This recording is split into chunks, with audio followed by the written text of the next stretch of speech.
So let's take a look. I backed this when it first came out on Kickstarter years ago. Was it like 2023, 2022? I can't remember. And honestly, completely forgot about it until recently. Super excited to see it all come together. This actually looks really cool. Just the boxes. Anyway, let me get them out. Oh, that's big. F me. Oh my God. That is so heavy. I did the full backing on this, the full deluxe, all-in big boy package, full English breakfast, Kickstarter pledge. So it should have everything with it. This is enormous. Stop it.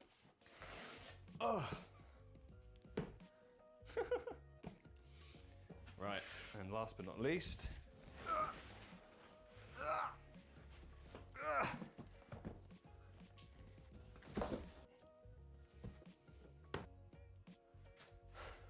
that is enormous.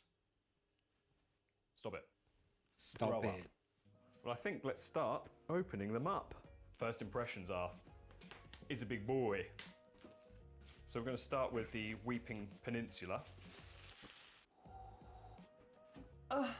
Okay, right. The books themselves, I'm assuming these are the rule books, feel, God, they've got some real good weight to them. They don't feel like flimsy little papers. Scenario book. Oh, Mine is it just kinda arrived today. Like Dead of Winter. It's Where you here. get, your sort of like different scenarios for each round. Interesting. Encounter books. You want to play? A, B, C, and D. So 4 different encounter What's books. going on? Why is pain? You got your character cards, all your little tokens that you need. Why is it a status mad- effects, everything like that. Handy little bags for your tokens. Isn't that lovely and thoughtful? Thanks very much, Steamforged. So in here is actually like what I saw online recently, is that these sort of like little map tiles, they've actually mapped it out to match the Elden Ring map, which is a really nice touch because, you know, the Dark Souls board game and everything like that was just kind of general Dark Souls-ish dungeon crawling maps, whereas these tiles actually build out to replicate the different sections of the Elden Ring map, which is really nice touch. I really like that. All your different game cards that you need. I'm assuming treasure cards, attribute cards, class quest cards, combat cards, so many combat cards, your different character classes that you get. So saying all that, let's take a look at what minis come in the Weeping Peninsula expansion. First off, all your little gribblies. Dude, they have a box. It's f***ing enormous. Oh my God. It's f***ing enormous. Oh my God.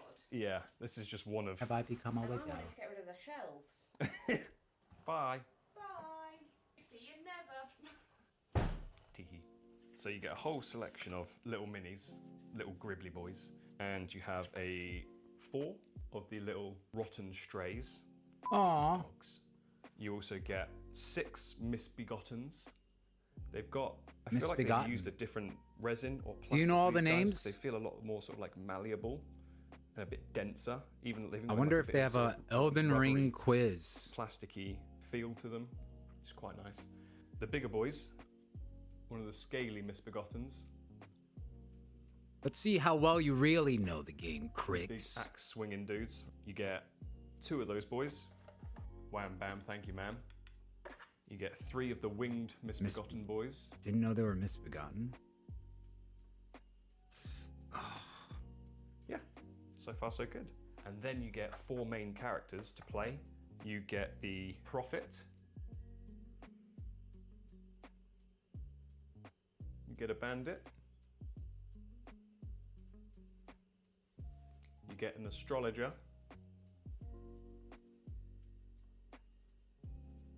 And you get a Hero. Whoa! Lovely.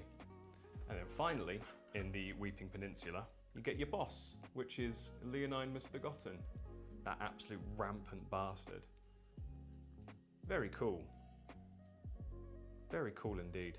So nice to see it like finally brought to life after seeing all the updates and everything. Nice. So that sums up everything that you get in the Weeping Peninsula expansion. Oh my god, that is a mammoth of a beast. Get out of it. Look at the size of that. My god, where am I going to put him? It has got weight to it. This is a solid, solid boy. Look at that. That is absolutely stellar. Props to Steamforged. You guys have absolutely knocked this one out of the park. That is a beautiful, it's like a beautiful just display piece rather than just a board game thing. Like you pay for substance and you get substance. Substance. Like, just look at that. That is quite stunning, to be honest. I'm very impressed with that. I love a good dragon model. How and can this is something gonna like be that, a hefty boy to paint? like But I am excited to do that. 3D printed? Top shelf piece for me, that. And then obviously, Very along detailed. with these sort of like mega boss expansions, like in the Dark Souls board game, you have all of the boss combat action cards and everything that you need to go along with Boss it. combat action. I mean, I thought, oh, it just looks like a nice pillow. Right, same as what we had in the Weeping Peninsula. You've got all of your expansion. 6 exile Stormville soldiers. Castle. These are your little exile soldiers, just little gribbly soldier men. Oh my god. They've given these enemies Dude. so far. Big fan of that. Love a good wing. If you get they're the your board sort of, like, game- main gribbly enemies in this expansion, then you get the sort of like You advanced get- enemies, which are your sort of mini bosses and bosses. And in that little section, you get Actually, one of the so banished knights. much. Just the big bonky boys, aren't they? Like, there's so much actual value out of it. Very cool, very nice. And another advanced enemy you get is the Grafted Scion, which is excellently done.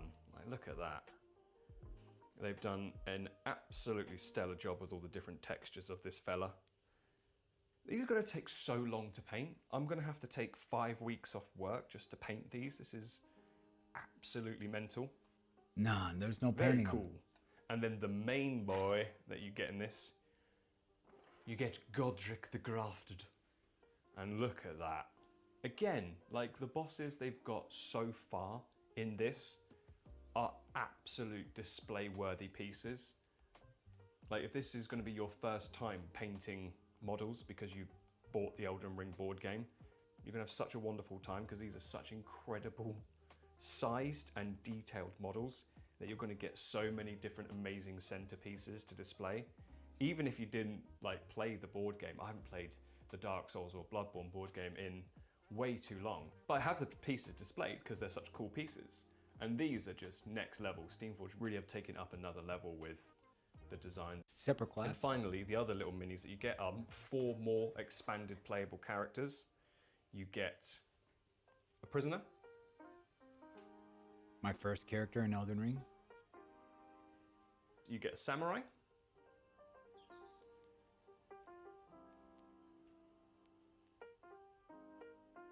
you get a confessor,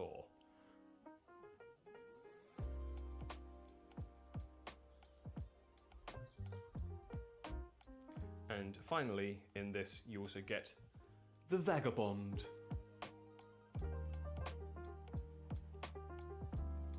I mean, we're talking weeks worth of painting to get through this entire collection. It's going to take so long, but that's half the fun. Fantastic.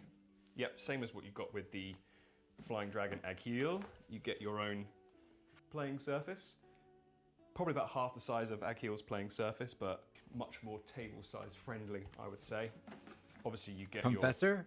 your scenario book as you do with all of your other Crazy to expansions. think You like do what get a couple our of little first characters gribblies to were. go along with this boss. Like I forgot about the prisoner. And those little gribblies are some Erdtree Guardians. So you get 1, 2, 3, 4, 5, 6. 6 Erdtree Guardians with that, and here they are there.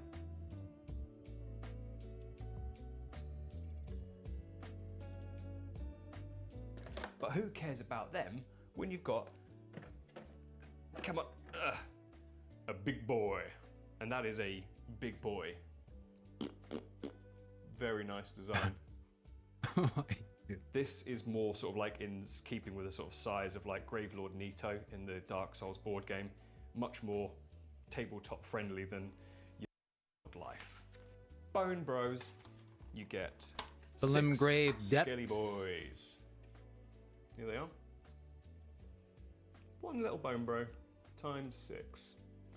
I've got so many skeletons from the Dark Souls board game that I just... my shelves are just covered with bone boys. You can't have too many, can you? Same as all the other expansions, you have all of your tile cards referencing Limgrave, which should be a replica of how it looks on the map. It's a really good addition, I like that a lot. All of your cards to back up the whole expansion, combat cards, inventory cards, event cards, etc. Toys, toys, toys. How would events and all this Anyway. stuff work? Same on the board game as they are in the video Oh game. no. I'm gonna have a bad time. Nice big open stance. Love it when they catch a good action shot in the model. Just gives it a lot of dynamism, especially when you're playing with it on a board game. So you get 2 of those. Bap, bap, bap, bap. You also get the Demi-Human Queen. Very nice. Playing characters. And As we long have as they my don't favourite include and the one that I started Yoda. out with. Little naked bonky boy, the Wretch. Always got to have a naked bonky boy, and that's going to be my go-to with this game, I think. You also get your standard warrior. 2 Andy, 2 Swordy. Very nice. And last but not least, they also give you Blade. Blythe, sorry. Blade. Life. Blade. There he is, Life. big wolf man, His sword is crooked. Is it? looking all regal, I mean, looking all big and what do you proud. expect? Your rule books, all your playing tokens, character sheets, Another icons, box, dude. and a whole load of minis. What is this? Goodness Realm gracious me, of the that's a Grafted lot. King? This is the biggest expansion by quite some way. Nothing underneath, is there? Yeah, there is more under there. Good God. I think it's just worthwhile us just going through the minis that you get because there are just so many. Starting from the bottom of the box, you get 2 Godric Knights. There they are. Very cool. Big shieldy boys. You get 3 Kaiden Sellswords. There they are there.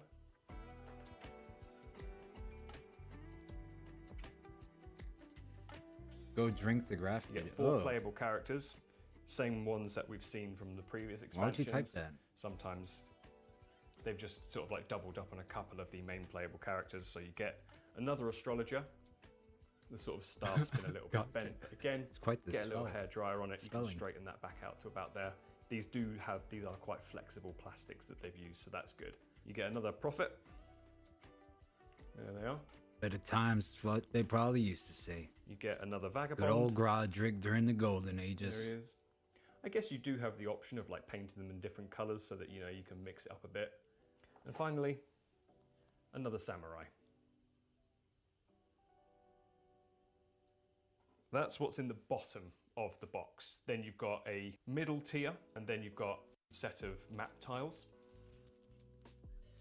And you get all of the advanced bosses in the middle section of this box. Now the advanced enemies that you get are 2 demi-human chiefs. There they are.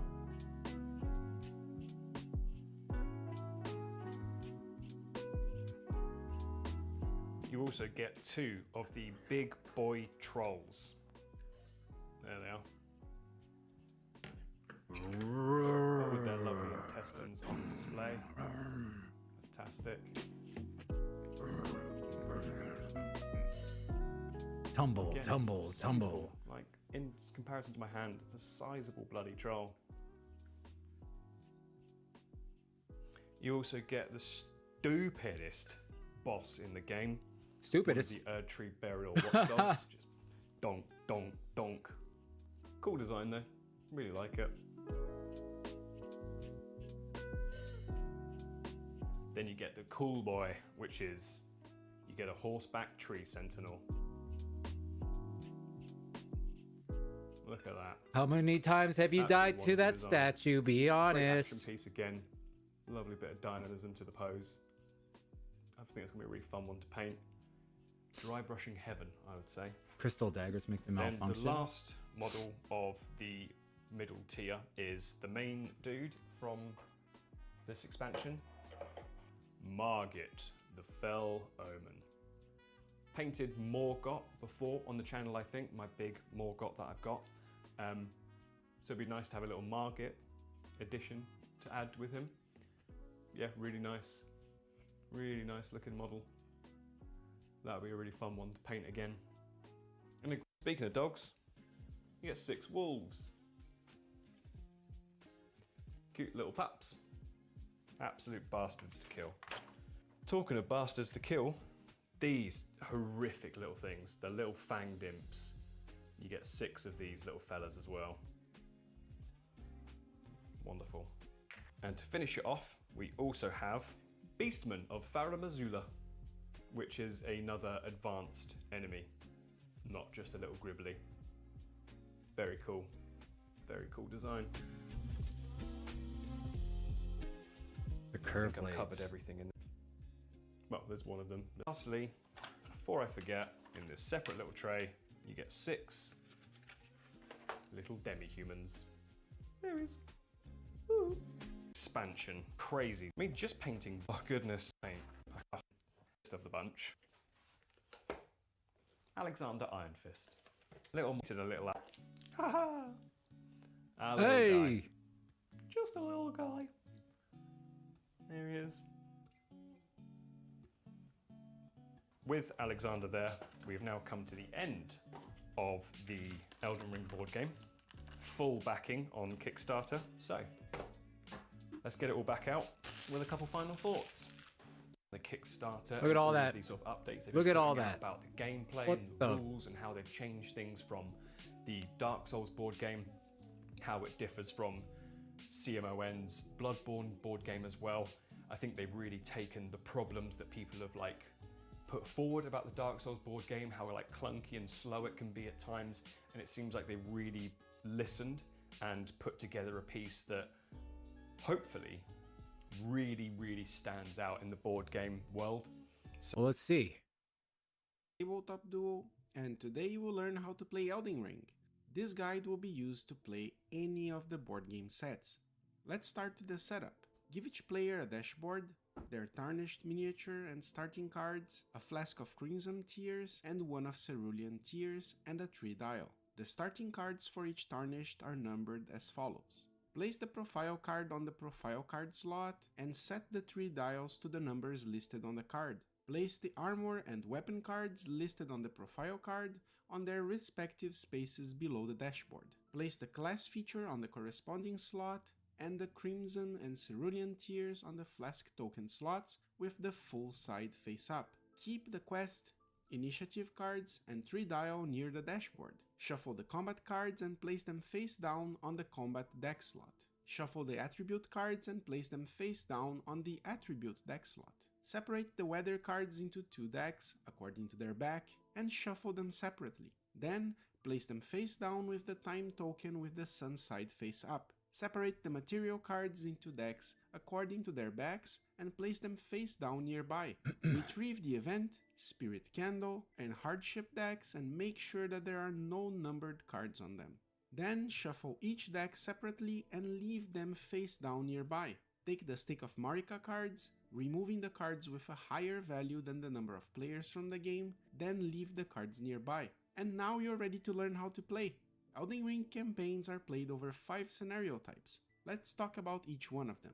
If you're starting the campaign for the first time, open the scenario book on page 4, The Stranded Graveyard, to start a narrative scenario. Read through the narrative, making decisions on key points, choosing which entries to go. Some narratives may have special rules, asking players to place objective tokens near the book and remove them if certain conditions are met. When a narrative scenario ends, follow the instructions. Then these are the lands between. This scenario is completed. Retrieve a 001 from the vault.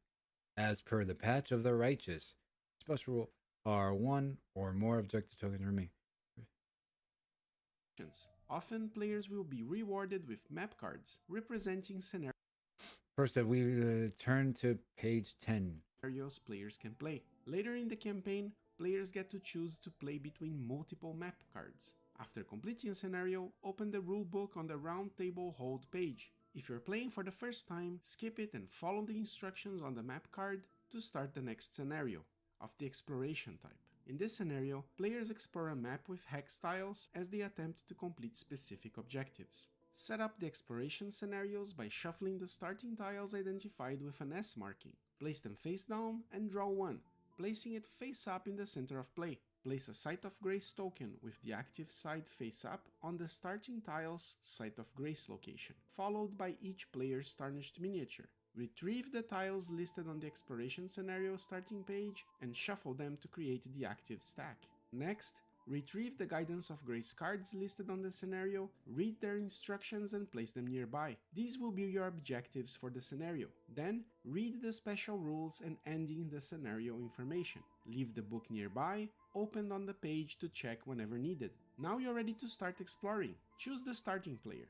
On a player's turn, a Tarnished can perform 3 of the following actions, in any order and as many times as they want, provided they do not exceed 3 actions in total. The 3 Explore actions. action allows the player to draw a tile from the active tile stack and place it face up adjacent to the tile their Tarnished is currently on. The tile can be placed in any orientation as long as there is no barrier blocking its connection to the adjacent tile. When a new tile is added to the playing area, place tokens matching the locations represented in it with the active side face Token. up. The only exceptions are the Site of Grace and Dungeon tokens, which should be placed with their inactive side face up. The Trade action allows 2 Tarnished on the same tile to exchange any number of materials and or consumable cards between them. The Flask action allows the player to flip their Tarnished Crimson Tears or Cerulean Tears flask to the exhausted side to replenish their respective HP or FP. The Craft action allows the player to look at a recipe card and discard a number of material cards matching the type and quantity to retrieve the corresponding consumable and add it to his or her inventory. The Move action is used to move the Tarnished onto an adjacent tile as long as it does not have a barrier blocking the movement. Whenever a Tarnished moves to a tile with a location of the Hardship type, a Hardship card must be resolved immediately. Draw a card from the Hardship deck and check if the card has the day or night sections.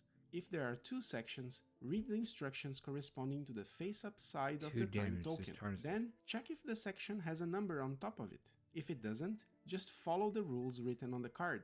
If it does have a number, called Challenge Level, draw 2 attribute cards. Then, look at the attributes you got and compare them with the ones on the Hardship card. The numbers listed on the card mean how many points a symbol of that status is worth, and the number on top indicates how many points you must equal or exceed to pass the Hardship. For example, the player drew 2 cards, one with a strength symbol and one with a common symbol. For this Hardship, the strength symbol is worth 4 points and the common symbol is worth 1 point. So in this case, the player has a total of 5 points. The challenge requires 5 or more points to pass. Since the player has 5 points, the player passes the test. If the result is lower, the player fails. Note that any attribute can count as the common symbol instead, if you draw as a symbol that does not match with any symbol on the Hardship card. Read the pass or fail results, do what it says, discard the Hardship card, place the played attribute cards on the attribute discard slot and continue playing. Then, flip the Hardship token to its exhausted side. No other Tarnish will have to deal with this Hardship. Note that completing a Hardship does not count as an action. And finally, the Interact action allows the player to choose a location on the same tile as their Tarnished and resolve the rules of that location. If you interact with an effigy of the Martyr, take the token and place it on your Tarnished dashboard. We will explain its effects later. If you interact with a Stake of Marika, place another Stake of Marika card in the party's inventory and discard the token. Note that if your party already have the maximum number of cards, only discard the token. Interacting with a Spirit Spring allows the player to place their Tarnished on any tile on the playing area. Interacting with a material type location provides a card from its respective deck: Beast, Flora, Corpse, or Ruins. Draw a card from the corresponding deck and place it in your inventory. Then Herba. flip the token to its exhausted side. If you interact with a Finger Reader Crone location, discard the token and place a Murmurings of the Crone card in your reserves. Note that there are only 2 of those cards, so if you interact with this location after having the 2 cards, only discard the token. If you interact with a merchant, non-player character, rebirth monument, special or star location, discard the location token and read the text corresponding to the token in the enemies and allies section of the scenario brief. If you interact with a spirit candle location, discard the Holy. token and draw a card from the Whoa. spirit candle deck, placing it near your dashboard. Note that you cannot interact with a spirit candle location if you already have a spirit candle card.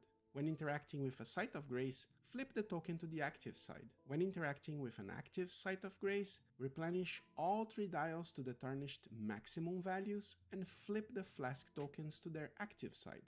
Then flip any exhausted materials and hardship location tokens on their tile and what did I flip expect? adjacent tiles to their active side. And if you interact with an enemy location, check the enemies and allies section of the scenario brief to start a combat encounter. We'll explain the encounter soon. Note that when interacting with a tile that has an enemy location, the Tarnished must interact with the enemy locations first. Once a player finishes their 3 actions, the player draws from the weather deck corresponding to the side of the time token that is face up, checking if the card has any effect, discarding it afterwards. Most of the time weather cards won't have any effect. If they ask to flip the time token, flip it to the other side, and if they ask to draw from the event deck, draw a card from it, resolving the text immediately. Note that if the event requires players to make a choice, they are free to discuss it. If the card can't be resolved, for example, because the conditions can't be met, discard the card. Note that if a weather deck has no more cards, do not reshuffle it. Instead, flip the token to the remaining deck side and draw from it. Note that if a player is required to draw a card from the weather deck and both decks have no more cards, the players fail the scenario. After drawing and resolving the weather card, play passes to the next player in clockwise order. If at any point a Tarnished HP reaches 0 while exploring, the character is defeated. If that happens, discard the Stake of Marika card, choose a Site of Grace with an active token and place the defeated Tarnished on that location site, replenishing their flasks and setting the 3 dials to their character's maximum values. If at any point the party does not have a Stake of Marika card to revive a Tarnished, the party fails the scenario and must replay it from the start. Whenever a player interacts with an enemy location while playing on an exploration, dungeon, gauntlet, or boss scenario, check the brief in the scenario book and or encounter books for the encounter setup. In addition, if you're playing an encounter doing an exploration scenario, not every player will participate. You can have a Tarnished fighting an encounter while another one is exploring. During the encounter setup, remove the participating Tarnished miniature and replace it with the placeholder token. Then set up the encounter as explained next and check if other players want to join the encounter. To join exploration encounter, a player must discard This would be an too effigy difficult of the for us. martyr that is Oh my god, it would be too hard for us. We can't. What did I? Excuse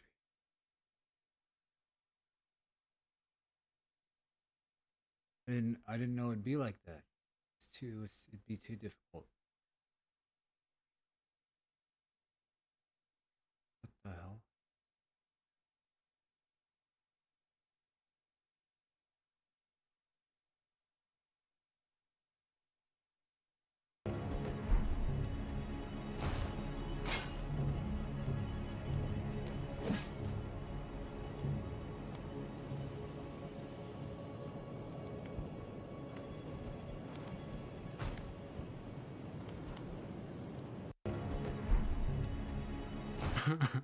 Just gives up.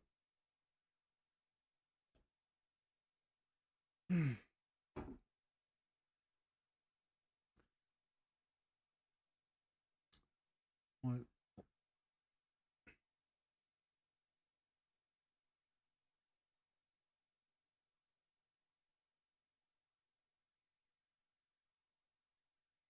Smelling salt? What was it? Hold on, hold on. Hold on. Hold on. Oh, yeah. Let's see. Not wild type. I think the reviews are in. One day ago.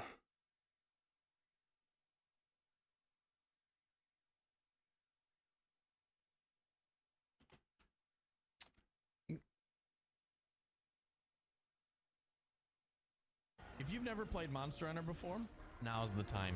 And if you have, you're going to be eating real good. Because the latest entry in the series, Monster Hunter Wilds, absolutely blew me away.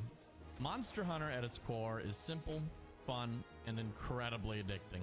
You hunt monsters, then use their parts to craft weapons and armor to hunt bigger monsters. Obviously, though, there's a lot more to it.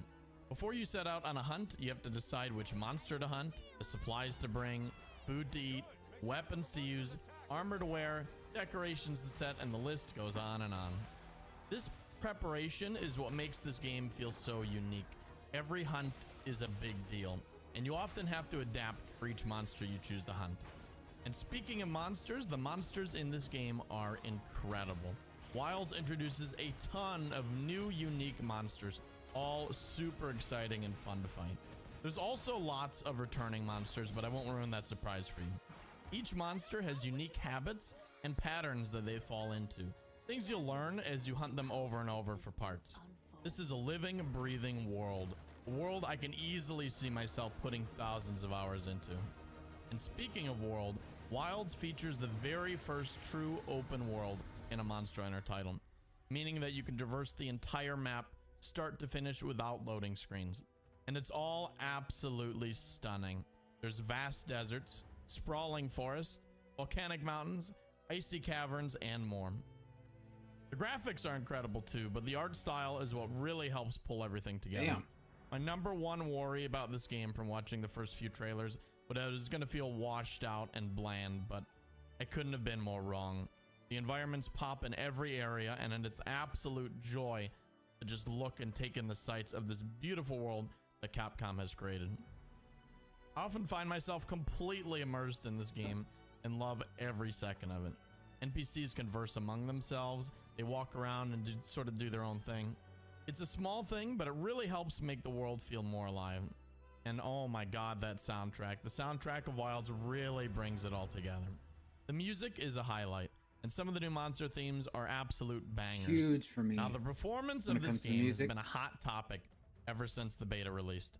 I'm happy to share that the final game's performance is much better, but still not great. If you have a lower end PC, it might be time to upgrade if you want to play this game at a reasonable frame rate and resolution. Hopefully they improve the performance in future patches, but time will tell. The PlayStation and Xbox versions of this game come with performance and resolution modes, so you can decide which matters to you most. Now, moving on to one of the most important things in Monster Hunter, your weapons. There are 14 different weapons to choose from in the Wilds, each with a completely unique moveset and feel to them. Because this game is so well balanced, you can pick whichever one you like. They're all vastly improved from the previous titles and feel smoother than ever. The best advice I can give to new players is that if you're not vibing with the weapon, try a different one. Switch it up and see what you like best. Now, something with Monster Hunter is that it doesn't hold your hand. You'll have to learn these weapons for yourself, although there is a small in-game guide for each. In my opinion, part of the fun is mastering your weapon's moveset. Becoming more proficient in the weapon feels so good in this game because the combat is so oomphy. You really feel every swing. There's a new combat mechanic in this game called Focus Mode, which allows you to attack or guard in the direction the camera's facing. It also highlights any weak points on the monster and allows you to focus strike it, which triggers a super cool animation that deals tons of damage. Another new mechanic in Wilds is called Power Clashing. This can only occur with weapons that can block. When you block certain monster attacks with perfect timing, you can trigger these clashes and follow up with a powerful offset attack. This is definitely my favorite new mechanic, as it's super fun to try to pull off and extremely rewarding when you do. Now let's talk about the customization in Wilds, which is a huge highlight for me. You can customize your character, your cat, your bird, your tent, your UI, and even your UI's UI. It's ridiculous, but it's perfect. You can play this game exactly how you want to play, even if that is making a completely cursed character. The layered armor systems from previous games also returns, but you'll have to go through the story a bit to unlock it first. Now, arguably, the best way to play Monster Hunter is with 3 other hunters, and multiplayer has never been better. Wilds features crossplay, which allows you to play with anyone regardless of their platform. It's also much easier to invite your friends to play than the previous entries. For example, I was able to invite someone straight to my lobby from my Steam friends list. Guilds also make a return from the previous games, allowing you to invite your guildmates to play and join your session anytime you so choose. The story is never a highlight of any Monster Hunter game, and unfortunately, this game is no exception. This game is very story focused, similar to Worlds, but it's a lot more engaging than Worlds ever was. There's also no handler, so it's already a lot better. The characters are all really charming, and the story is mostly lighthearted. Again, the story isn't the focus of Monster Hunter. Monster Hunter is about hunting monsters. Advancing through the story is super fun, though, as it's really tight and constantly throws new monsters and encounters at you left and right. It feels like a roller coaster you never want to get off of. The game is also lengthy. I estimate it'll take most players around 20 to 30 hours to complete the main story, which is basically just the tutorial. After you complete the story and advance in hunter ranks, you'll eventually make it to the end game, where a lot of new systems are introduced. Tempered monsters that you might remember from World make a return. Tempered monsters are monsters that are stronger than typical monsters, but have specific weak points hunters can target. Hunting these tempered monsters is the only way to get the strongest weapons in the game, Ardean weapons. Crafting Ardean weapons and trying to get perfect rolls is the true endgame grind of Perfect Monster Hunter rolls? Wilds. Decorations also appear in high rank and can be socketed into equipment to boost your skills. Multi-skill decorations can also be obtained by hunting tempered monsters. Investigations also make a return, which allow you to find monsters on the map and save them for later. The endgame of Wilds has vastly improved from previous titles and is much more exciting and rewarding than ever. Now, I there's love so much hitting to them this weak game that I could spots. never possibly get around to talking about it all. And if there's anything huge that I may have missed, please comment down below. I'd love to hear your thoughts.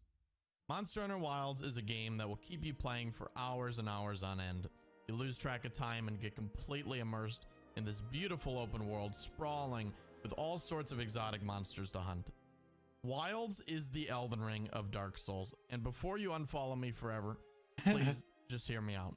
I mean it in the way that Elden Ring absolutely shattered expectations, drew in an unprecedented amount of new players to the series, and revolutionized the gameplay loop that we've come to know and love for generations. This is about to That's be my Elden Ring. exactly He's how right. I feel about Wilds. 'Cause I've never This played. is the perfect Monster Hunter game. For new players, for returning vets like myself, for everyone. I rate Monster Hunter Wilds a 9 out of 10. Wow. From start to finish, it's a completely enthralling journey that you'll enjoy every moment of. I think that's about it.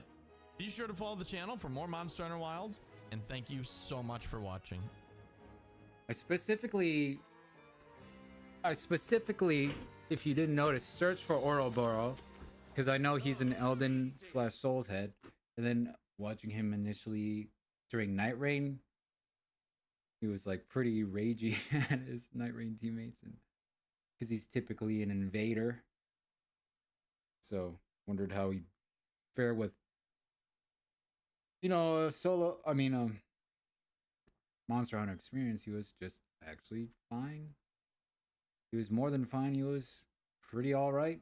I don't know. I've never played only Wild Hearts. Only Wild Hearts.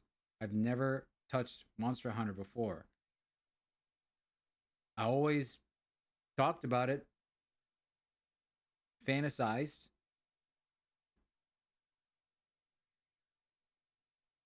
but never got around to it. And by the time I could, it was a situation where it's like, hey,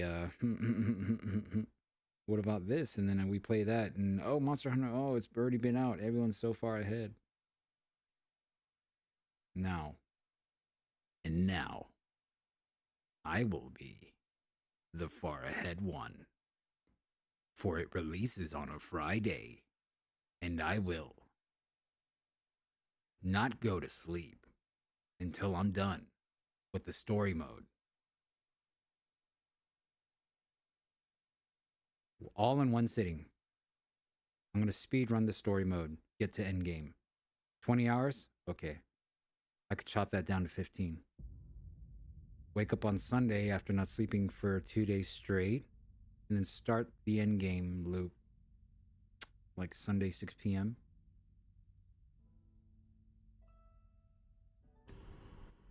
You down? Yo, you down, bro?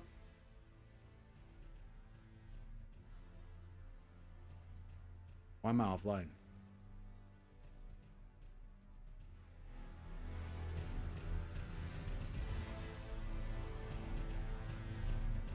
Wait.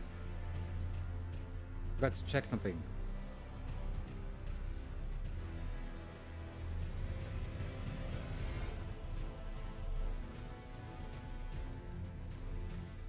"17 hours ago.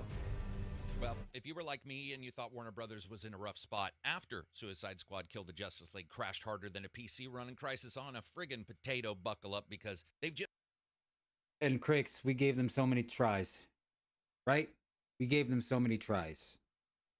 I think you and me were like, could have been the content creator frontline for this studio. Monolith, man, they weren't bad. I think they were just, the business suits kind of got cock blocked once again. taken a sledgehammer to 3 of their own studios. The latest casualties in what can only be described as a Warner Bros. Breaking Warner Bros. This is happened just yesterday. Games is shutting down Monolith Productions, Player First Games, WB San Diego, all them taken down. I don't know if you ever did you ever watch me play like Shadow of War? Did you ever watch me play this? Intro song. You ever hear me play this song? Or see me play this game? So good. So good. This might be like low key my oblivion of adult.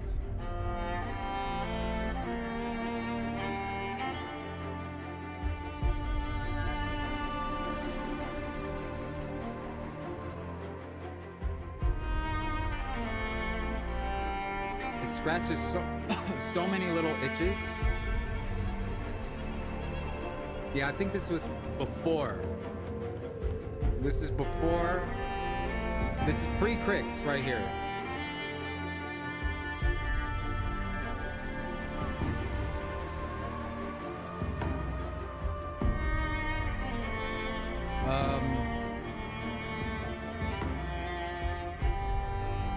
When microtransactions put into video games were new.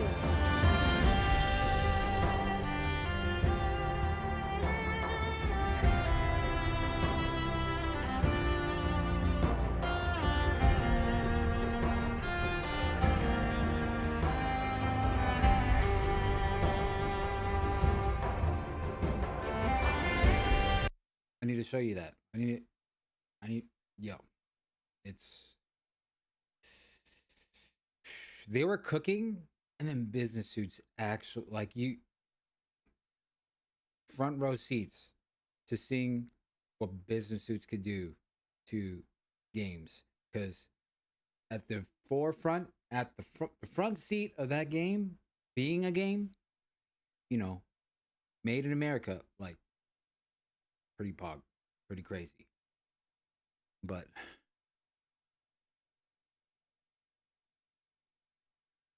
just imagine it was like the introduction of money, more money being able to be spent in the game, right? So the ways to go about it, the ways to do it was still like what's okay, what's not okay, what's ethical, but at the same time, what can we get away with, you think? So there were things like you could easily just spend money for something that you can't farm for, but it's really good. All like $5 and it's like so good. Like, why wouldn't you just spend a little $5? Like, you'll have such an advantage. And it's for a single player game with a multiplayer mechanic where you can get your own orcs to fight other players' orcs. And if they win, your orc levels up. And if they lose, that orc that you found in your game it's random RNG gets killed forever. Like it dies. And you watch it die in slow motion. But the journey it took you to actually capture that orc like Pokemon wasn't just a Pokeball situation. That orc was a no-name that happened to get the last hit on you, and it got promoted to a chief. Right? And then you went to go kill it. But then he expected you to come kill it. It's like it's called the Nemesis system that they licensed. No other game could touch it. You saw me play the orcs? Oh, you fighting. You saw me do the fighting, arena fighting? See, there's many things. Gangland, all blue, remember? And because that orc anticipated you coming, because that's the behavior you did as a player on the previous 6 other orcs, it set up an ambush on the ambush and then killed you again. And it went from chief to war chief. Then all of a sudden it's like the warlord. And like, this guy is chunky. He's a beast. He's winning fight after fight after fight. And then, yeah, so, but let's see. Corporate bloodletting these last couple years. And guess what? Monolith Games, Monolith Productions. I'm wondering if the licensing lifts, if Warner Brother Games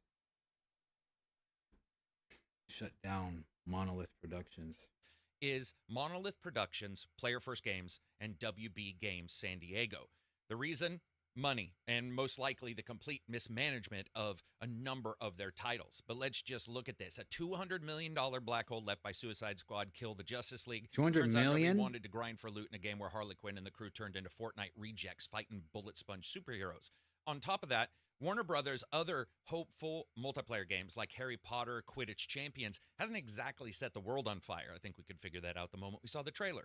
The result were some massive losses, some deep cuts, and a whole lot of talent suddenly, unfortunately, looking for new jobs. And while some people have come and left, let's just look at a couple of the games that they've released. For example, No One Lives Forever and its sequel, which were hilarious female-based James Bond ripoffs. They were awesome, and they were criminally underappreciated. Legal Limbo has also kept them from getting any proper remaster because, of course, it has. You look forward at 2000 and you have Fear, which was an awesome game with an incredible feel for its AI. You also had Condemned, and the biggest hit, really, when you look back at their history, is going to be Middle-earth Shadow of Mordor, which was 2014. Yes. Which brought us the Nemesis system, a system Yes. so enjoyed by gamers that pretty much any title that comes out, somebody's like, hey, let's put the Nemesis system inside of this. Then you also had Shadow of War 2.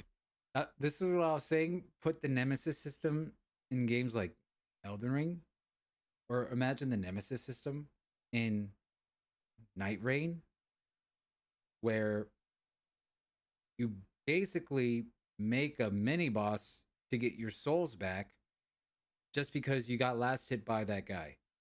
And instead of it just being a regular mob, he just looks different. You don't have to add the crazy thing that they did for this game, because I don't know how it's even possible that they did it. But, you know, it's just a little something. 2017. No one's They allowed. introduced the No one's even allowed to touch the concept, dude. So the best thing, that's why nowadays you only have Souls-like. But in a better world, you would have Nemesis. It would just called be Nemesis. It's because that's the AI that killed you. Nemesis.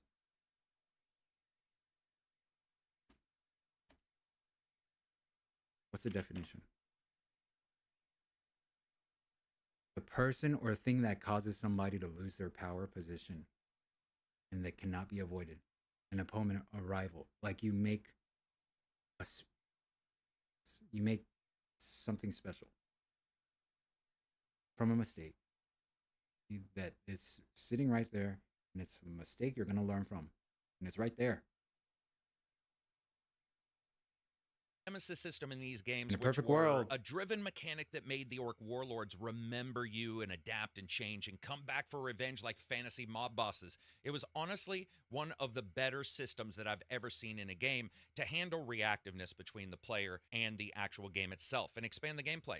Then, well, Wonder Woman, or rather, the announcement of Wonder Woman. This was all the way back in December 2022. The game was supposed to bring an original story as well as the Nemesis system into the DC universe proper. Wow. But a lot of this made about as much sense as throwing birds out of a window during an airplane crash. Honestly, almost nothing about the game's development made any sense at all. The entire thing was rebooted in early 2024. Directors were moved around and swapped, and reports started to surface that the budget had already gone beyond $100 million when they really didn't have anything to answer for any of that money. And now the entire studio is gone.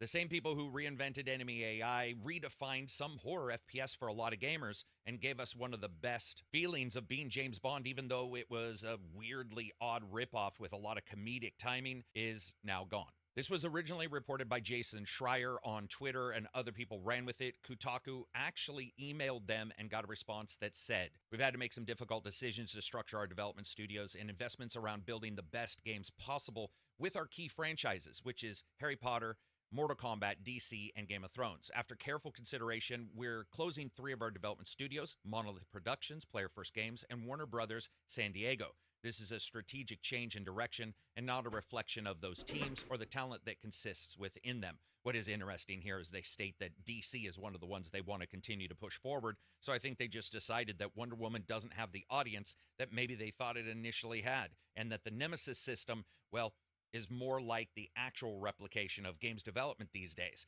Bad times just keep coming back with new bad times added on and new special powers to ruin any ideas you have. Or, well, just financial instability and really dumb ideas bringing down the entire tower.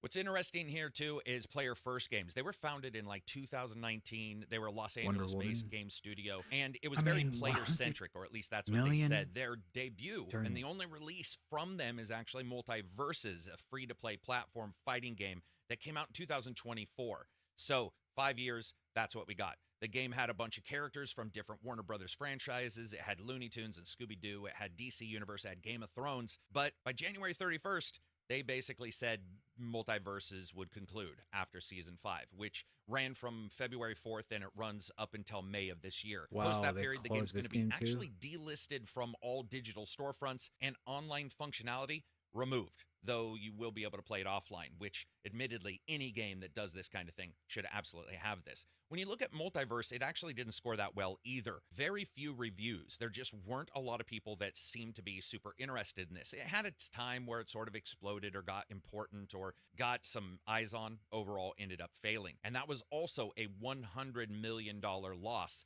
that was just attributed to Multiverses from WB. So that cost them $100 million instead of making them anything. Now, the other studio here is even more interesting to me, weirdly enough, simply because we never saw anything from them. This was Warner Brothers Games San Diego. Prior to the closure there, they had actually not released any titles at all. The studio was in the development phase of some projects. There were some rumors about what was going on and what games they were going to make, but they didn't make anything. So the idea of Warner Brothers looking at all these, looking at the losses of Suicide Squad, looking at the inability for them to put together Wonder Woman and come up with a cohesive plan, resulted in them deciding, you know what, they're gone. And it's sort of like that old meme of, hey, if you make a good game, people will buy it and you'll do well. If you make a bad game, people won't buy it and you do poorly. Here, you can make a great game or a series of amazing games and still not do well if you just have 1 or 2 failures. That's because games as a whole in development have absolutely changed. And when you see it, gamers are responding to not only the titles that they're getting, but the titles that are good that they have in their backlog, or the titles that are excellent that they continue to play. It's very hard to get somebody to play a new game when their old games are fully fleshed out and a new game shows up and they promise some stuff down the road. Now, one of the first things somebody's going to ask is what happens with the Nemesis system and its patent. If you aren't aware, they patented this system, and patents of this kind usually last about 20 years. Will that go away? Of course not. Warner Brothers is going to keep a stranglehold on that son of a bitch, and most likely try to figure out ways to put it into other games. Speaking of other games, we have seen somewhat kind of systems like Nemesis systems. We've seen racing games with enemies that can show up and treat you a particular way or be your overall nemesis. They can't use that term, of course. And then we have titles like the Assassin's Creed titles that merge in things like the cultists into their games. There are very specific things in the Nemesis system that are particularly patented, and the developers I've talked to are pretty nervous about even coming close to that patent, not necessarily because of any kind of lawsuit that might come their way, but just the idea that it can be one more situation in which game development can be sort of slowed down, a problem that a lot of game developers are running into right now, where the social stigma of something can end up being a problem, where somebody says, oh, you're just copying the Nemesis system, which admittedly, I like the Nemesis system so much, I actually would like everybody to copy it. And I certainly don't like the idea of patenting a gameplay system. The same goes with other companies like Nintendo who do it. When you look back in particular at things like Monolith Productions, I mean, you have Blood, you have Shogo Mobile Armored Division, you are my personal hero, sir. One of the best robot battle games I've ever played. You have No One Lives Forever and No One Lives Forever 2, A Spy in Harm's Way. Two incredible titles that really did start to push the genre a bit forward, even if they were quite loopy. And then Fear. These are games that, like I said at the starting of this, really did expand the feeling of having AI react to the player, even if later on we've had the developers talk about how many tricks they were actually using versus, say, real AI.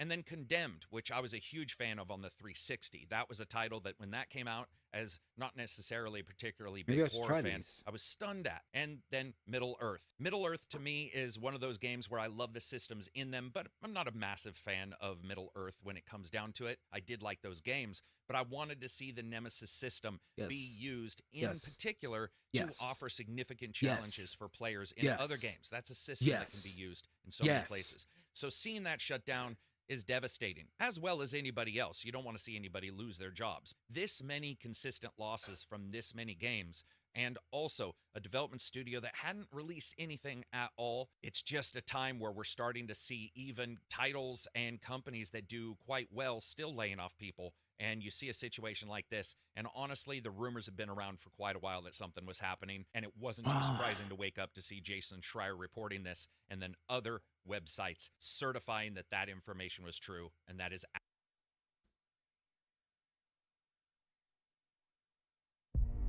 If there's one gameplay innovation that I think deserves another look, it's the Nemesis system, which first appeared in the 2014 game Middle-earth: Shadow of Mordor.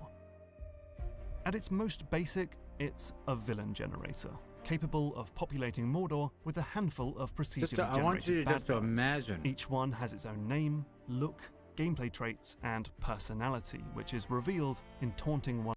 Like it's taunting, daunting, in a maybe a dev standpoint, but I feel like with some AI that you're getting nowadays, that you could apply story, the script, voice acting, whoever, that could just be the AI, depending on the game, the world, individual that kills you, the accent. If it's a language you speak or not, I don't know. I feel like it's a lot more easier now. But since we're just about to hop into Elden Ring, just imagine anything killing you in Elden Ring. One-liners before combat. I wonder which of us will kill you first. But at its best, and especially so in the sequel Shadow of War, it's a full-on story generator, which is able to spin unique and highly personal narratives from your relationships with these orcs. It's a pretty incredible feat of design and engineering. We've seen story generation stuff in games like RimWorld and Crusader Kings, but in a real-time action game with blockbuster graphics, it's unheard of. It's also something I've talked about a number of times on this channel, but I've never really dug into the specifics of how it works. To be honest, I've always been intimidated by the sheer complexity of the thing. That is, Until now. It's about time I finally gave it a go. So, hi, I'm Mark Brown, this is Game Maker's Toolkit, and here's how the Nemesis system creates stories. Crix, you ready for this, man? A quick note Business suit before I blocked. start. To save time and make things easier, I'm mostly going to talk about these two games as a single entity, which I'll just call Mordor. It's worth noting that Shadow of War makes massive changes and improvements to the system, but the broad strokes do apply to both games. If I had to choose an analogy for the way Mordor tells stories, I'd go with improvisational theatre, where unscripted stories spontaneously evolve as the performance goes on, and especially the rule yes and, which is about always accepting your partner's prompt and building on it. And that's exactly how it Improv. works in Mordor. The player does something, the game recognizes it, and builds on it. So you might run away from a battle with an orc captain to save your skin and get called a coward in a future encounter. Not letting you run this time. Oh, he's gonna finish it. Or you might 'Cause put a he spy ran. into the enemy's ranks, was low. only for the next Ran out of orc you meet pots. to say, We know you planted a spy. Don't know who he is yet, but we'll just torture maggots until we find him. The way this works is that the game is always secretly cataloguing your interactions with the game, and the orcs can then reference this list in order to choose the most interesting line of dialogue at the start of your next encounter. And that's really clever, because it means the way you communicate to the game, the way you make your improvisational suggestions, is through the most basic actions of play. Things like kill, flee, injure, heal, or gather intel. The things you're doing anyway in order to play the game get used by the Nemesis system as a jumping off point for the narrative. But this can also See? go the other way, with the orcs giving prompts, and hopefully the player will take the bait and build on the story themselves. Take this Olog called Arcaro, who beat me to a pulp, Yeah, bent just a down, regular minion. picked up my sword, and broke it. You think this hurts me? No! I guess I'll be tracking him down. Okay, so that's the basics. But this left developer Monolith Productions with a problem. In a game that's all about death and violence, how do you Died to the regular minion. Orc. It's quite the nemesis to make.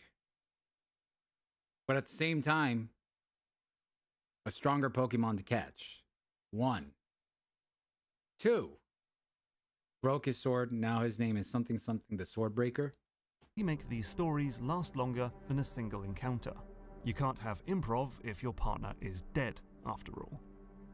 The solution was to find ways for an encounter to end that don't involve death. So, for one, the player is always able to run away from a battle, and is often encouraged to do so because it's difficult to recover health in the middle of combat. Some orcs also retreat when their life is in danger. Also, right at the moment of death, it's possible for the encounter to go a very different way. I can't go down like this! I won't go down like this! A downed orc might defy death and have a tricky escape. Or if the player is about to die, the orc might decide to just Exactly. humiliate them and walk away. Take Humiliation. Marco, a wiry little archer who keeps downing me with his poisonous arrows, but always stops short of finishing the job. Get up, man filth. I want a victory, not a mercy killing. It'll be too easy to kill you like this. Come on, show me some Pride of Gondor or whatever you men are always going on about. But even if Talion Damn. does actually die, that's not the end. In almost every game, the player's death is a non-canonical error that gets erased when you rewind to a previous save point. It's Yeah. rare to find games where the player's demise is actually weaved into the narrative in an interesting way. But in Mordor, Just pick up your protagonist souls. Talion is a grave walker, a man stuck between Tarnish. life and death, Grave walker, which gives him Tarnish. the power to endlessly could come use back it. to life, like someone respawning in a multiplayer match. And this allows for a key narrative trope: revenge. I know why you want to kill me. Revenge! Revenge for sword!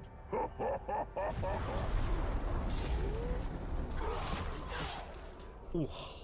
Well, he won't be a problem anymore. Monolith says it was See? inspired by the Burnout games, where you can get wrecked by rival racers and then you're dropped straight back onto the track so you can hunt down that car and enact some sweet justice.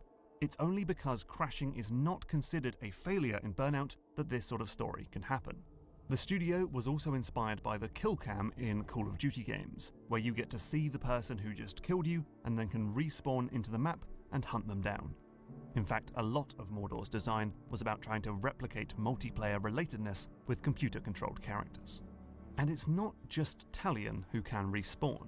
Every enemy you slay has a small chance to cheat death and reappear later in the game, perhaps with injuries, scars, and prosthetics, which is another chance for the game to reflect the player's actions back on them.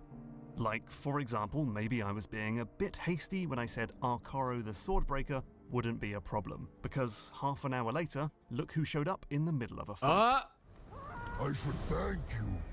Whatever magics you used when you took my head will not allow me to die. Changed his Getting name. killed by you was the best thing that ever happened to me. Gulp.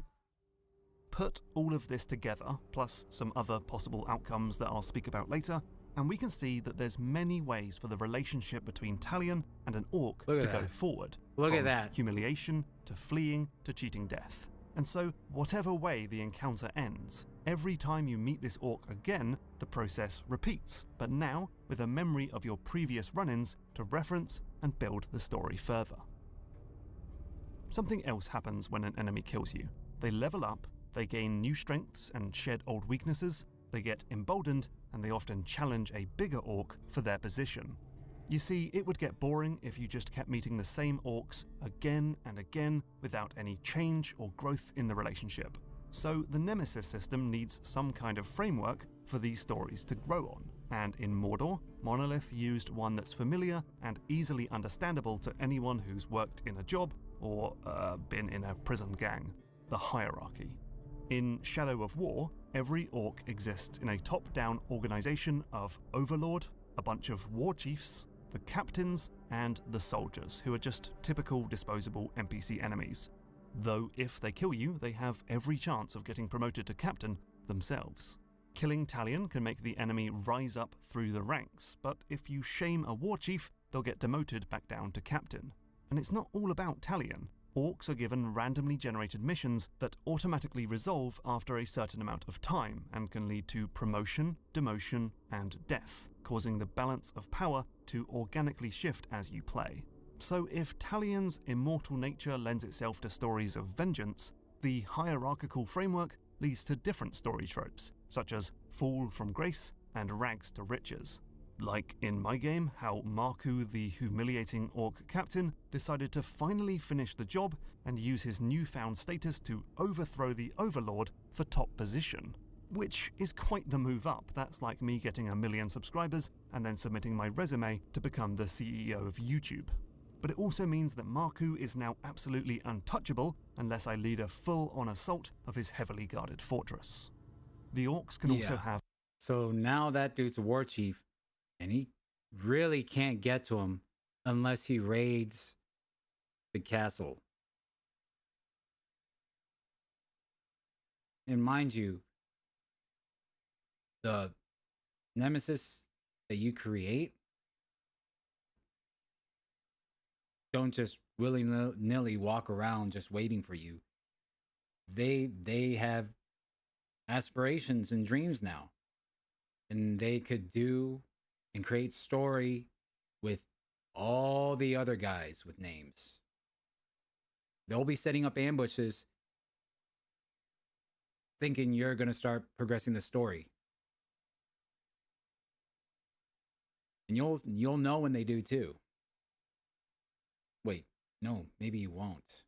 But every once in a while, if you ever go back to a bonfire, you'll see update changes in the world, and you'll see that this guy that killed you just killed a different guy that killed you yesterday or something because he was higher rank. Vice versa. Other relationships, like a captain being a bodyguard to a war chief, or one orc being a devoted blood brother to another. I won't see my blood brother slain by such a useless little tark. And later in the game, you get a chance to make your own relationships by recruiting orcs onto your side of the war. So after Marku became Overlord, I had an idea. No matter how many times I killed Arkaro the Stitch, he kept coming back, this time with a massive iron helmet holding his head together. Is that surprise I see on your face? Did you really think you killed me? Don't make me laugh. It may tear my stitches. And it was at this point that I realized that me and the Stitch have more in common than I first thought. We're two immortal souls, trapped in an endless battle of death and respawning. And so if I'm going to build an army to take down Marku the Humiliator, perhaps we should actually work together. I swear allegiance to you. Now, I'll admit that the relationship between Talion and his followers isn't quite as well defined as Talion and his rivals. It is, after all, called the Nemesis system. So a recruited captain will effectively leave the map and may have very little interaction with Talion from that point onwards. It can be as much of an endpoint as the Orc's death. But there are some interesting possibilities. A recruit may decide to betray you and return to the enemy's side. You might install a spy in the enemy's ranks, only for him to be found out and executed. And a favoured follower might show up in a clutch moment to save you from certain death. Death cannot take you today, just as it cannot take me. Thanks, buddy. Whatever the case, these different relationships help flesh out stories, because they force the narrative to grow beyond simple one-on-one tales between Talion and a single orc. Instead, it creates a weaving matrix of different relationships and dependencies that can lead to more exciting stories. And you could keep making So them. hopefully They you can don't now run see out. why I make the link between Mordor and improv. In most video game stories, the narrative is entirely predetermined. Even those games with branching paths and multiple endings are all plotted out ahead of time, like a choose-your-own-adventure book. The player then navigates their way through this scripted story. But in Mordor, the story evolves unpredictably because it's entirely based on your interactions with these orcs. It's constructed at runtime, encounter by encounter, using your interactions as narrative brickwork. Systems like cheating death and humiliation allow the stories to be longer. The hierarchy allows the cast of characters to grow and change. And relationships between the different orcs creates a web of interlocking characters. But even though we've now got a pretty solid system that allows for stories to happen, how does Monolith make sure that those stories are actually any good? First, it's important that you can actually remember and distinguish between these different orcs. You'll encounter around 100 captains over the course of a game, and so it's vitally important that the player is able to keep track of their relationships with the key players. An orc might remember you, but you don't always remember them. To make this work, the orcs need to have really strong personalities. They need to be visually interesting and have unique traits, like the singer. I sing this song with all my breath. Take heed, for this interlude ends with your death. Or the poet. Your fate just went from bad to worse. You face an orc who speaks in verse. Or the obsessed. Oh, I don't think I've ever seen such a beautiful corpse. This is a corpse you could love and love and love. These orcs reference their unique trait constantly to keep it memorable. So you might not remember his name, but you will remember that guy who keeps talking about branding. And to keep it consistent, the game defines the orc's identity first, and then makes everything else support that, such as the weapon it uses, the outfit it wears, the choices it makes in combat, and even its mannerisms, like this goddamn singing orc who constantly says,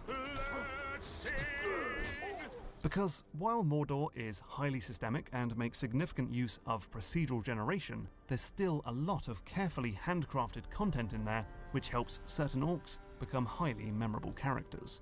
The Stitch, after all, is just a handcrafted character who may appear when an Olog cheats death. But the Stitch could be a captain, a war chief, a spy, a follower, or any other role. There are simply hundreds of voice lines for each orc to account for every eventuality. Second, the game needs to create strong, emotional connections to these orcs. They're not just characters, they're rivals and nemeses. This connection is usually forged when you die. The kill animations are aggressive and painful. The orc insults you with taunts after your death, and we see the orc celebrating your demise and being rewarded with a promotion. They may even change their name to denote the way they murdered you. If this isn't enough, you're encouraged to get revenge for gameplay purposes, because killing an orc who murdered you leads to way better loot. Now, these stories can be filled with really cool moments, things like an orc cheating death, repeatedly humiliating you, betraying your trust, or becoming a deranged, babbling weirdo. These can be really powerful bits of narrative, but only when they're rare occurrences. If it happens over and over, it becomes rote, predictable, and just another gameplay mechanic. So these events are designed to be uncommon. According to Monolith, in a typical playthrough of Shadow of War, the vast majority of orcs will never cheat death, meaning that these truly Nemesis-style relationships feel rare and memorable.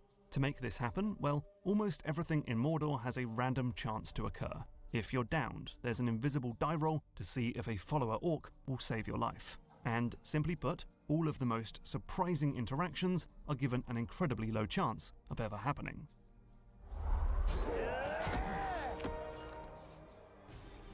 And going further, some events, like certain transformations, can only happen once and then are locked from ever happening again in that playthrough, to ensure that those moments are truly surprising. Ideally, we want these rare occurrences to happen to the orcs we actually know and remember. So, you need to know about a secret statistic that every orc carries with them, the Player Interaction Score, which ticks up every time you re-encounter the same orc.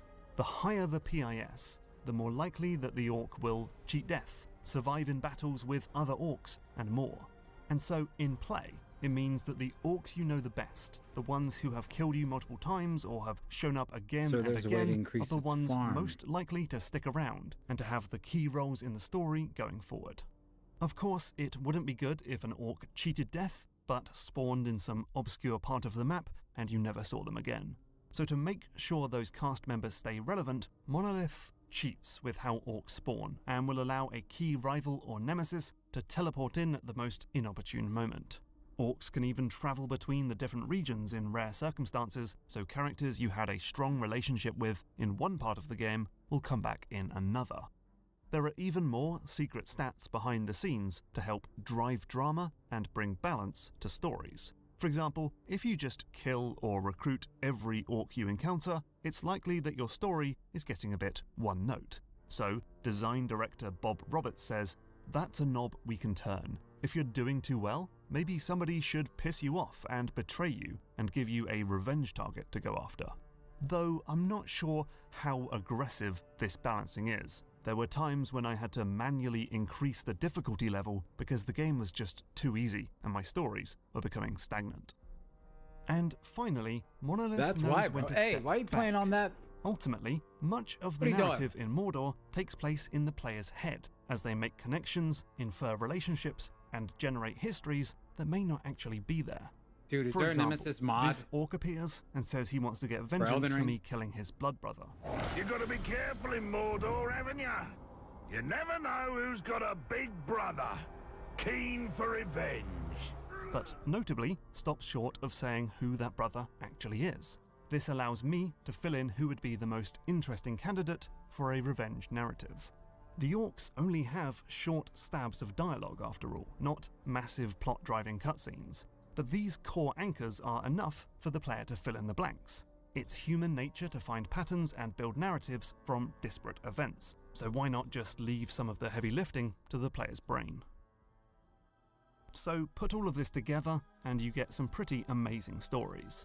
Like the random Olog who broke my sword and got promoted to captain, only for me to hunt him down and chop him to bits.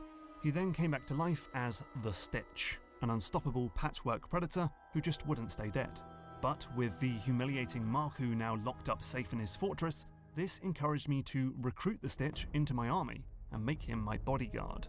We went on adventures together. I healed him when he nearly died, and he saved my life when I was close to death.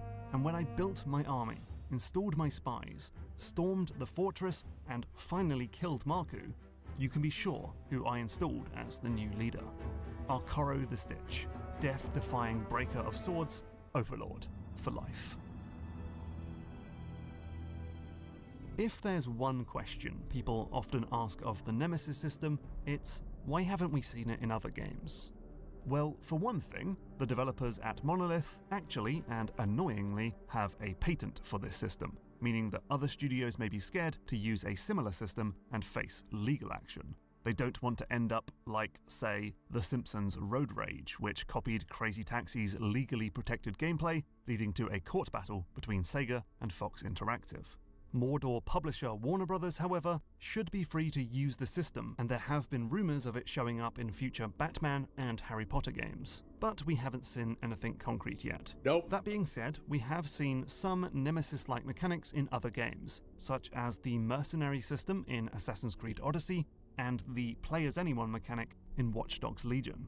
But because these systems only have a surface-level take on the system, without the massive structural overhaul or the focus on making more meaningful stories emerge, these things just can't touch Mordor when it comes to generating narratives. But one big reason for the Nemesis system losing popularity might be that while Shadow of War is an incredible next-generation step in procedurally generated stories, the only thing anyone was talking about upon release was the slimy microtransactions, loot boxes, overinflated endgame, and other trappings of nauseating live service game design. The franchise's good name was tarnished, and the developers' hard work was largely ignored. Tarnished. But I really hope this doesn't mean the end for the Nemesis system. As it stands, I think the system is pretty amazing. Shadow of War is a largely bog-standard open-worlder with Arkham Knight's combat system glued onto it, but it's elevated to something incredibly special thanks to this system, a system that is able to make stories that are meaningful, memorable, and, most critically of all, deeply personal to every individual player.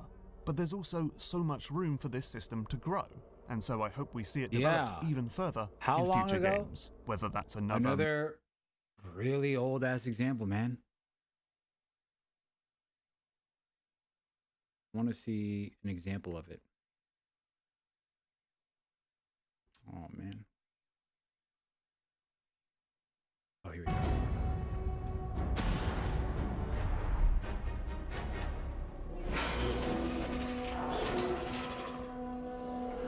It took a lot of work to secure these categories, so you maggots better not let anything happen to them. Setting up an ambush. We've managed to get this close without getting noticed. Take those maggots Oh, out. AI fighting and AI. Don't you dare give us away. Yummy! Flock, flock, flock. See? I've always three-way. hated you. In fact, I spent so much time hating you that I'll regret killing you. Because then I'll have to find a new maggot to hate.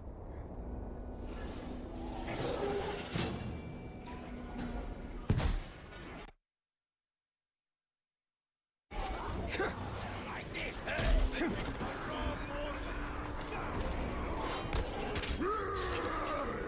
I'm back and ready to serve. Now you know that it takes a lot to keep me down. This'll be good. Wait. Love that shit. Wait, that's me. Damn it. I was going to click that. Wait. Stealth kills?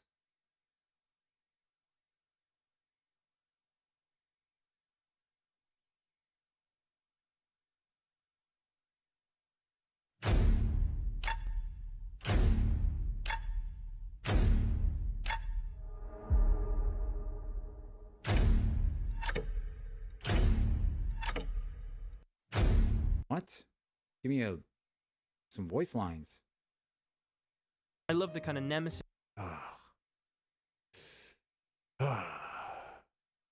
Good news and bad news, DC fans. According to a new report from Bloomberg, Rocksteady is working on a new Batman Arkham game. And it's not going to be VR like that last game, even though apparently it was pretty good. It's going to be years till it gets released, but that's not the bad news. Remember that Bro, Wonder I'm Woman not game on the that was- video anymore.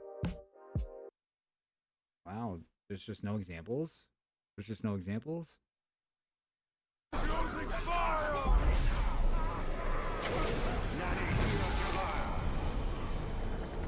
Abandon your master and serve me! I serve you, bright lord! stay and fight? As you command. Heal the skin! See what's happening! Serving in your army was a miserable farce. So I'm going to make sure no orc ever has to do it again. Homie betrayed me in 3 seconds. Good shit, man. Good shit. Speaking of good shit, let's dive into some more good shit. Shall we? The fuck is this? Is this WWE? What game am I playing? The fuck is bro wearing?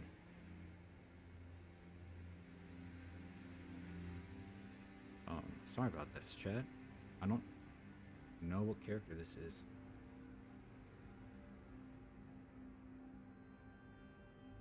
I actually just... like Chris Jericho? X-Pac?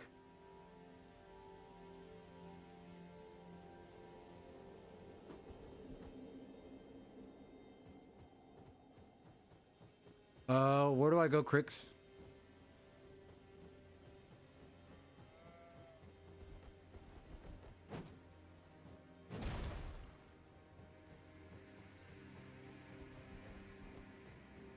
Is this actually offline mode, though?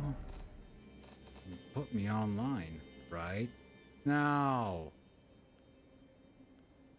Am I online?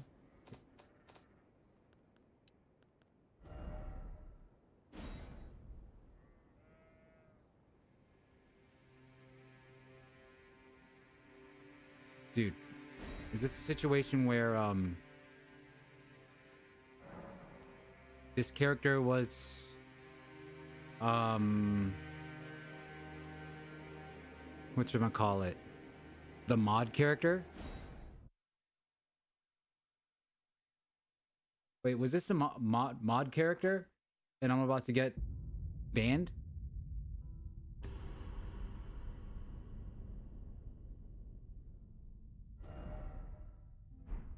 We're not saying anything, so guess we're good.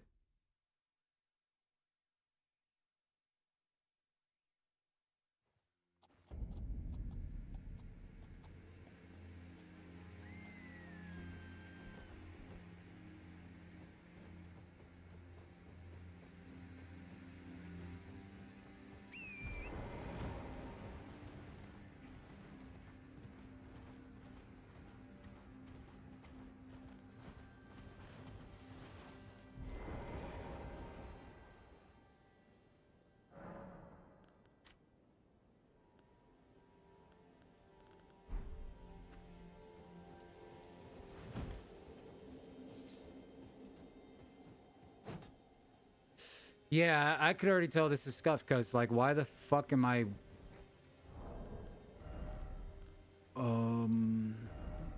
I think maybe I transferred weapons to a different character.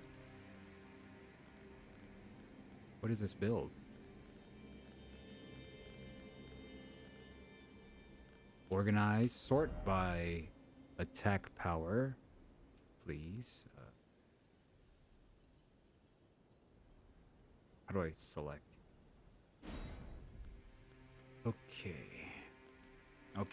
so I guess this is what I did. I wasn't just gonna use a hammer, so I'd put a shield in the other hand. I wonder why this shield. Dragon Claw. I'm sure I have a leveled up shield.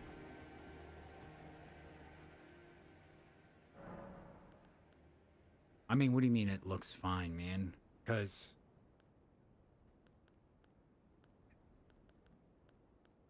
kind of feels like it doesn't.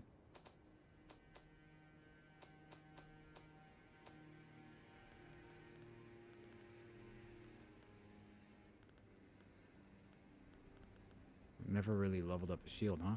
Well, you know what? We could do some Guardian RP. We're Guardian. Guardian RP. Okay, so what else would we rock? Equipment. He wears armor. Pretty sure. I'm not sure if it's a... Dude, this character literally has nothing. I guess I just kind of sped run to this point. I do remember that. Okay, you know what? It's kind of coming back to me. This character was a speed run. I did pre-DLC, before the DLC, because I haven't played in a while, and I was trying to warm up again when I come back to the game.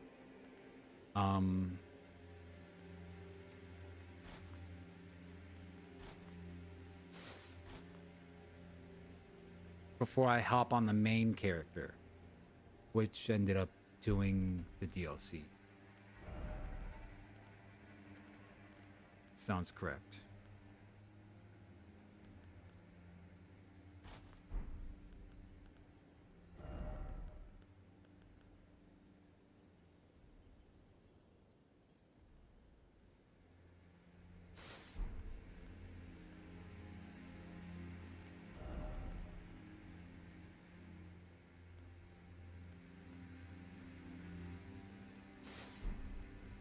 And since this is a magic dragon, let's go ahead. I think we didn't quite get to Mohg. I mean, look what I have. I started this character from scratch and got to this point and stopped. I remember you being in chat, helping me through the process.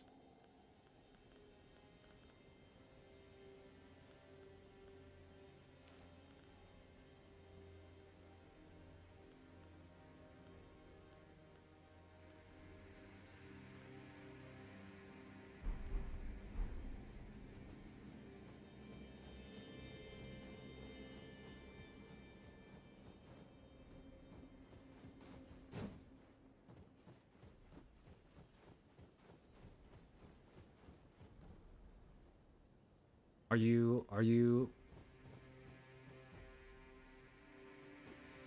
Where are you?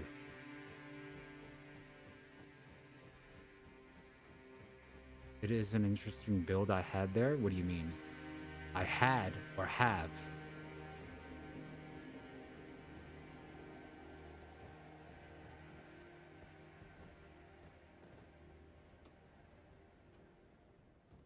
Why isn't this working?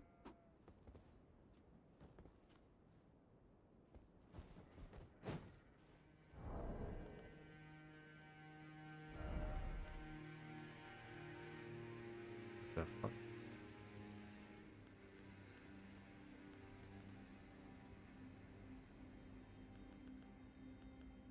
I don't even know why I have this mana pot. Why do I have a mana pot?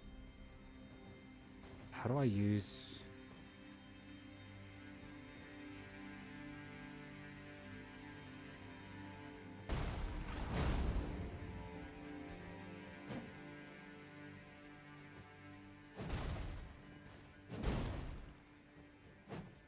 Okay.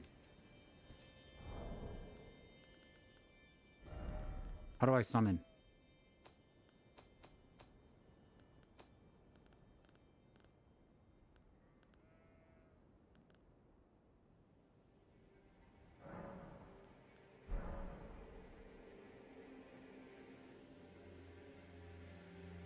What?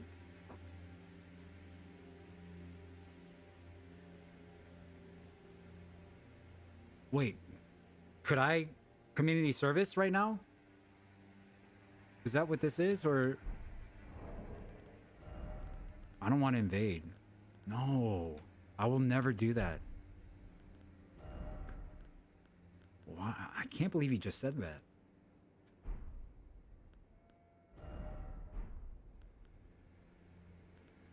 It's actually an attack, a cyber attack. I think it should be illegal. Keep it in the game, you can get away with it, but I want there to be in-game punishment if you get caught and die by a hunter.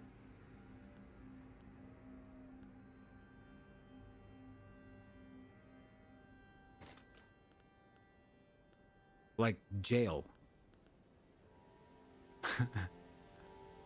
Do you want to go to jail?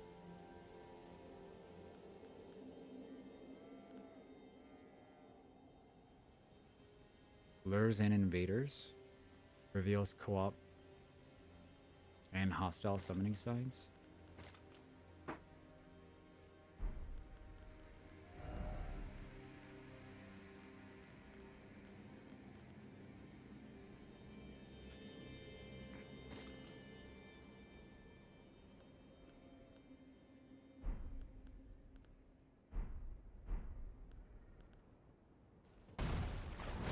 Damn it.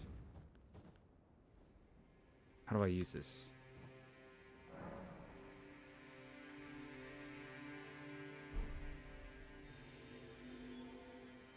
It's been a while, man. Someone's gonna call us expecting help, and then we're just actually gonna be like, hey, thanks. Kind of just here to warm the car up. Thanks. Stupid. Thank you for your time.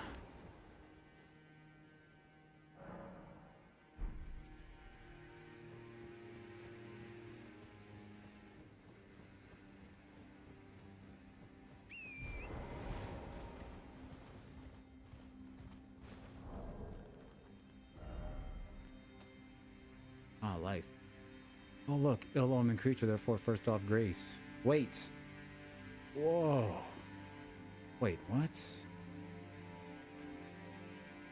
I think this was a bad choice. I did both near and far. Everybody's probably at the DLC, right? This character.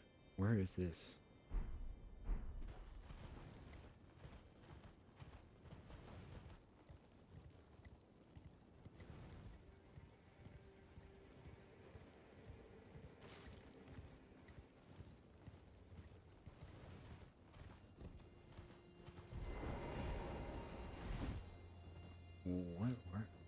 Where are the people? I did near and far. What's going on? And how come I can't interact with this?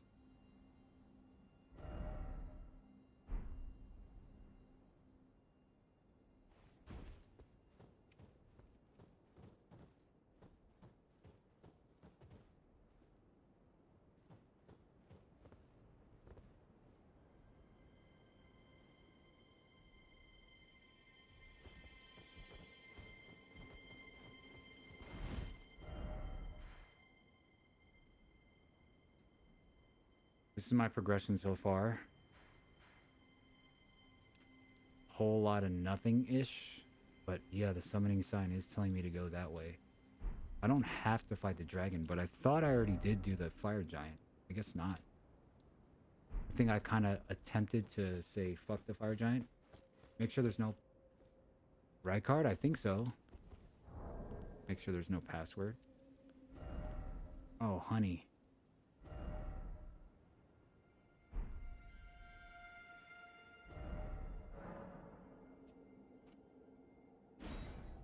Good comms, good comms.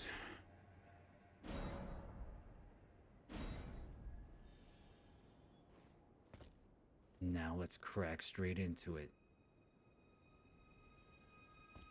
Wait. Maybe I can get someone to help me with this dragon first.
Yeah, but then That's why that's what this is for. Summons doesn't matter if they put their summoning sign here.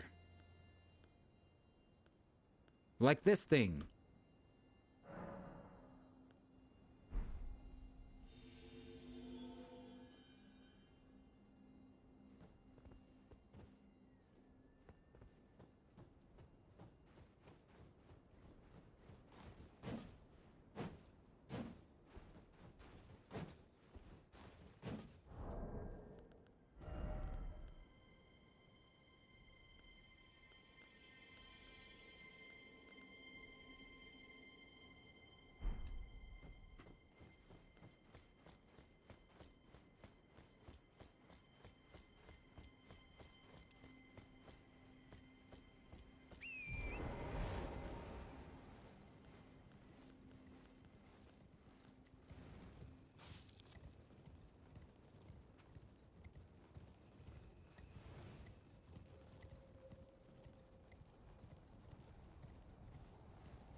Yeah, this game is a lot harder with this mouse.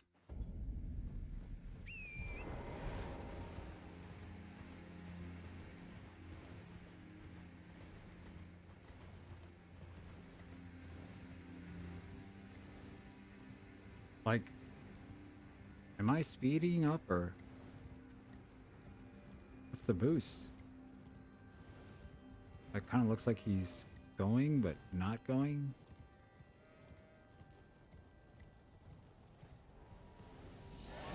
I'm not used to the heavy attack button.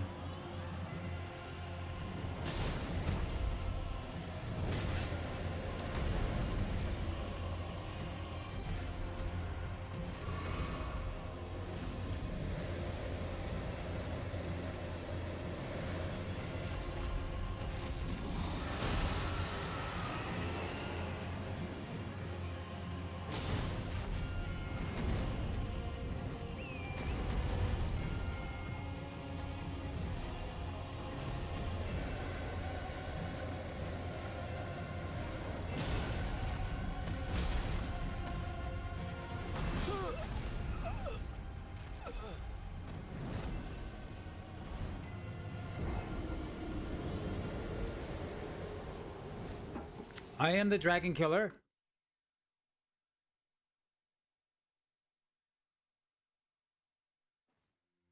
I remember this is exactly where I ended. And with my Elden Ring training at the time, quit. I was like, fuck this character.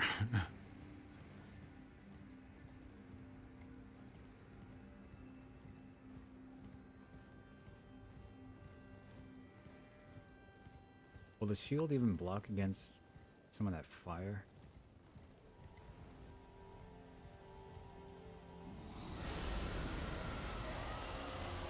What's even the lock-on button? There it goes. Real mature.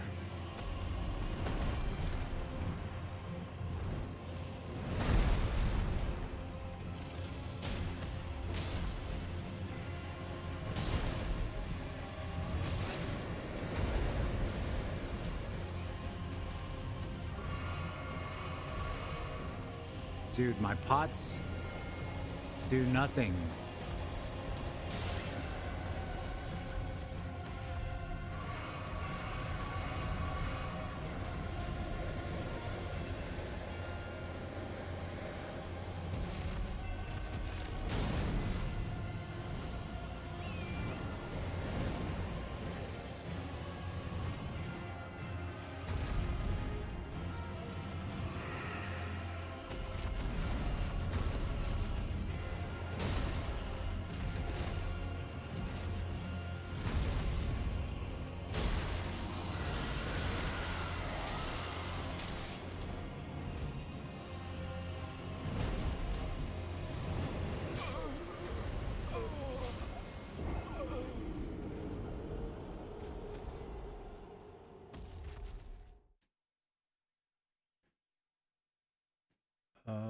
What item am I missing for my pots to be this poop?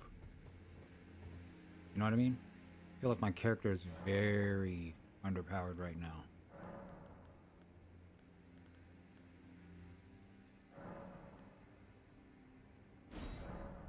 I have no secret tears.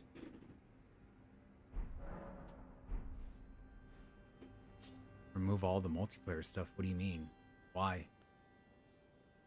It's not like I'm a part of it right now.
Man.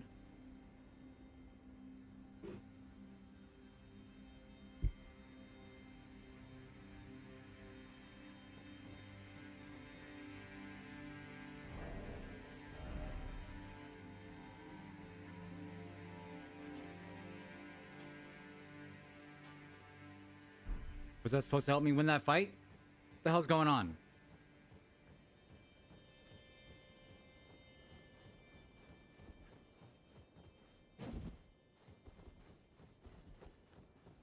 It would help to,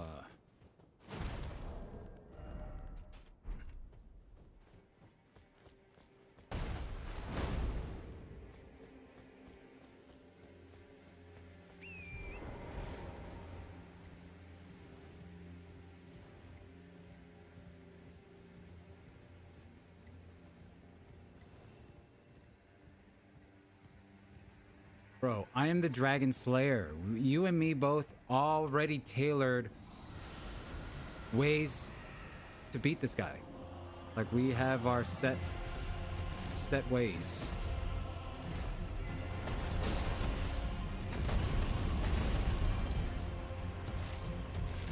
Like, I literally don't have to look at him. But it's not the issue right now. There's a lot of other things going on. Short weapon.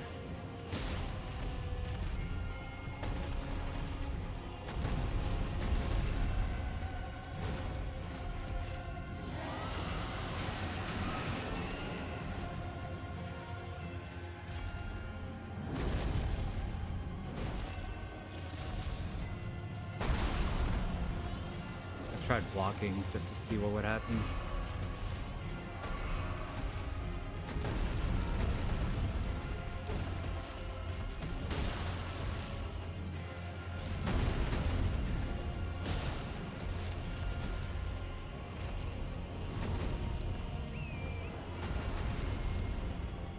This is the one.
I don't know how to use my ability. I don't know what button to press.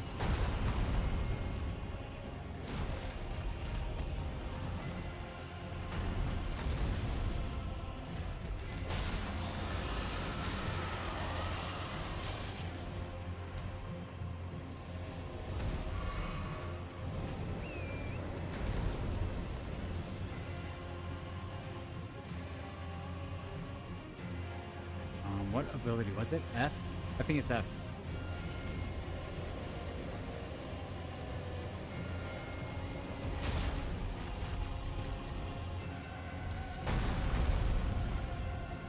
Oops. I actually tried.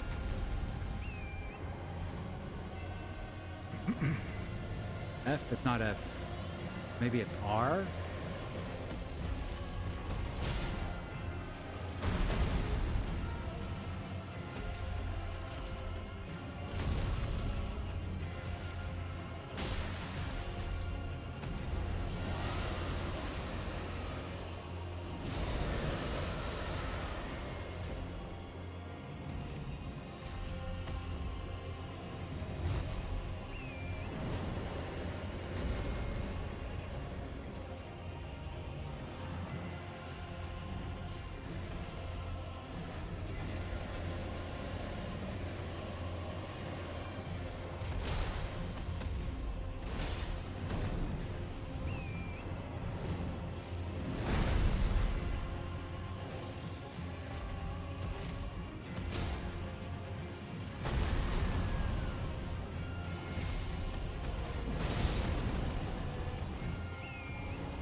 Oh my.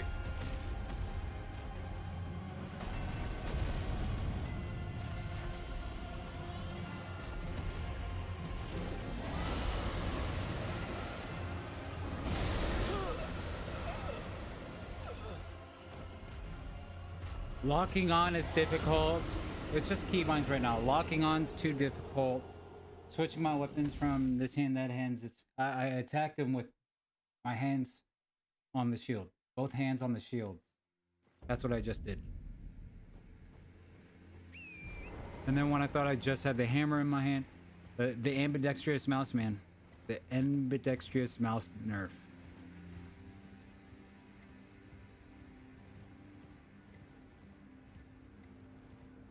Thing is, it's very situational because I wouldn't have to lock on if I didn't care about just needing to protect myself with the shield at that moment against a nice attack. Otherwise, it would just been 2 weapons in my hand.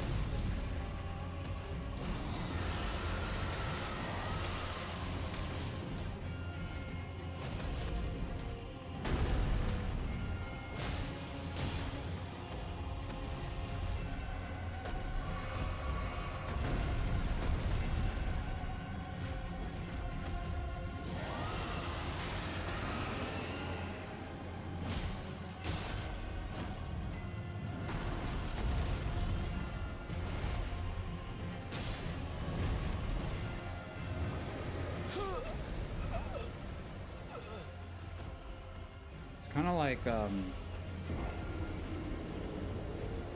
I wish there was, okay, maybe it's a keybind battle. It's just a keybind / lock on battle. I need to find a setup for this mouse. It's gonna fuck up my keybind if I've actually time and time again tried to search for that mouse, especially at the H mart I'm next to. I didn't see it. The Walmart I'm next to didn't see it. Okay, movement control. Maybe that should be Alt. See, this is X at the moment, but that's recent. That's a recent add-on. It should be Alt.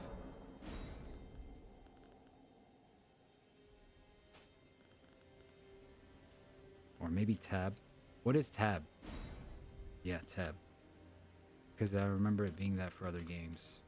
Just a pain in the ass to click, right?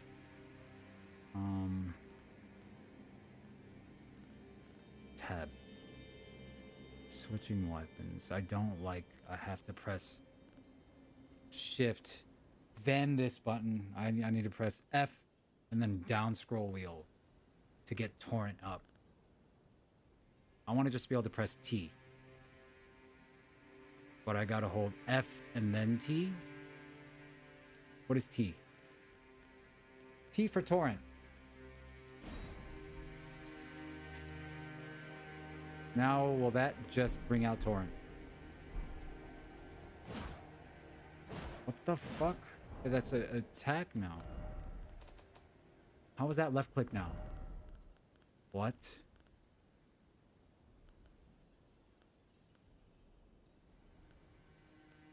Wait, what?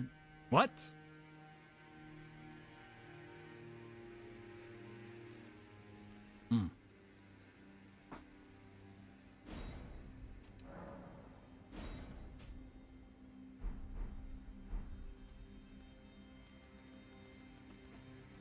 Okay, that's that. See, and then I have to hold F for this menu.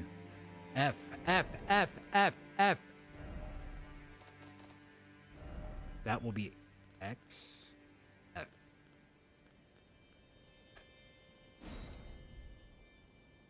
Not on the keyword. Feats. X. Use item. 4. Heavy attack is Z at the moment. What is mouse button 4?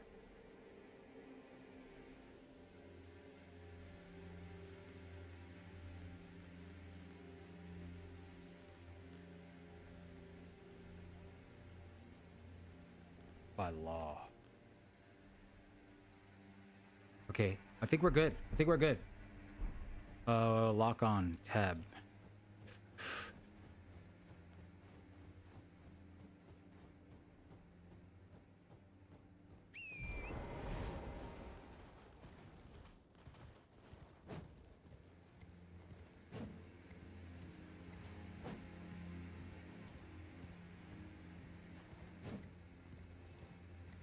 What if light attack is scroll wheel up, dude?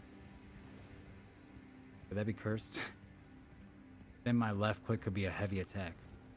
'Cause right now I have to hit a button on my thumb to heavy attack.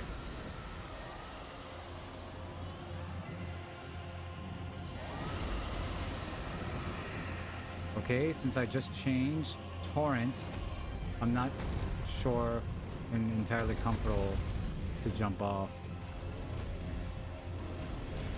X, F, up, X. I'm holding X and T for torrent, T for torrent.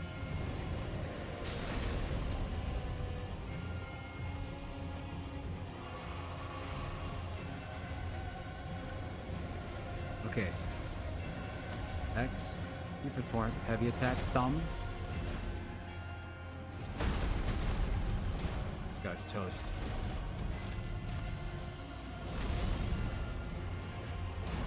Monster Hunter Wilds.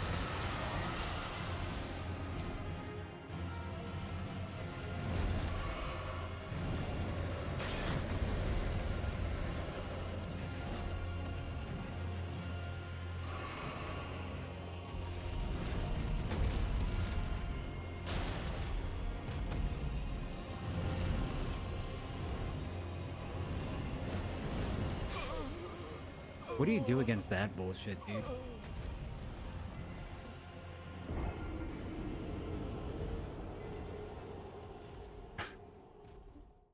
Well, why are my potions weak?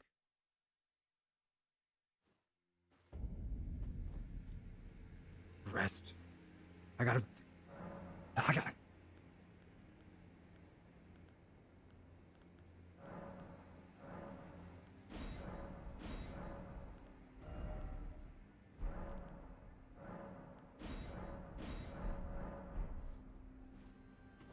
So what is F now?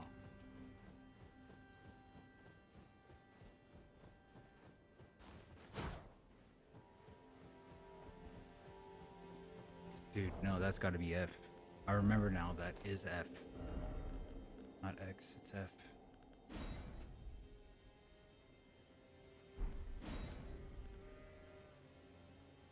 F. And then scroll wheel up for torrent. What's it down? Where was T?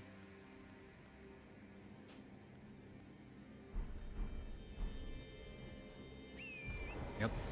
Just flows, it flows, it flows. I changed targeting, that's the main thing.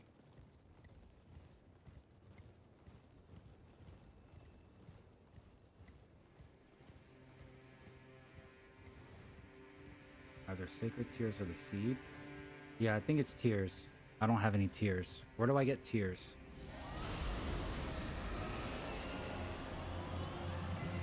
Could I just like microtransaction some tears? I don't want to do that.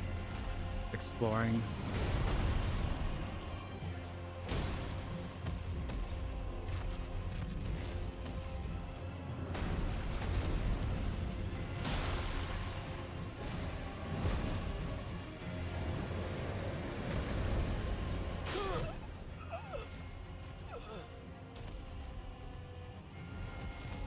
I can't from full health block with my shield.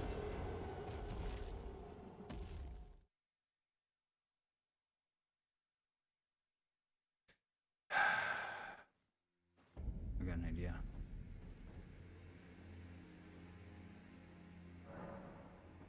Ooh, man.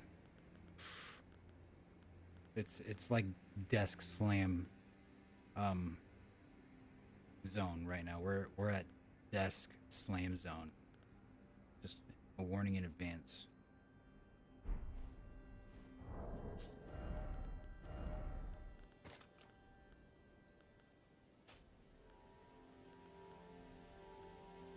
Yeah, but I'm not gonna use runes, man. We're 125.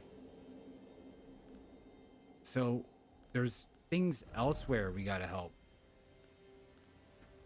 These magic. Let's just put on the magic.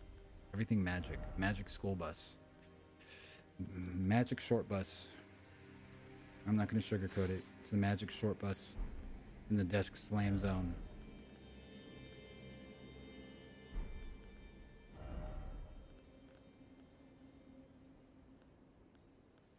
Okay, you're gonna say something like that right now?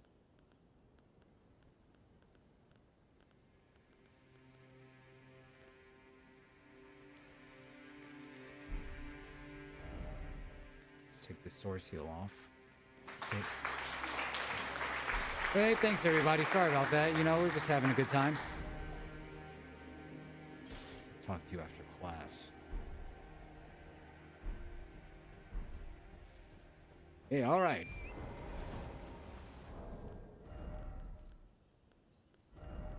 Magic, magic, magic, magic, magic, magic. Don't care about the slash. Don't care about the slice. Magic. Prospectors. Magic prospects. Okay. Spellblade. Magic. Magic. This guy is still alive, by the way. Is this my New Game Plus? This might be New Game Plus. Dude, let me look at my character's eyes. Dude, I think this is my prisoner. Wait. My DLC playthrough is on the other character, not this one. Remember my hot girl? My shouty? My ride or die? Anyways, this guy's toast.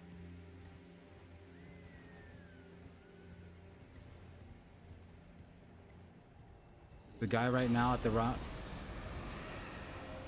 So I just wonder why.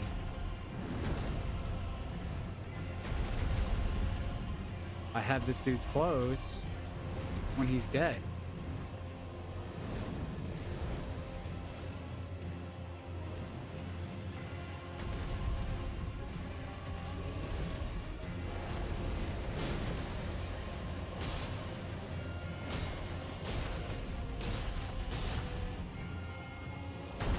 What? That reached?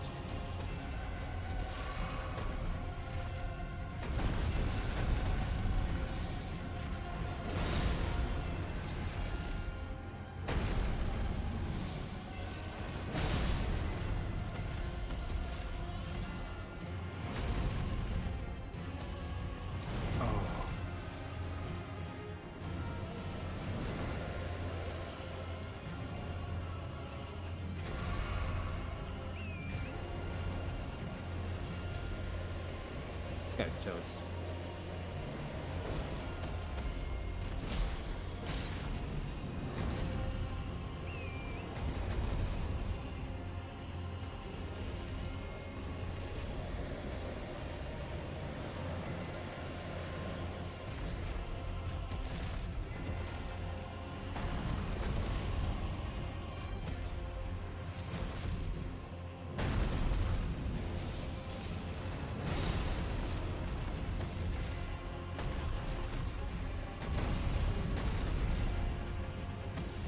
Bitch.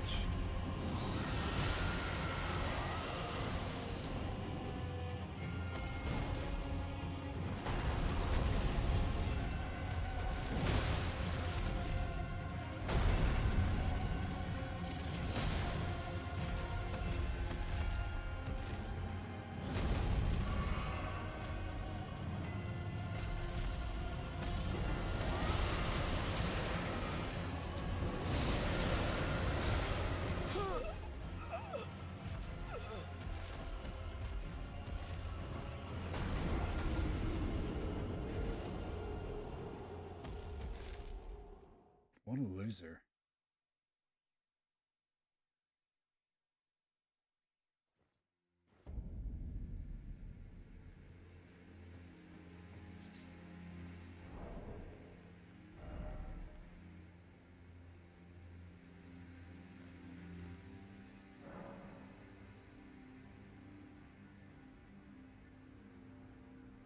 Oh look, we're playing the board game.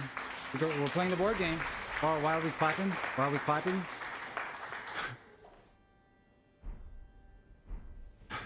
Clap for loser. Is that weapon upgraded? 5 plus 5. I guess it's decent. Guard counter.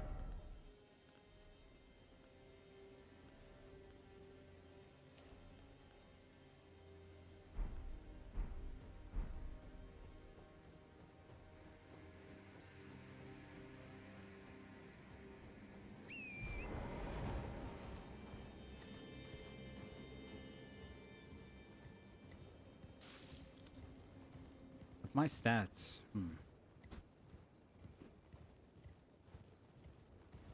I kind of don't like maces. Whoa, like why isn't he staggering? I hit him a couple times. No stagger.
Fire! Ah!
I got one question though. Were you here?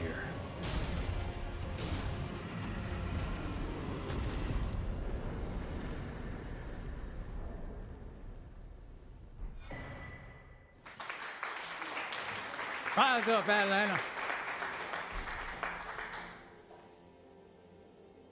I remember like it was yesterday. I stopped playing this game because of this dragon and the mechanics he had, flying away constantly to keep distance, or that spell ability punishing you for wanting to get a little rough and rowdy.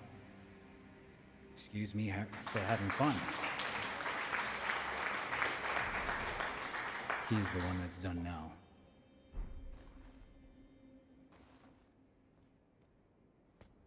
My journey continues. It's him.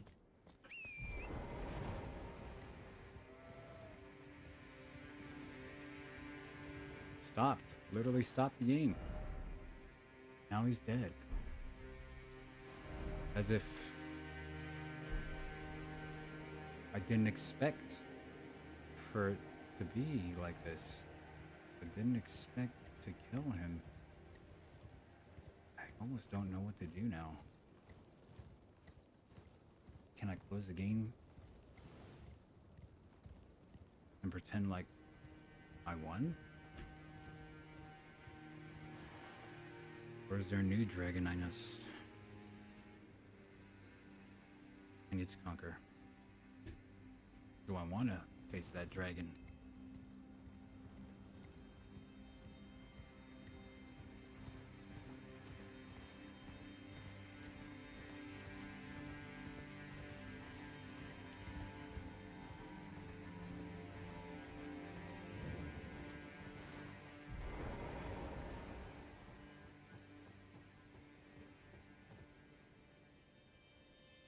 Oh, mother.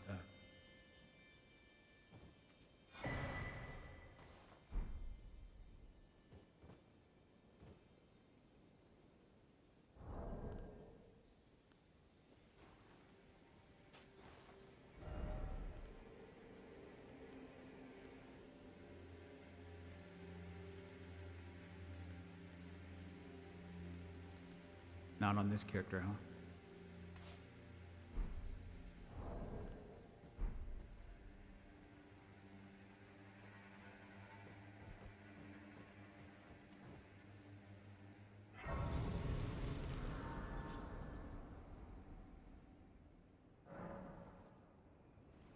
So, to your knowledge, has there been any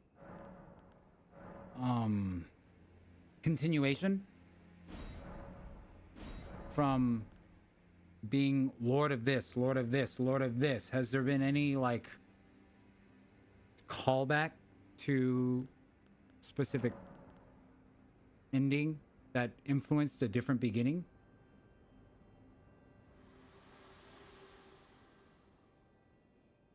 Spoken echoes linger here, words of Queen Marika, who vanished long ago. If you wish, I will share them with you. In Marika's own words, hark, brave warriors. Hark, my Lord Godfrey. We commend your deeds. Guidance hath delivered ye through each ordeal to the place ye stand. Put the giants to the sword and confine the flame atop the mount. Let a new epoch begin, an epoch glistening with life. Brandish the Elden Ring for the age of the Erd Tree. We're almost there. The flame of ruin lies just ahead. I'm glad it was you I traveled with. I must tender my thanks to Torrent, too. Thank you, Torrent. Please continue to lend your aid. Till the end.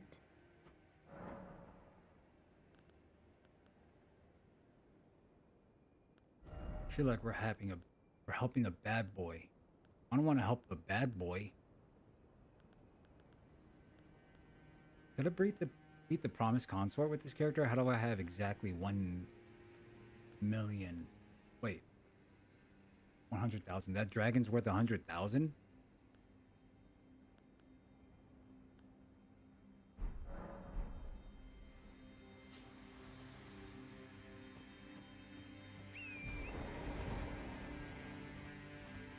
So I haven't...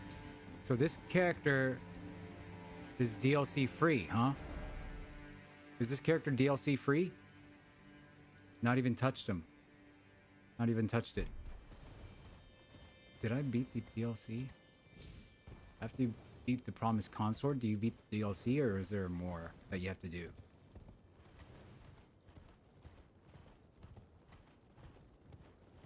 I asked if this character even beat the DLC. Because I'm not sure. And also, how is there no one that needs help over here?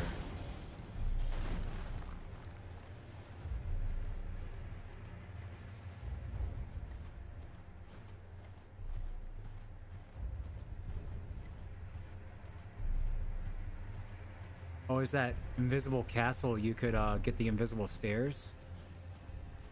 Knowing me, I did that. If I were to know myself, I did that. Do I have to do this? I don't think so, right?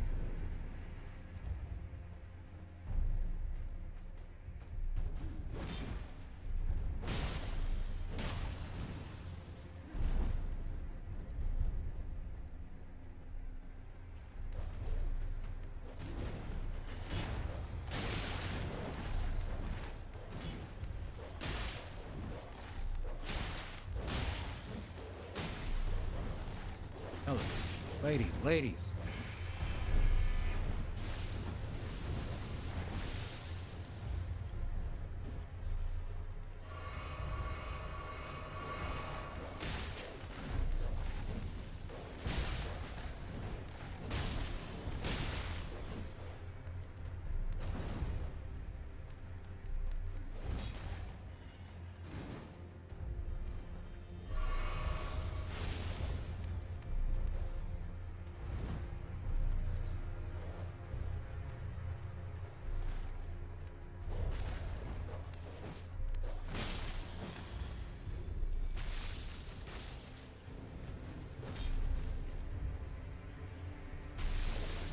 Trash item. So where do I go if I skip?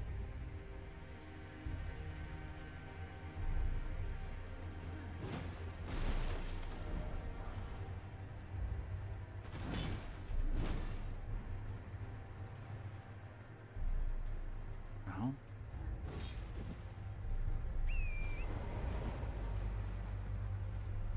Just keep going forward.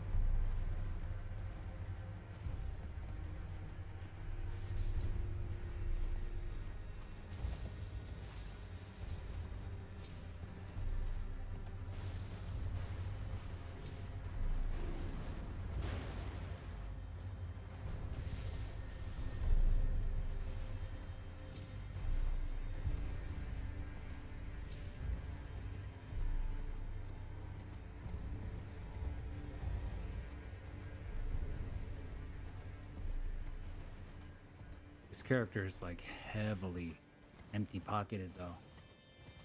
Heavily empty pocket.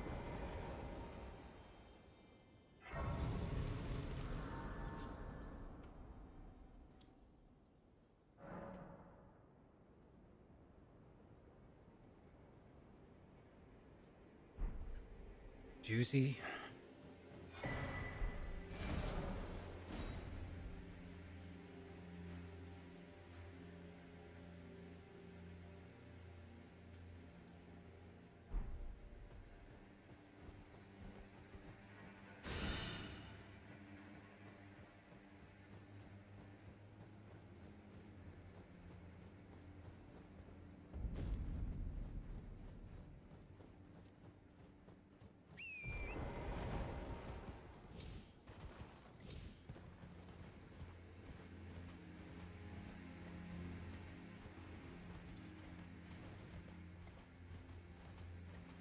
Have you discovered everything? I guess you had to, right? I don't remember an invasion here, though. You sure I didn't already kill him?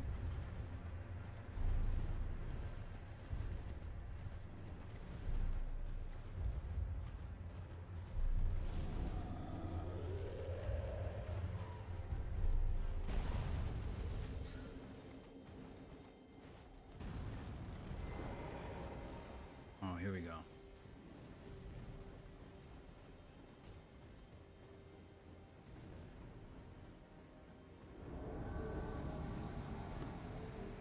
Wait, I already have his armor.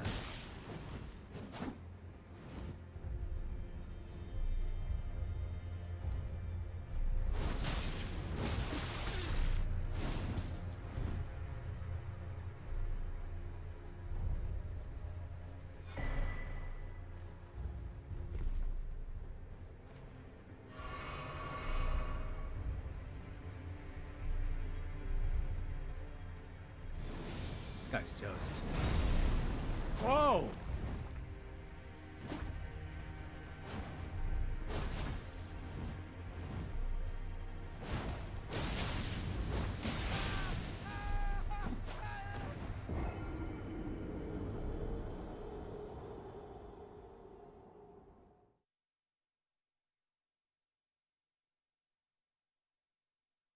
I already have his armor. Why would he do that if I have his armor?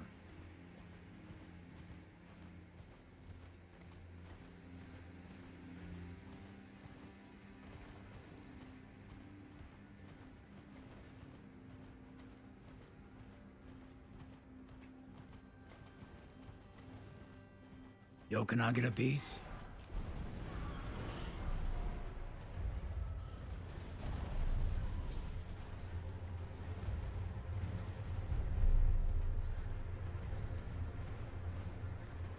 Oh!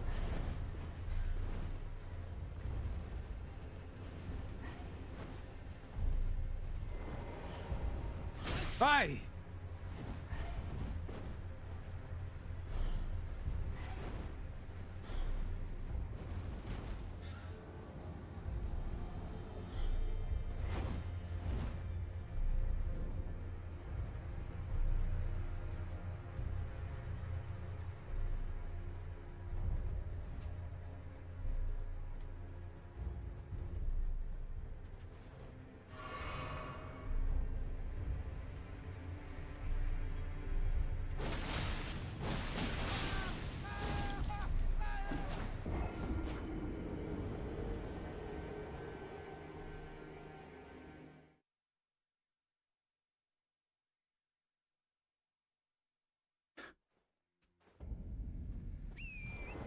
Okay, not going towards the right side.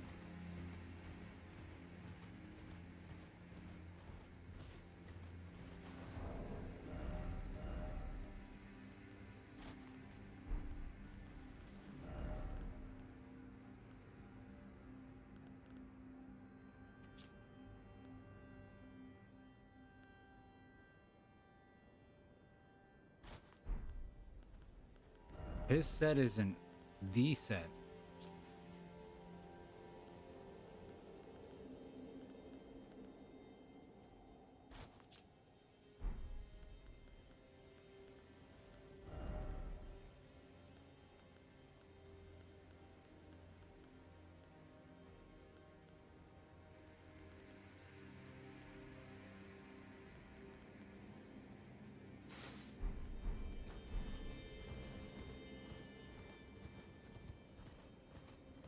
If I summon you, it's gonna be harder.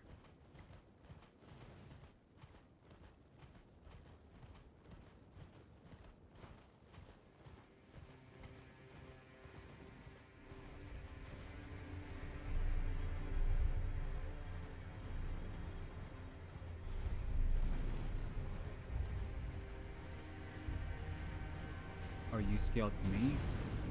But the boss is still gonna be scaled up somewhat, right? I'm not gonna do the giant. There's no way I'm gonna aggro the freaking giant with this mess.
All I'm saying is he would have been parried like 10 times.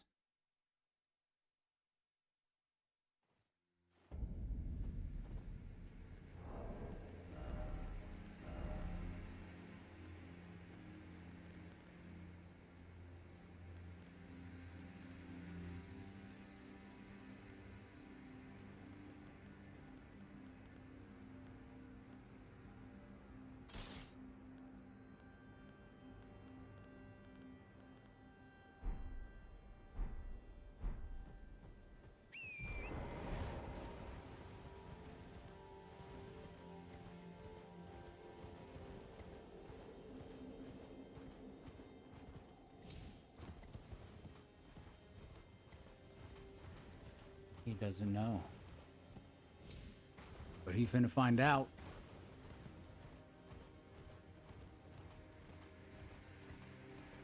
The samurai sword isn't colossal, right?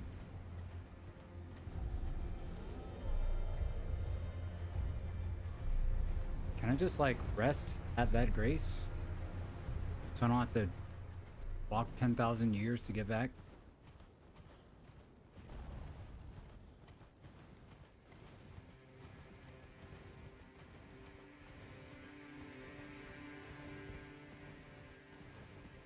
Did I miss it? Where is it?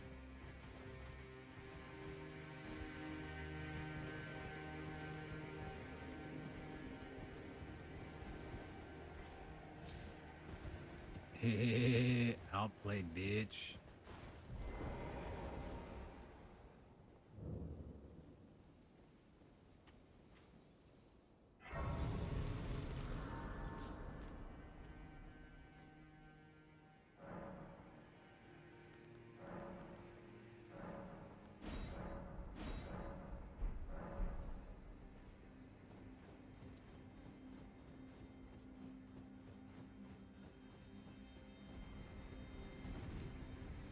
Yo, where is he?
He's doing so much damage.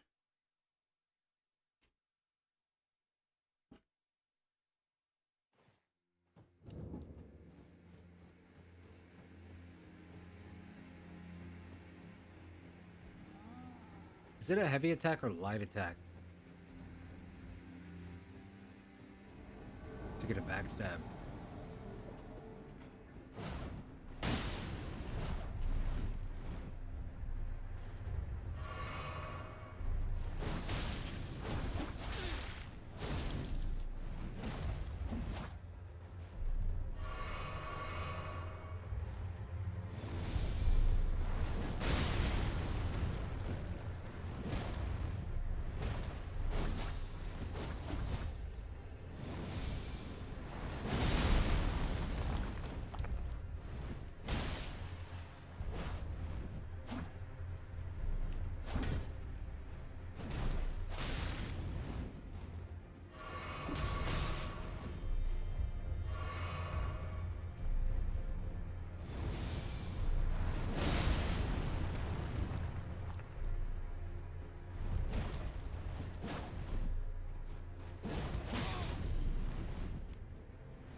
I got another Okina mask.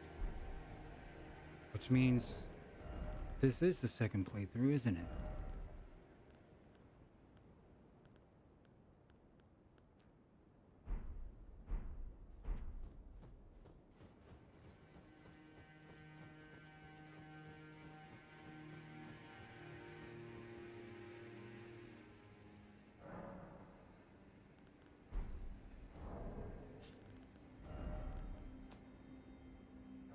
Wait. 31 hours. I doubt it. 31 hours. Unless I beat the first playthrough in less than 31 hours.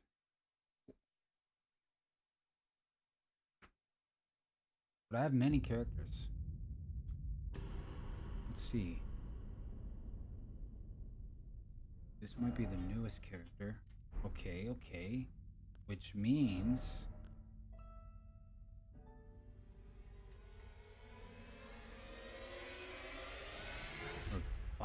almost 500. This is 200. 14 hours.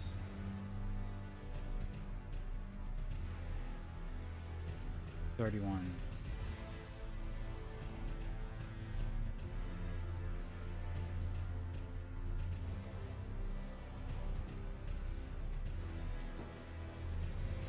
Yeah, but it's all on the other mouse. This is all time clocked in on the other mouse.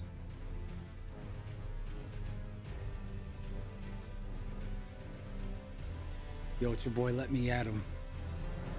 It's time to clock in. John? Oh, yeah.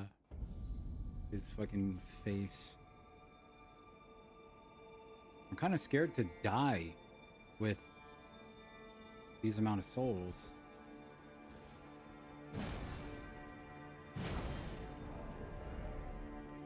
And what is this build? This is the build. This is what I beat. This is what I beat the Promised Consort with. You can't imagine me loading the game up for the first time in a while and I'm just like, excuse me? I did what now? What is this? This looks like dog shit.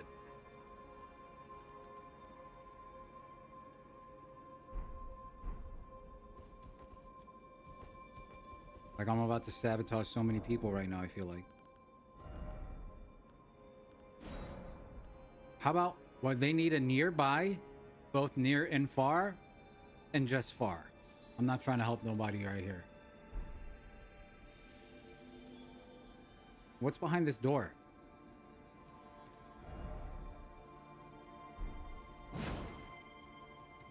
Like, why did I wake up here?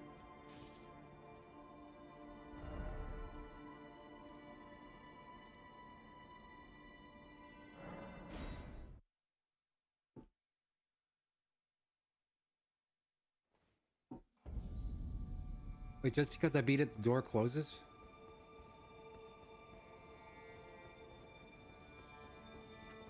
You explored everything here? Are you sure?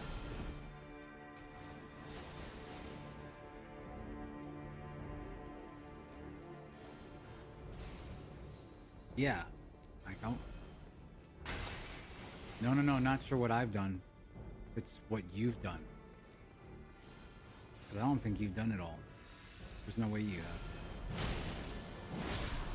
Oh, that's satisfying. It's too much. There's no way you did.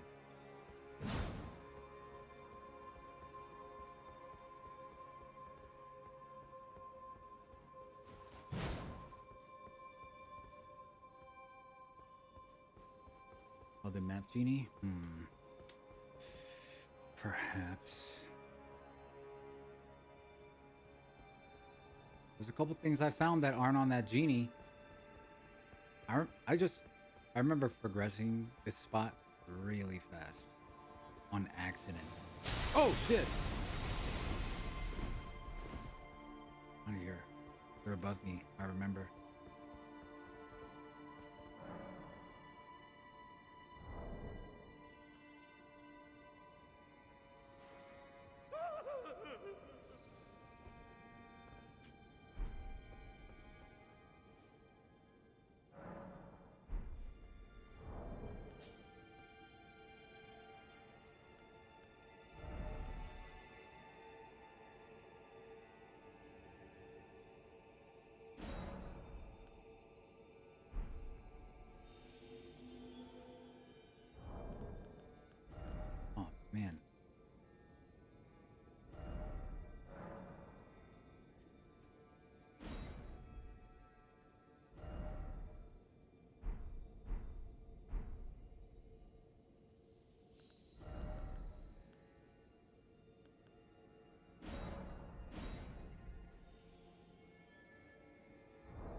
Isn't there a weirdo?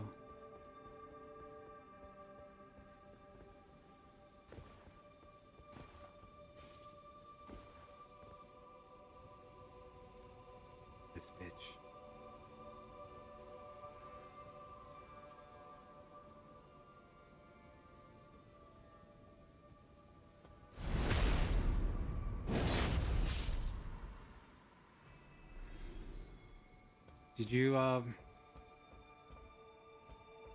Did you ever loot? Did that guy ever drop a weapon?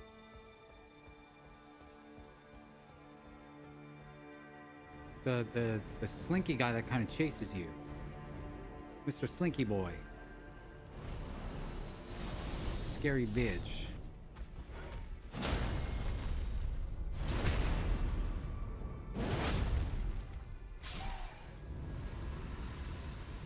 No, go downstairs next to that guy and stand there? Who?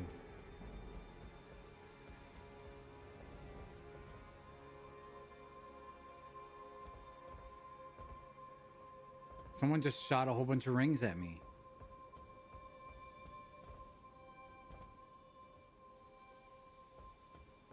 Next, go downstairs. Dude down there.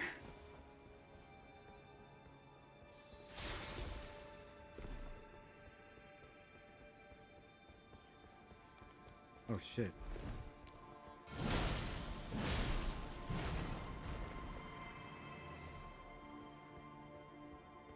The guy down there, stand next to him.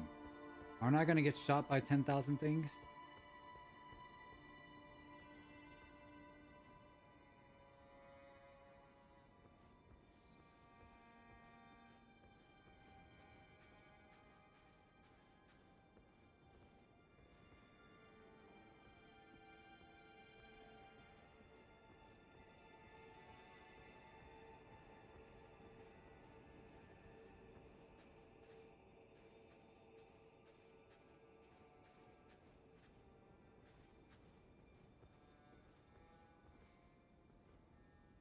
Who's that?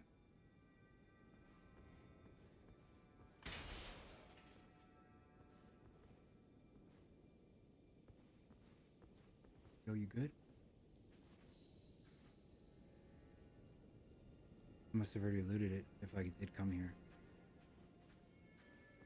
Right?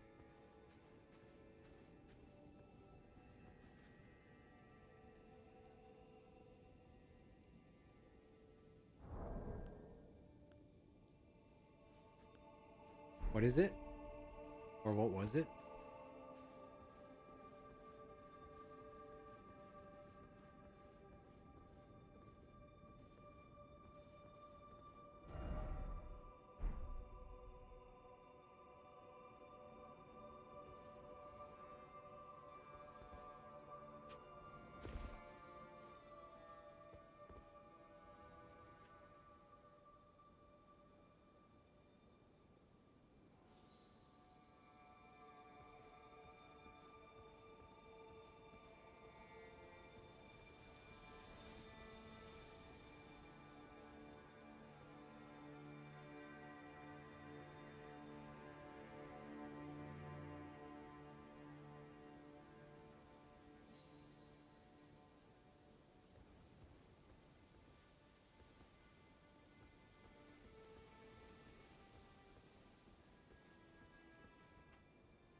I remember jumping off here and into a little porch patio.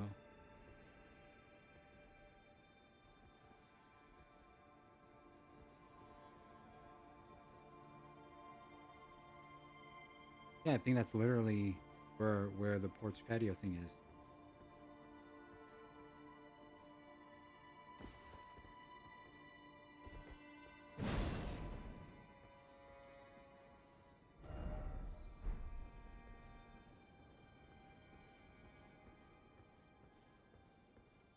Oh.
Stupid.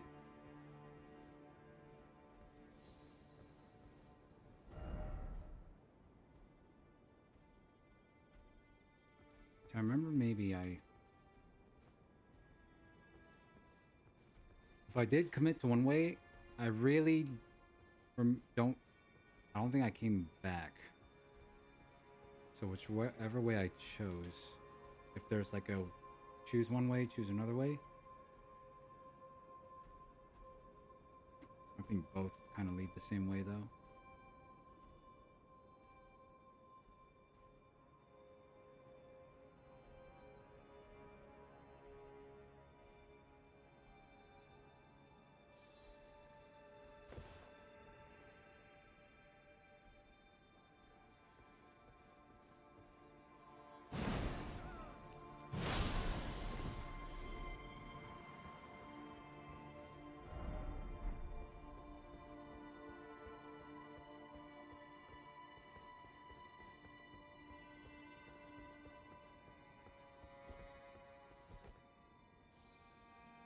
And there's that window.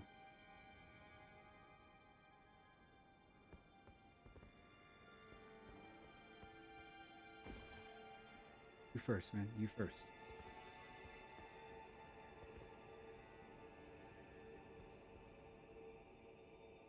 It's crazy how solid that looks down there.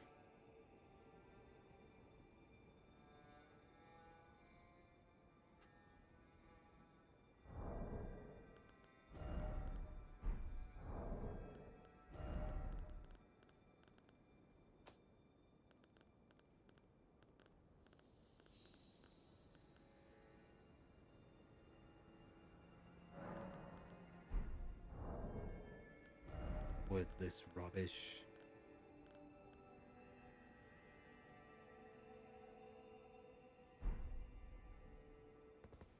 That doesn't look like a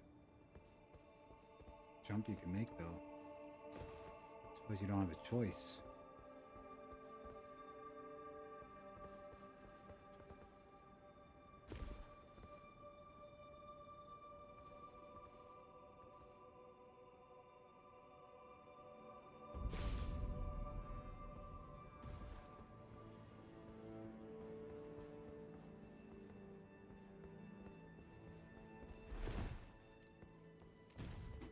Oh shit.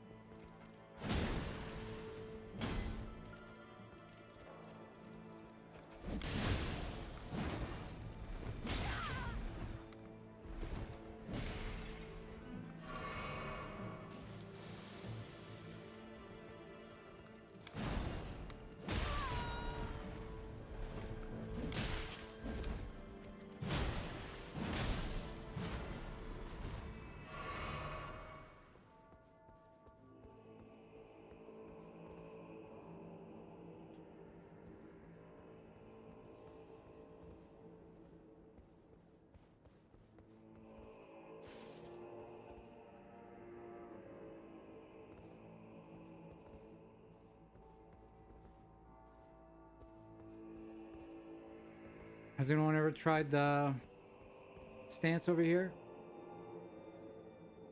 Change that statue, make the robe come off, and then unlocking the ability to go downstairs?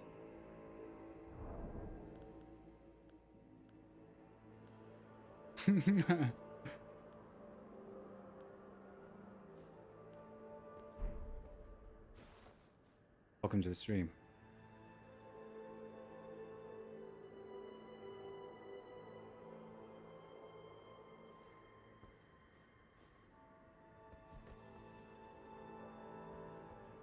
They just tried attacking me in the spirit world.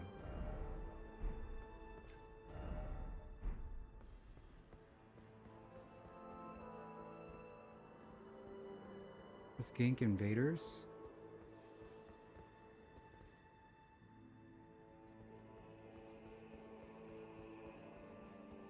No. I need to do community service, but where's the community service? Do I need to restart the game?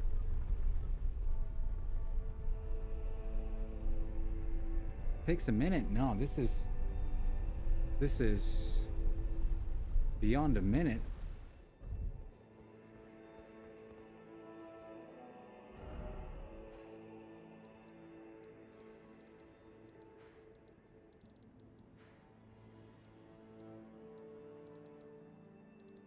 Your character is not easy on the eyes. You see my character and just say no? I'm not being picked. That's what you're saying. Oh my god, you're right.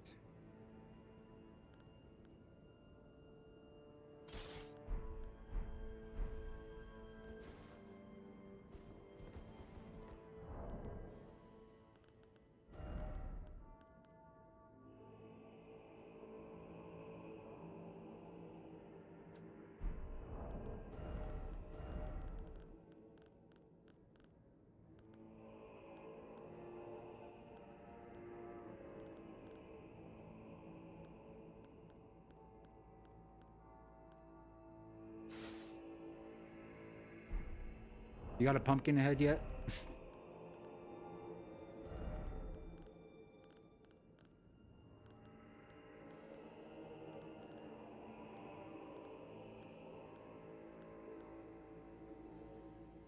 No pumpkin head. Damn. It's a doozy.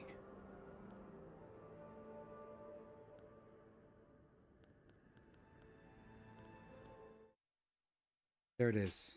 There it is. It's because we weren't getting picked because of what we're wearing. Wow.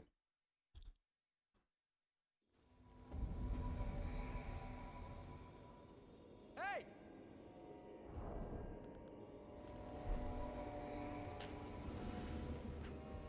Like, what boss is this?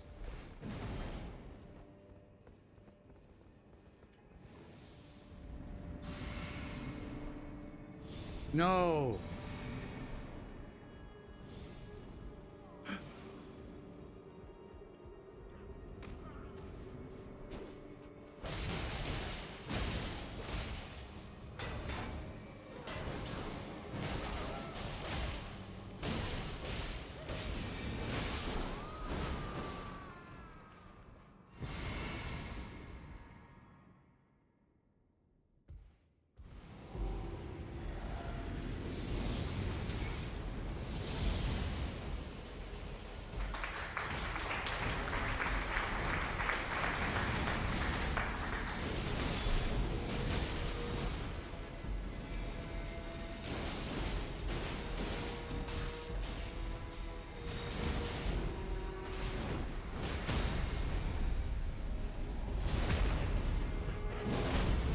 Dude, how come he's no damage is being done?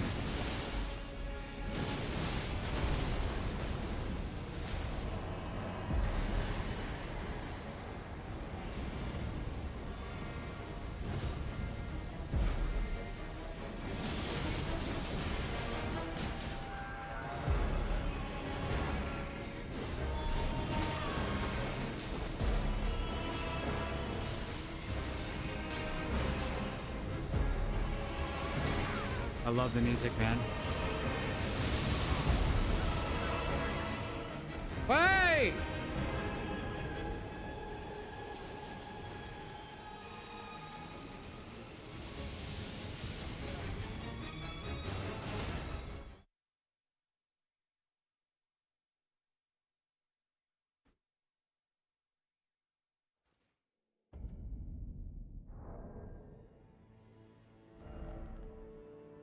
Quality Black Steel 25. The Promised Consort Special. Of course it is. Welcome to the stream.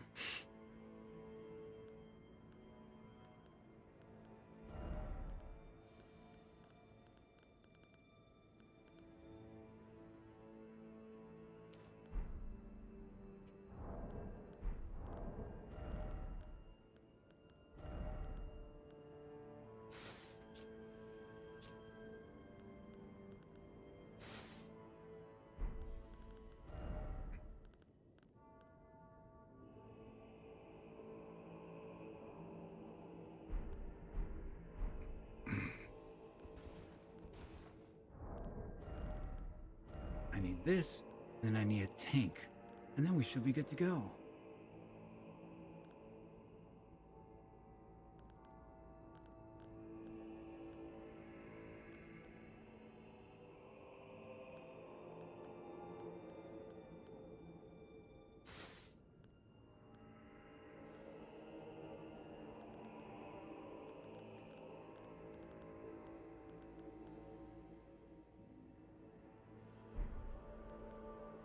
We're not going to troll anyone else until we know for a fact we have what it takes.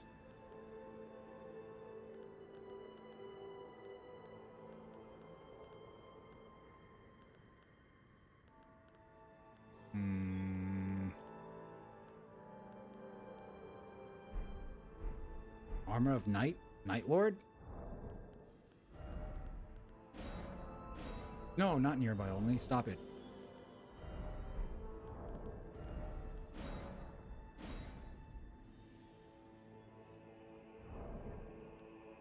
No, I just forgot how to play my dude. I'm gonna need a second. Promise Consort certified. Okay? I'll just need like a few seconds.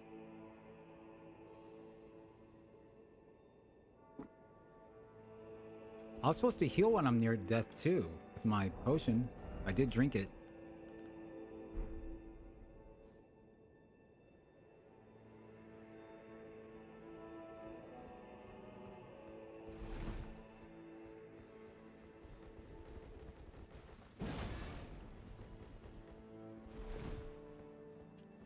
Madness.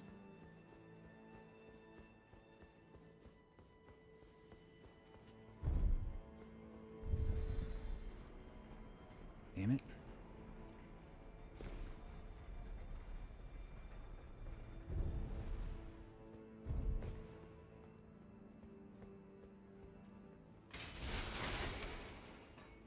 Hey!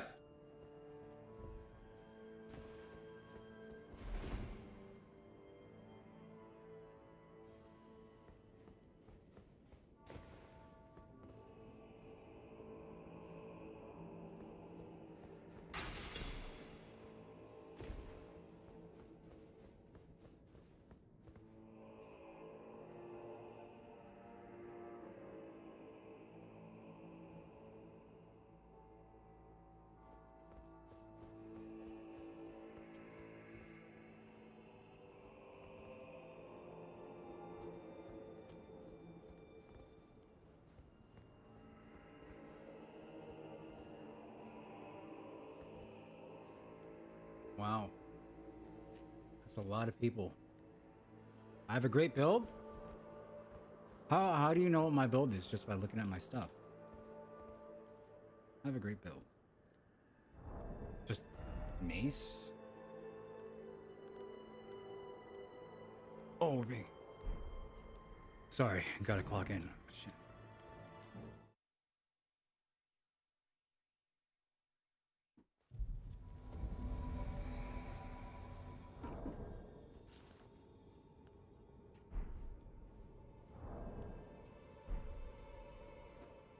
What is this guy doing?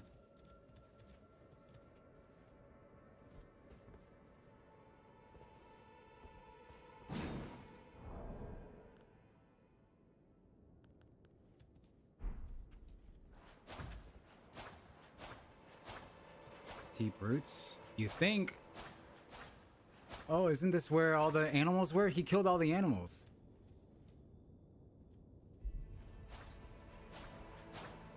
Oh, and they don't... Do the animals not respawn? You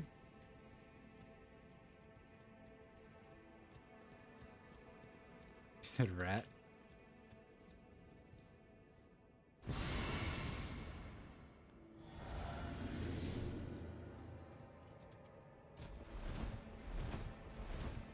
How come I can't go in? No, what if it was just a random... Yeah, I mean, he is summoning people.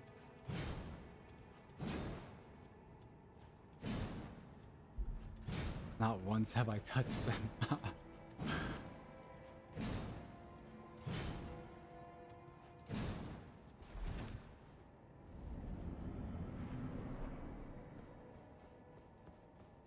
Where is he fighting him? I have to go all the way down?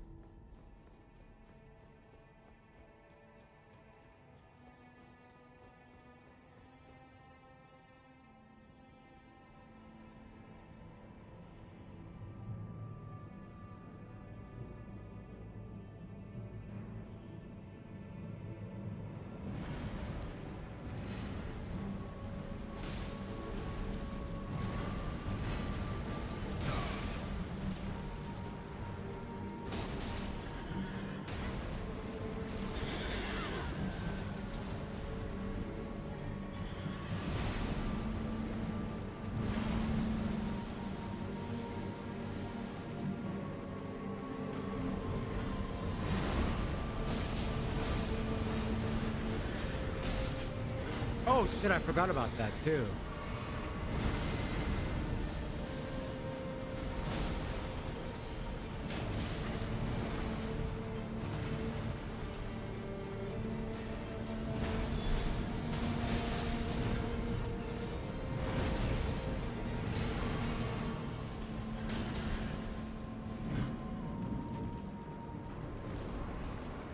What is this?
Well, he still got the credit, right?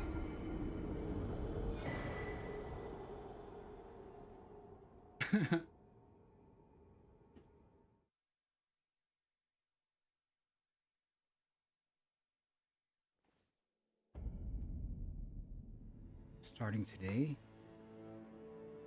Come do Moog with you?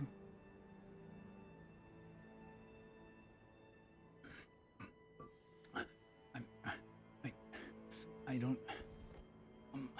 I'm just a weak little boy. Maybe my poopy character. I didn't do too bad there. Moog. I'm so down. DLC round 2, huh? We could do a walkthrough of the DLC. But how do you plan on going about doing the DLC?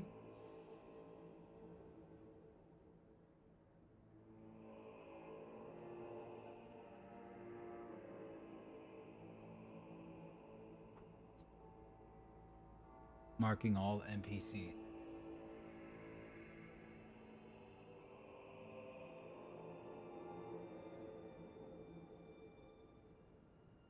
Oh, you're at Moog right now?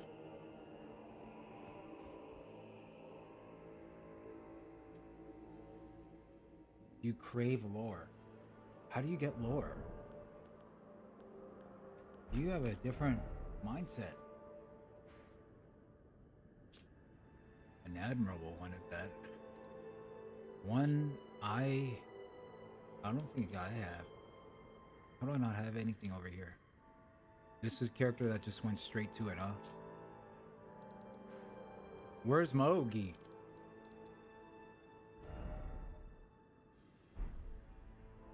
Underground.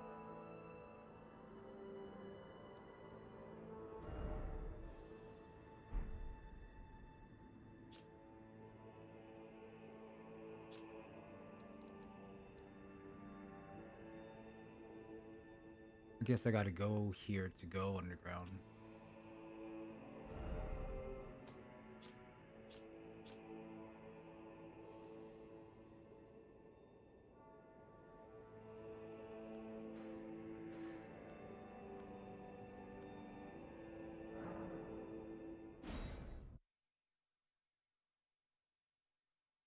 Oh, the cocoon? Oh, so you already did Moog? Uh-oh.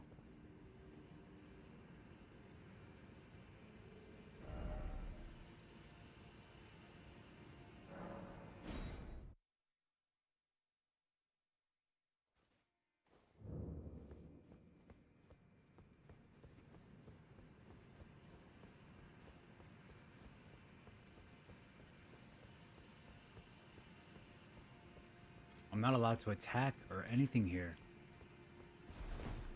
I'm not allowed to do anything.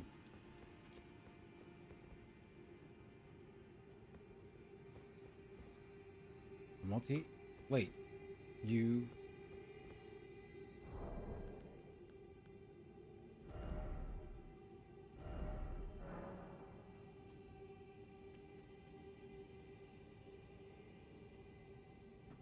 Malit? Malit?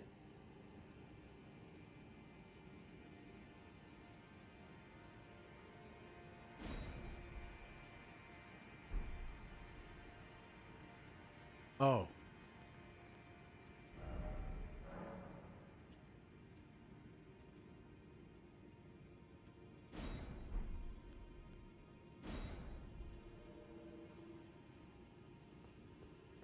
Oh, that's you right there.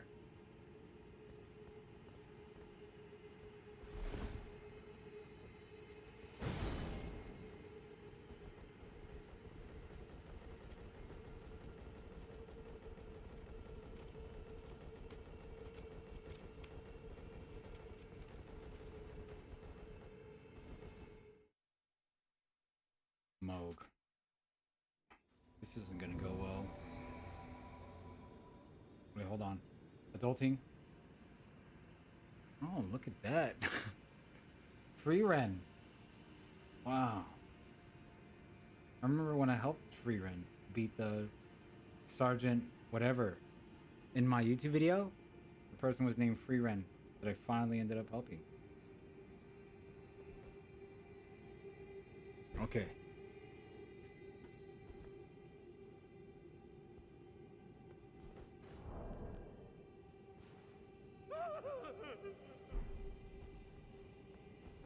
Let's go.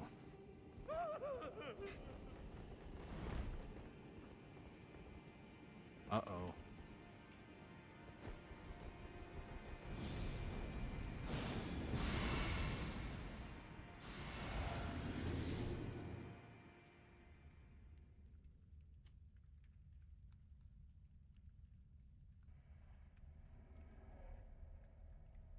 I hope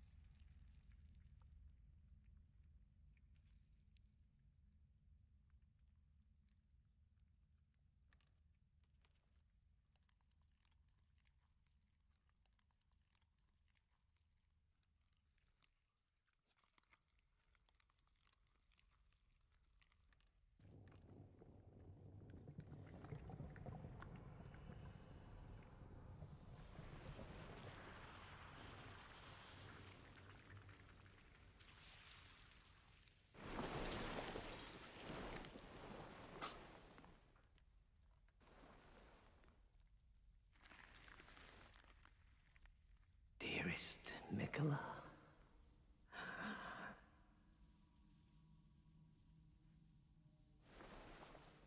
You must abide alone a while.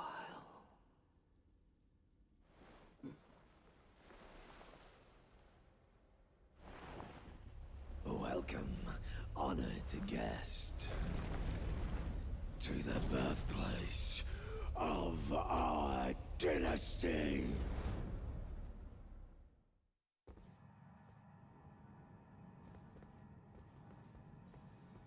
Yeah.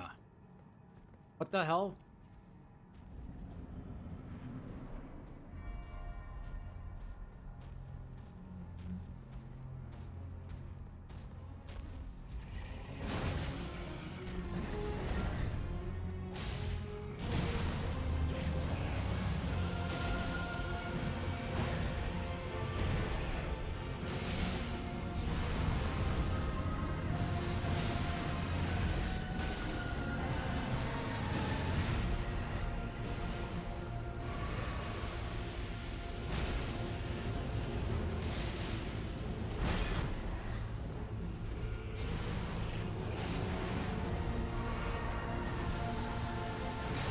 Ouch.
Uh-oh. What the hell?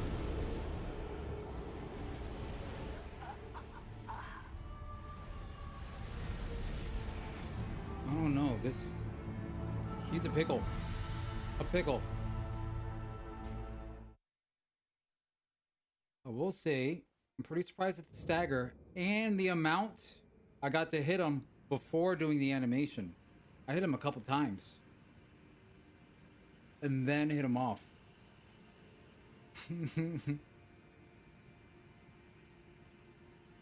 The delayed swings, it's all like just outside of core memory. Getting hit by all those other things, it's kind of whatever.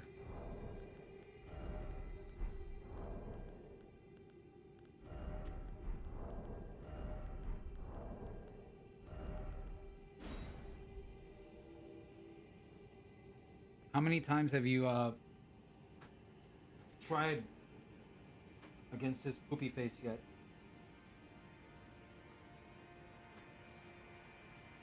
Big poopy face guy right here. It's a big poopy face situation. Moog.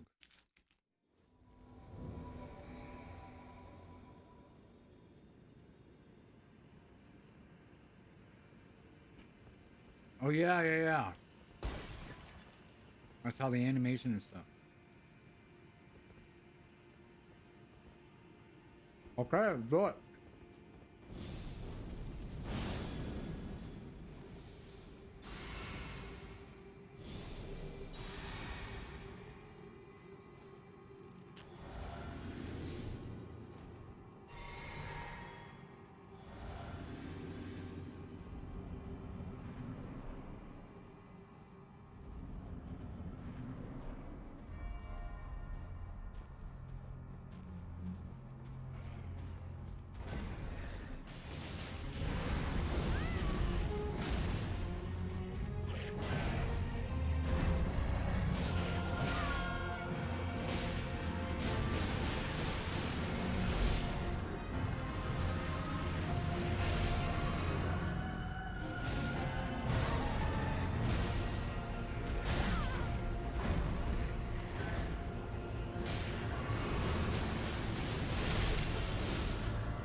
That's a pickle.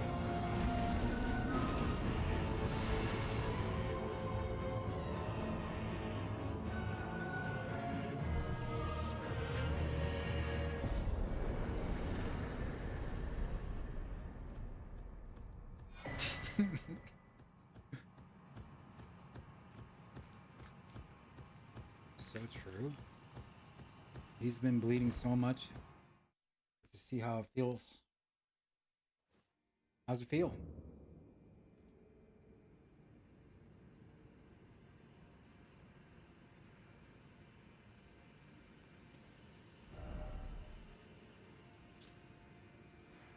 He did not like it.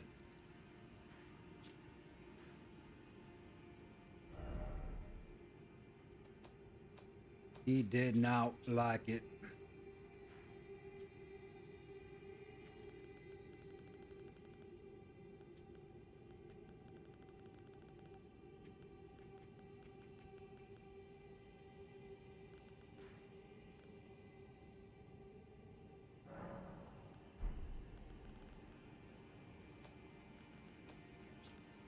Now.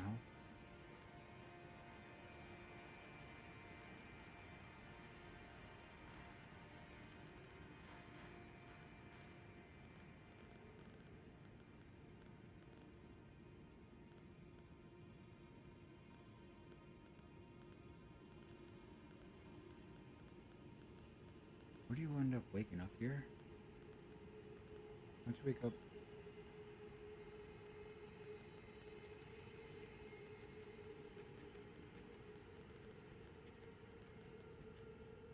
Not there. Right there.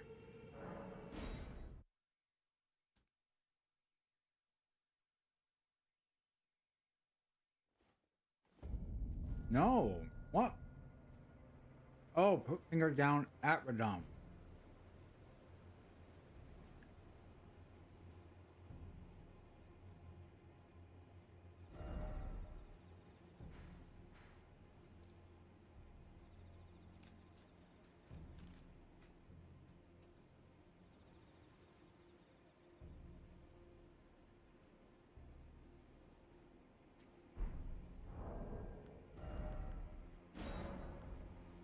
Well, if they need it, we'll get a call.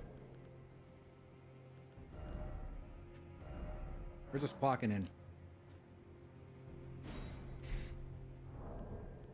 Don't care.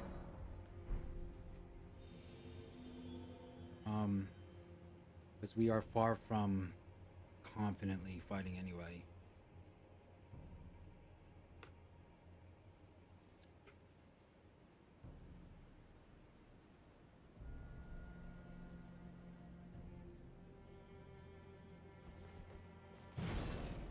But regardless, we did the deed. We did.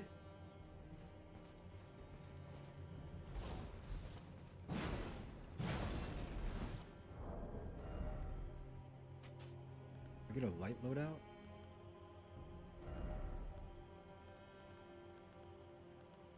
Medium ain't so bad.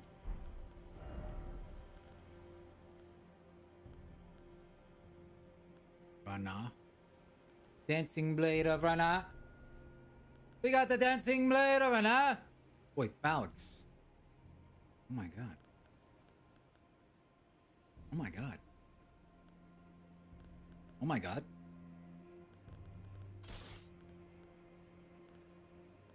Great katana? Oh my god.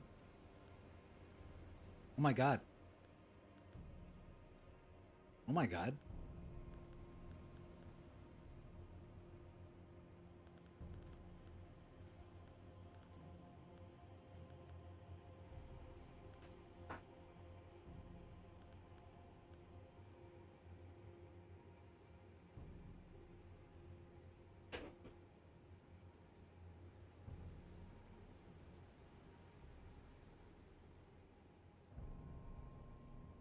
Yeah, we were gonna fight Radon with that. I mean, by the time I learn and beat him, I could. No cap. All it is at least for me, was the perfect blocking. That's all I used. Well, I suppose not all I used. What are you looking at? Oh, NPC?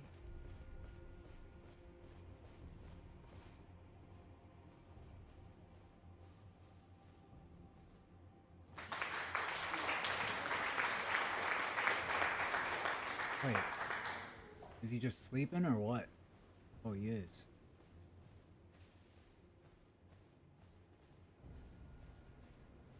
Probably can't even do a back attack, huh?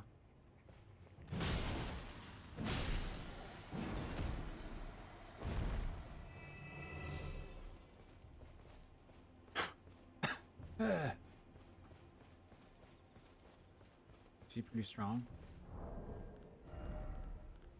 183 plus 25.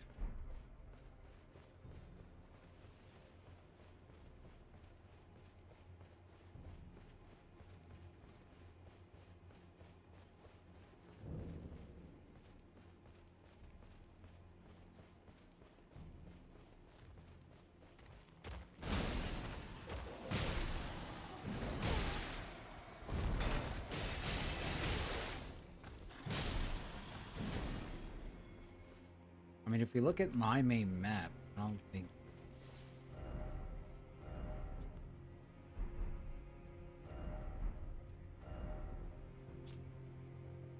I still... Like, I didn't finish the game on the main map with this character.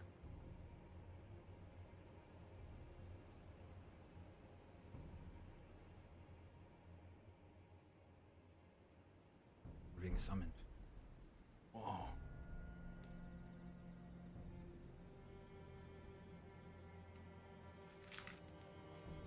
But it could be the new game plus. And that's it.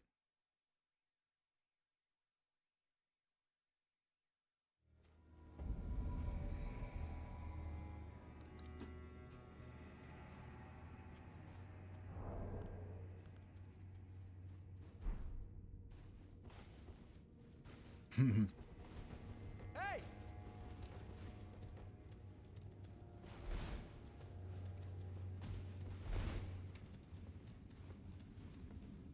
Flower boss?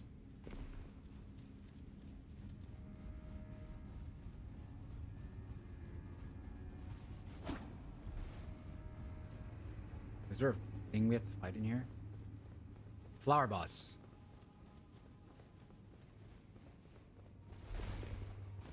And then Marika's right there.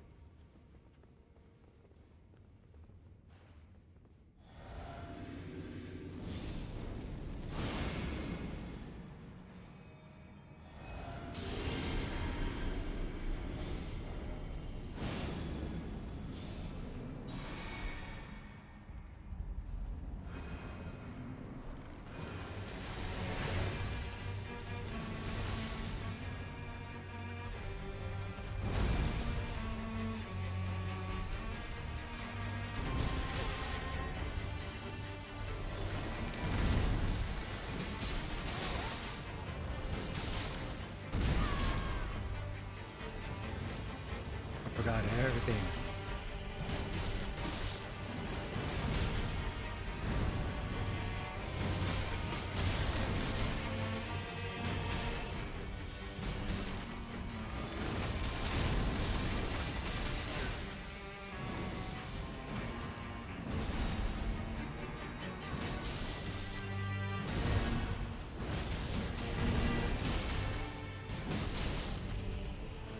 I remember what I did for this guy. It's curved blade swords.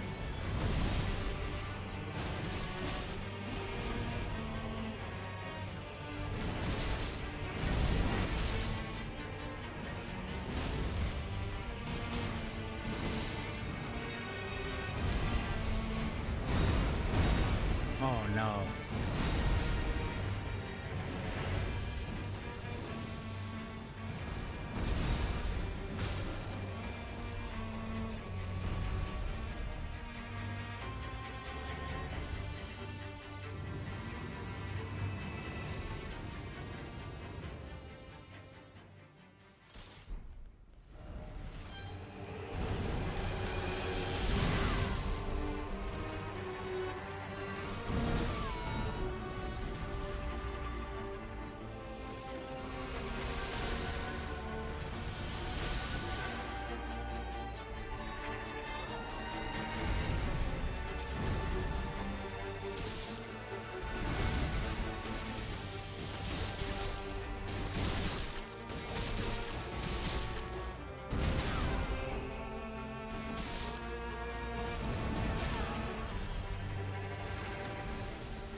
What? I didn't know my health was that low. Dude.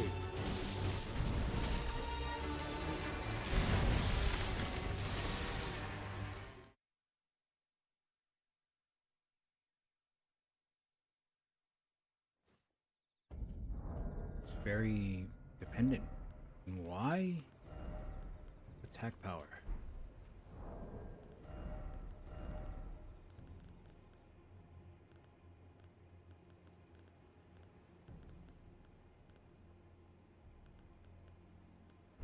I gotta have a backup build.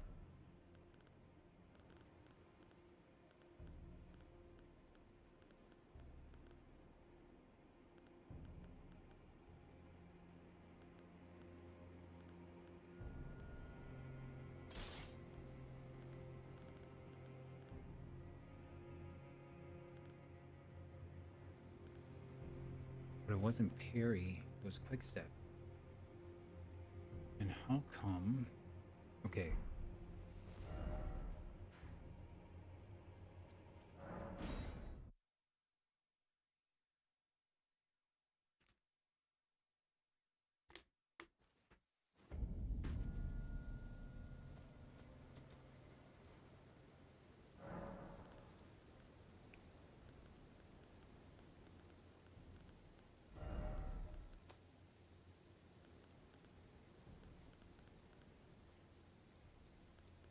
Wonder if this is actually the best.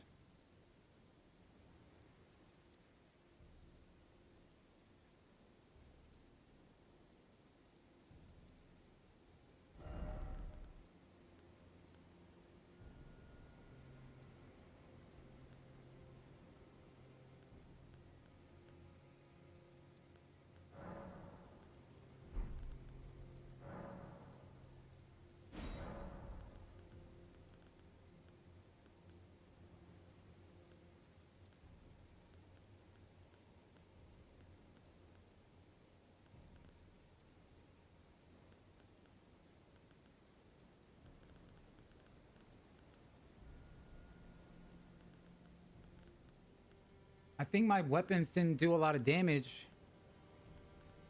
because I'm not really a fire boy.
What is it right now? 338? 3? Oh, it's on quality. Quality. That's what I need to be, not keen. Quality.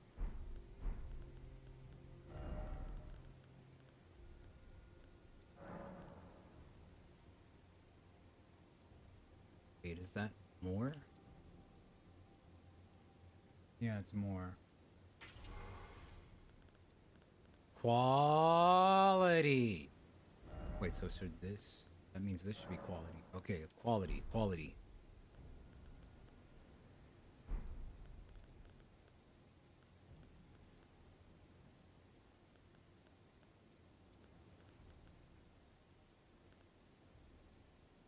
curved sword, bandit's curved sword,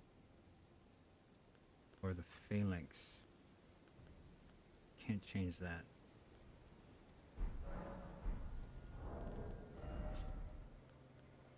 Okay, the question is,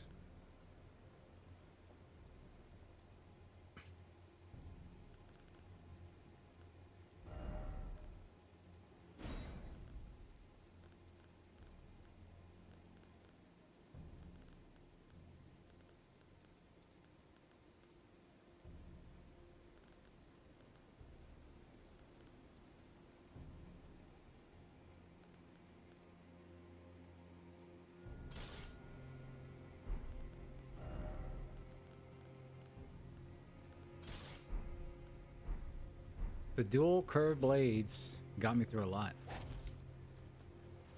Wait, why is it parry?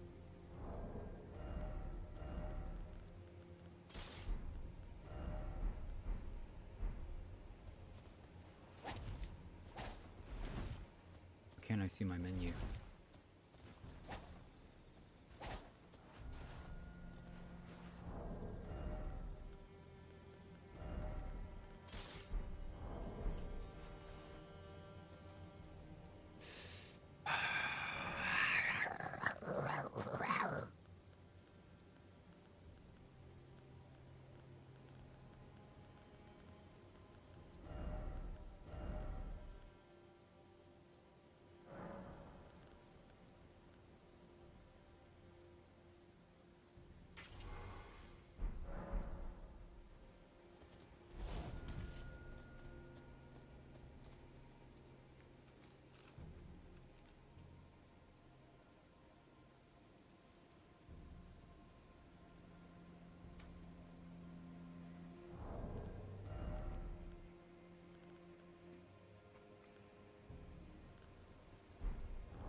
Hey.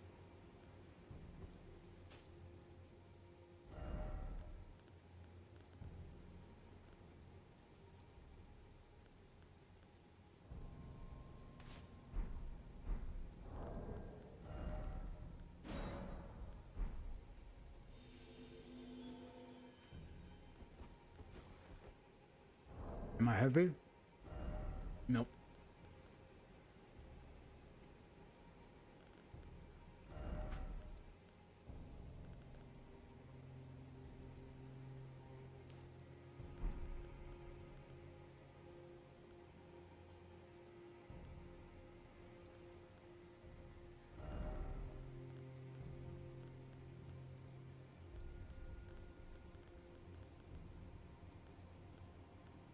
This will make it heavy.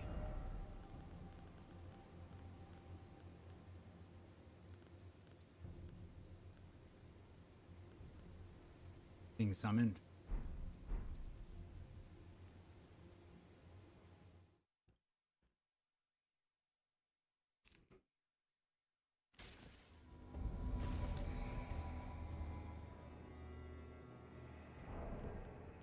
Hey.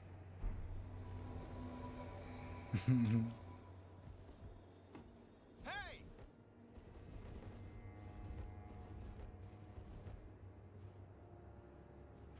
What boss is this? Is this the one? Oh.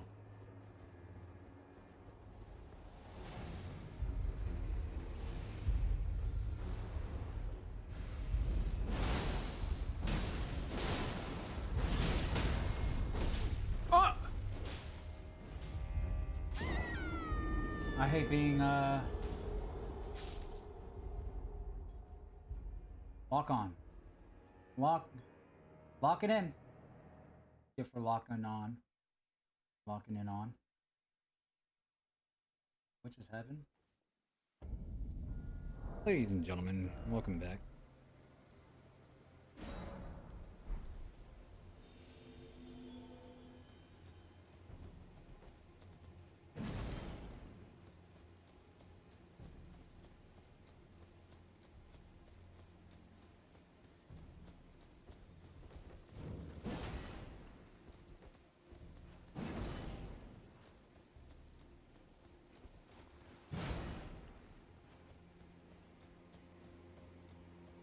Hey, how's it going, everybody?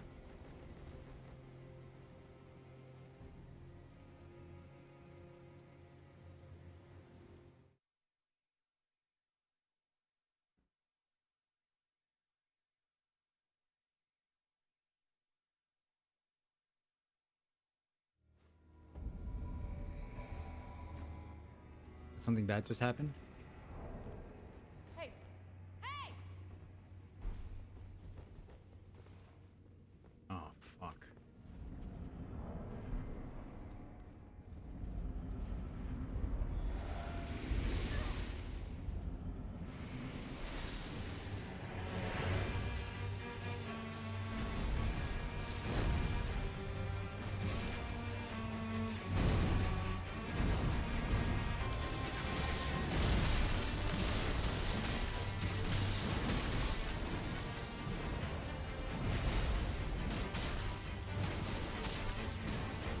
Oh yeah, you hit the face. Every chance you get.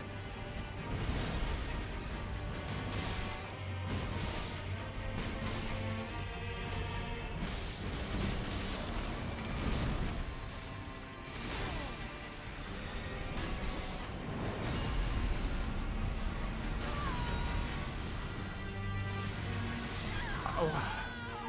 What? Dude, I fucking hate locking on.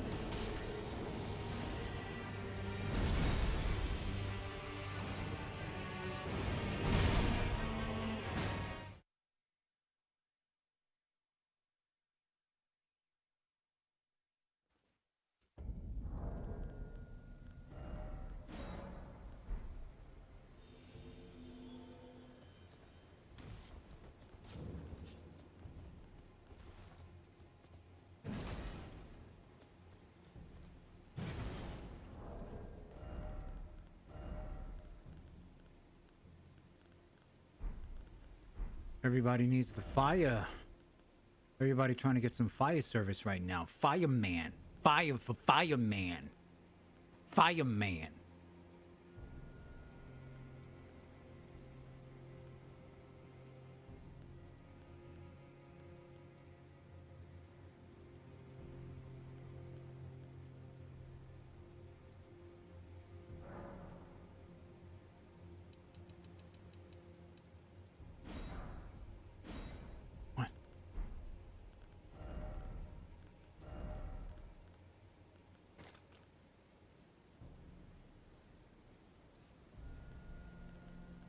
What is this? Oh.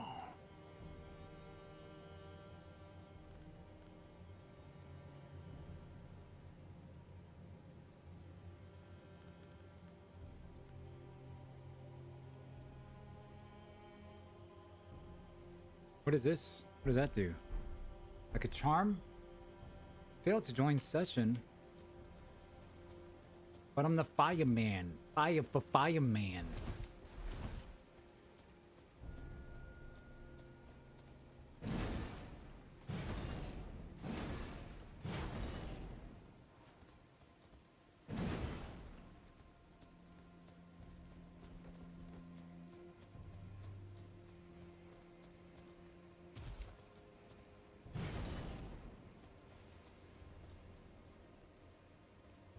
Oh, we gonna get some pickled turtlenecks, boys.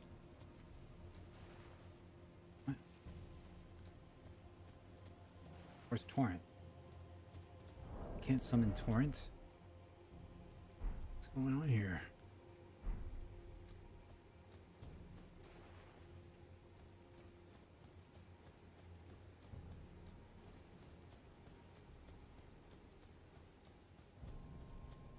Ooh, never before seen picked up items.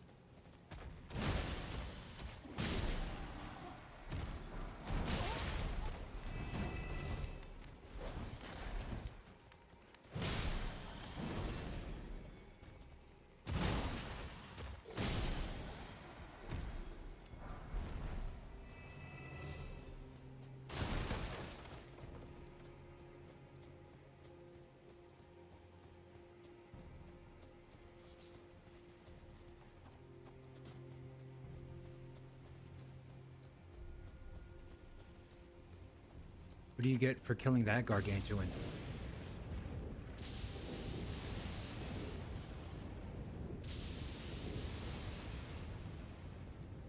Don't you get the rare axe? Thunder axe?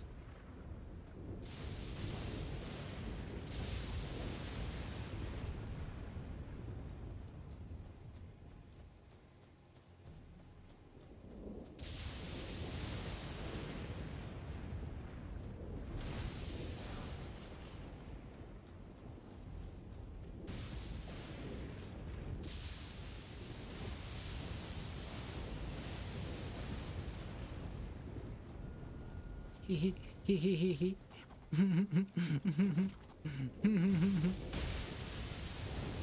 Wow.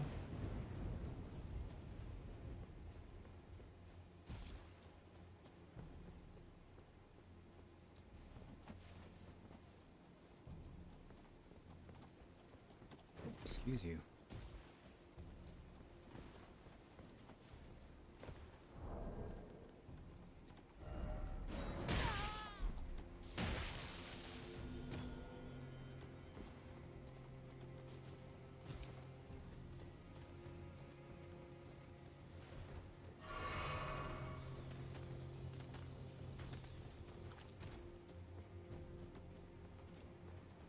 Because I'm the fireman.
Automatic, supersonic, hypnotic.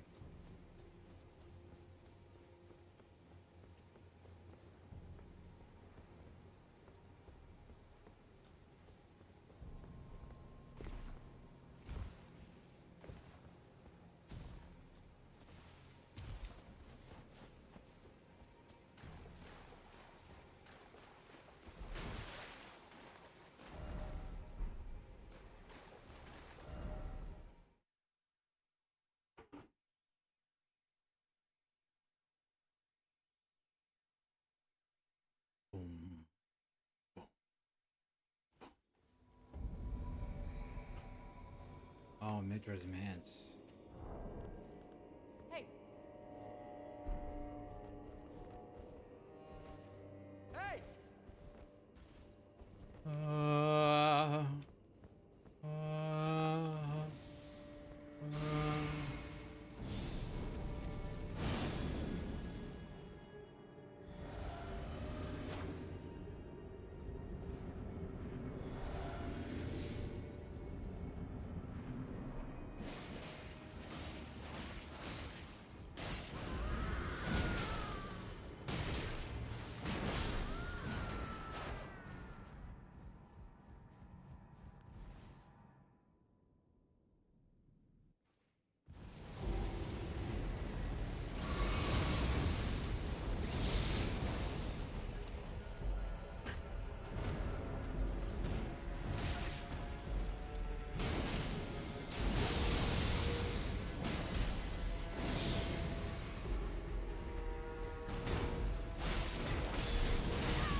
I'm sacred.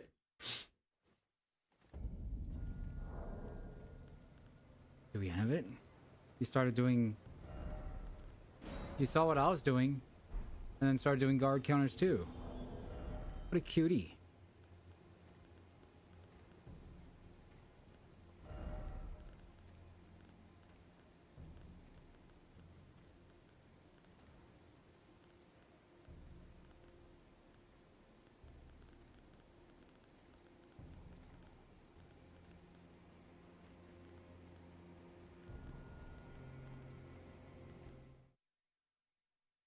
So influential.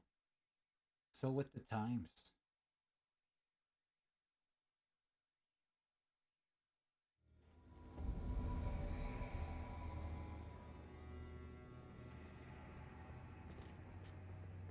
Why do you summon a mace guy for this fight? Don't you need...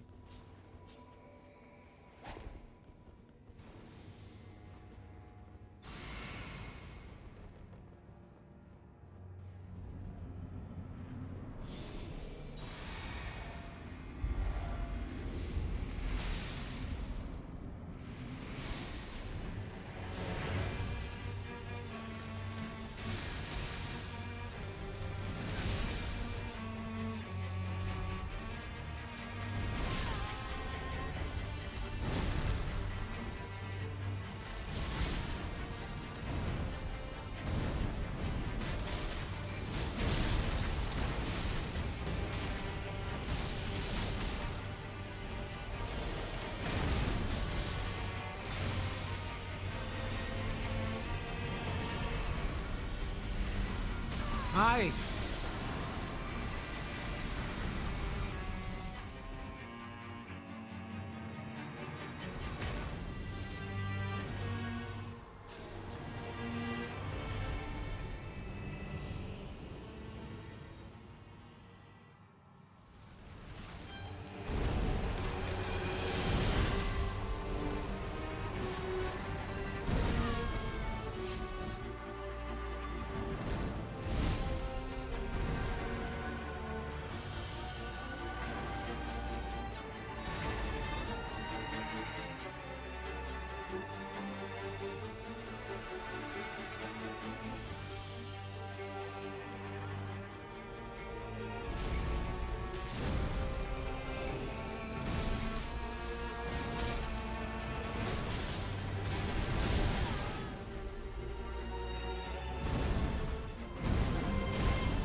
No.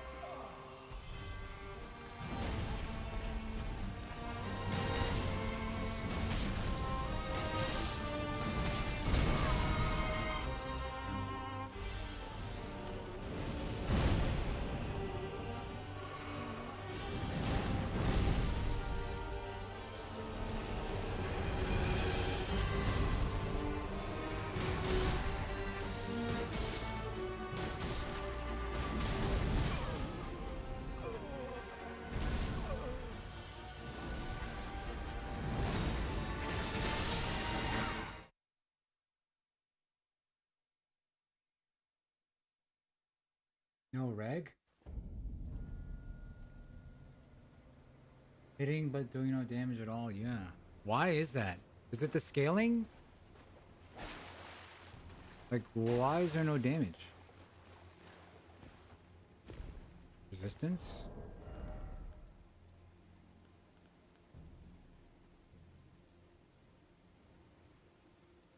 Only weak to fire?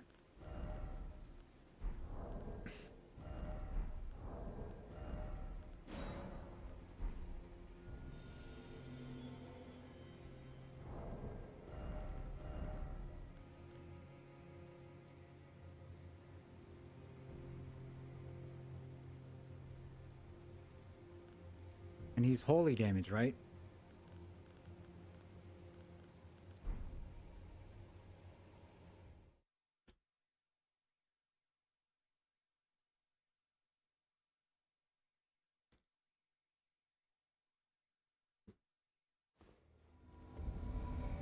Fish Roan again.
Oh shit.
Yes!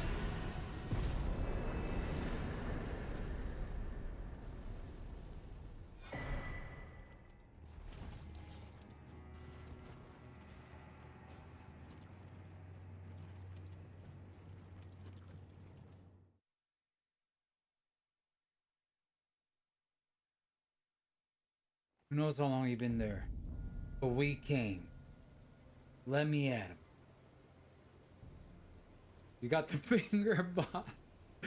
Ew. The helpers.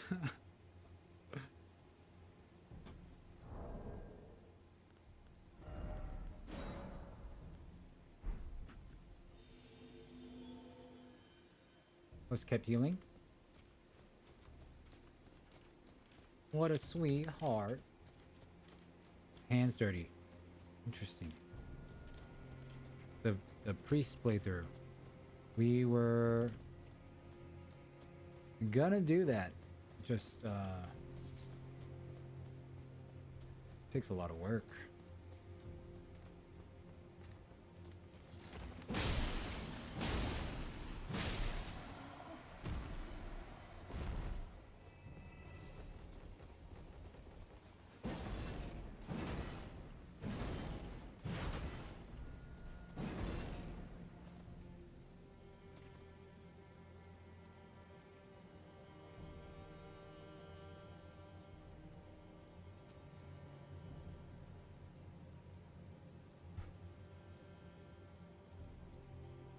Where does the pumpkin head drop?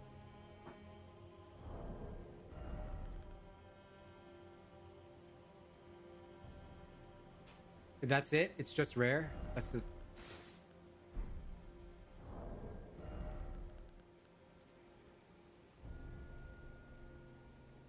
Oh.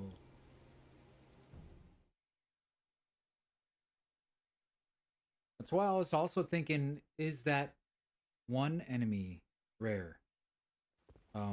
His weapon.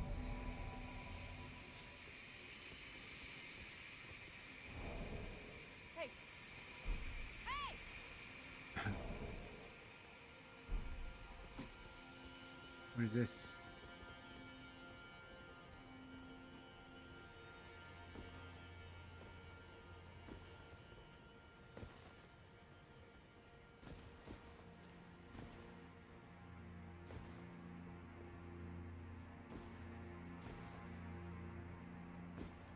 Aww.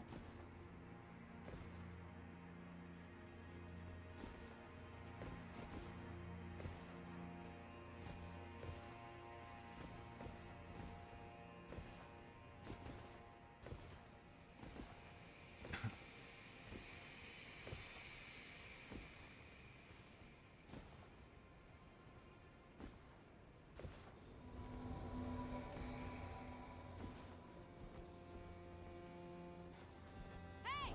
Hey! Hey!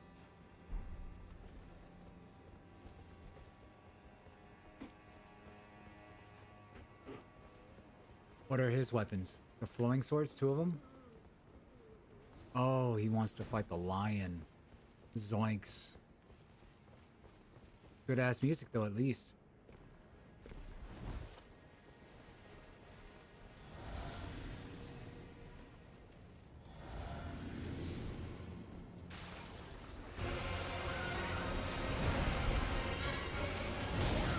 What the fuck?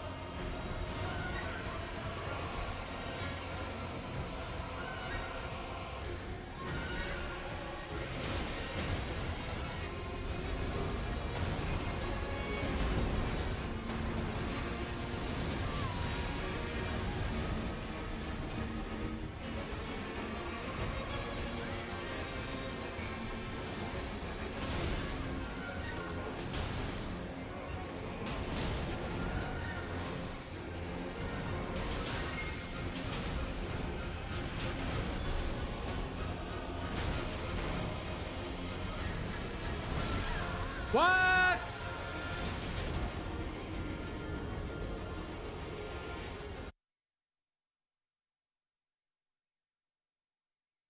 All right, next. Why did he do so much damage?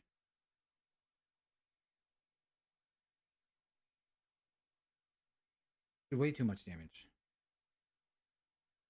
I'm actually at a boss fight on Lies. Let me do a boss fight on Lies.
I use the bathroom.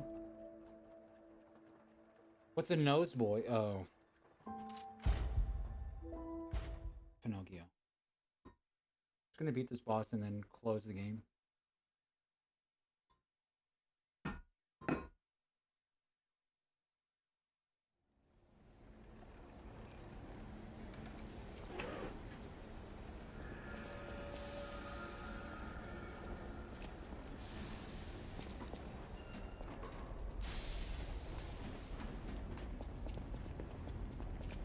It's crazy how many controls I feel like I'm juggling with in Elden. Left click is attack, right click is heavy in this game. But I can't do that for Elden Ring.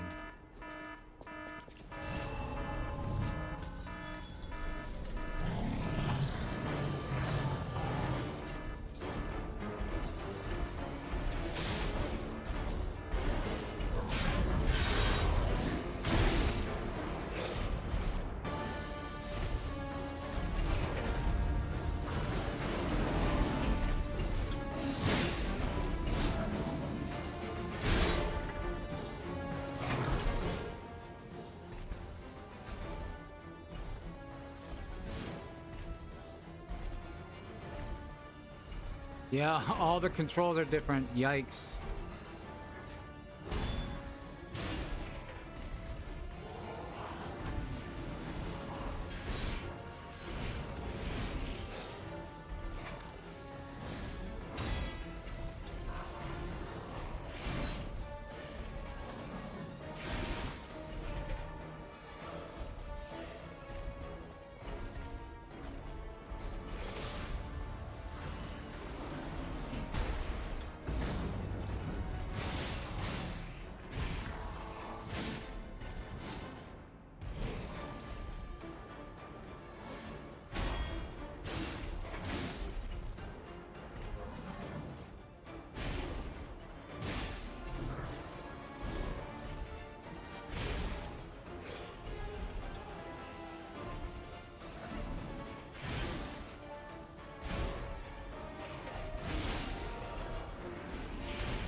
Left click, right click, heavy attack, light attack.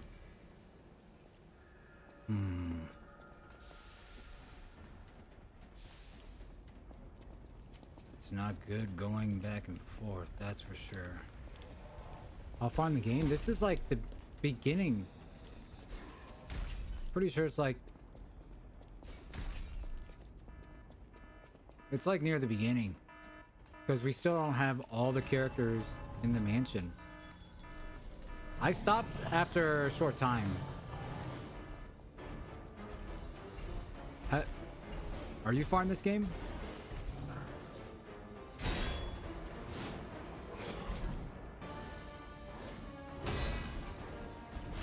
Oh my god, I'm pressing heavy attack and...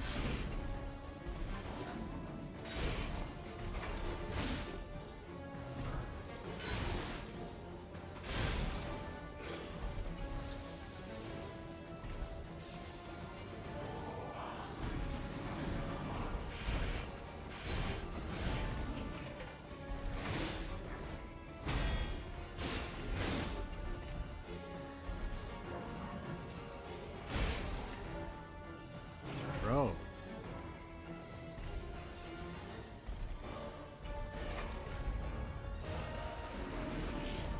Not to cry. If you could do... No, but I will say Elden Ring is easier.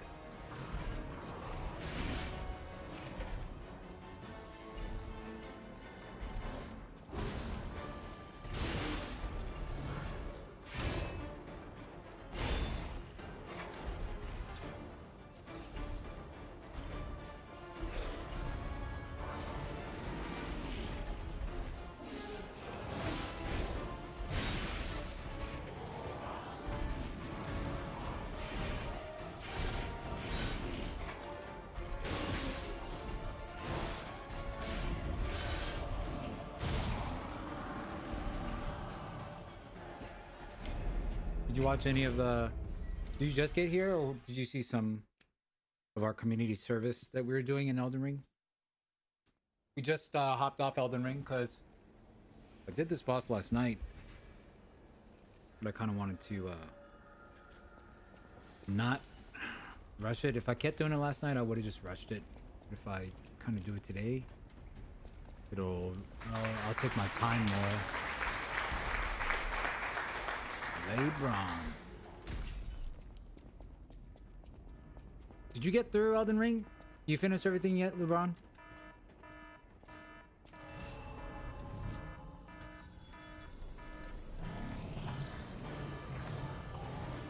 It's for lunch.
Wow.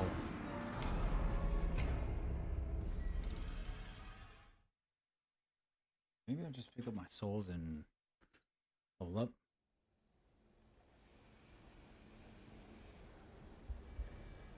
The current power level, I think, if anything, maybe smacking a few monsters and then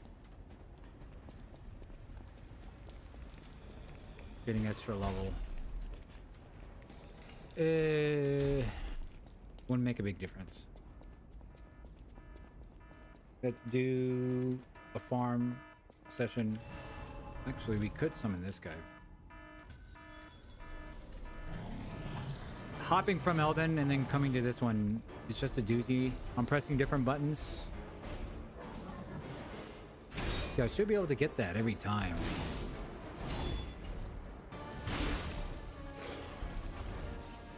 I'm just wondering if it's like frames.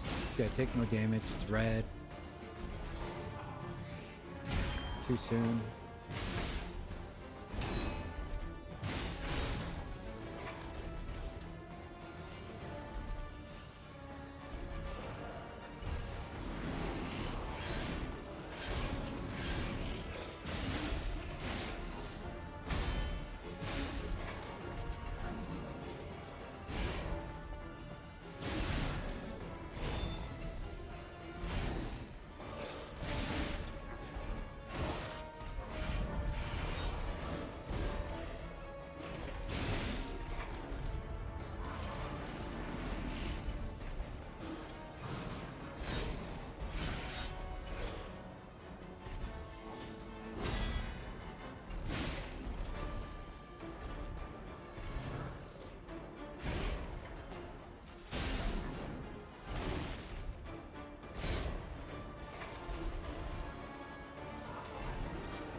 What? How? Oh no. Okay, this...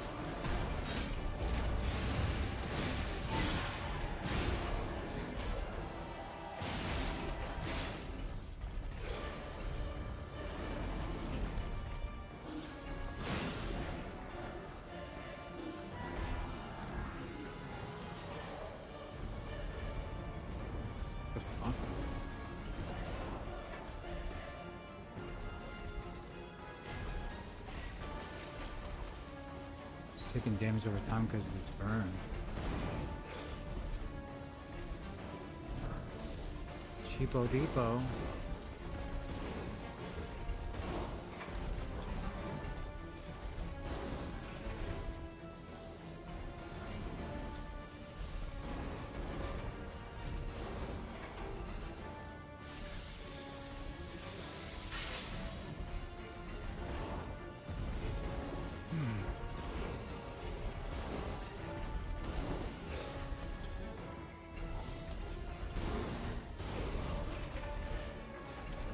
Do any attacks?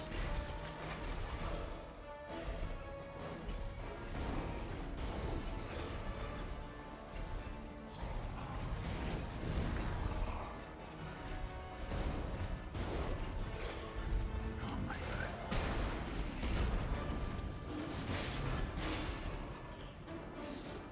Not again. What is this? What is this? I'm just overheating now automatically. It's so cheap.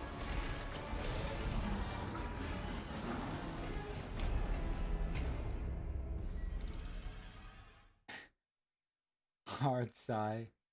Outward final boss. Good times. What on earth?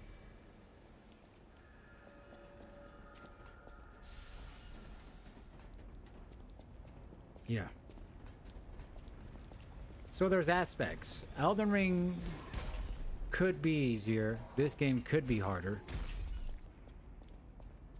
But if you know, I know you picked up this strength build, so there's things you could do in this game. As long as, like, you're familiar at least with melee. And everybody, I'm pretty sure you start the game at least familiarizing. Oh my god, I pressed the wrong keybind.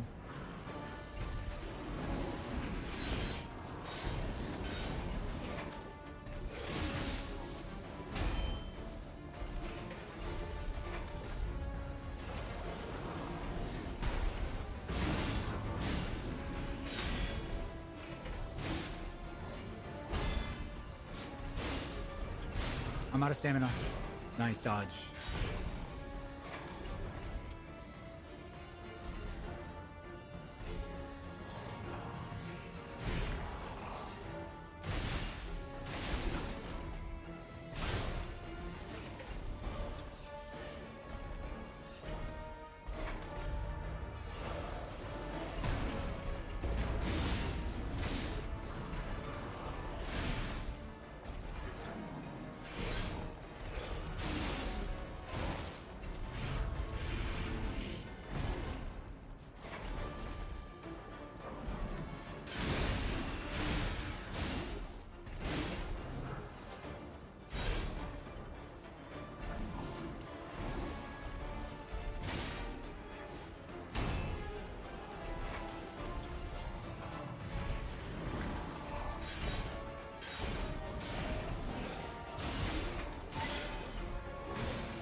No! You can't parry that back fist, dude. I hate it. Fighting a furnace is making me think of making a Souls game where you just face Lysos. Yeah, dude. A furnace.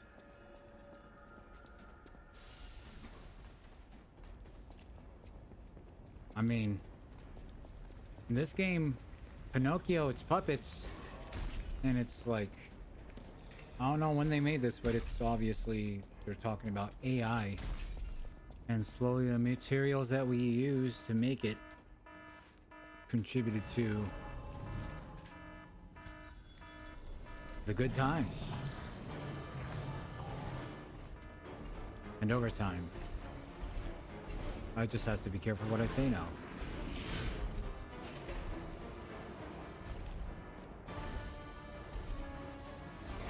I don't want to spoil it for the AI.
What?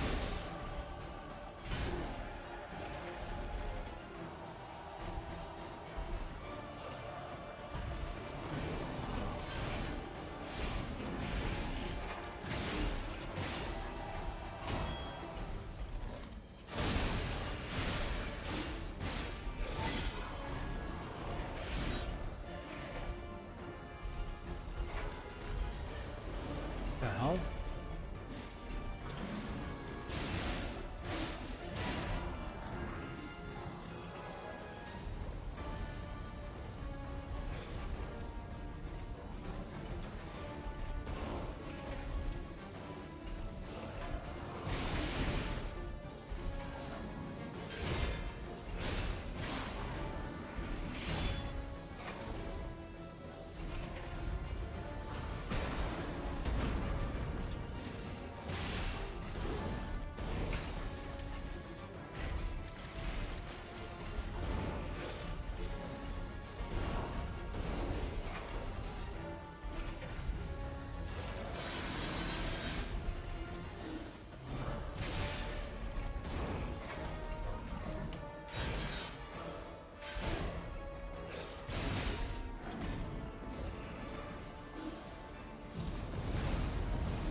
Nice.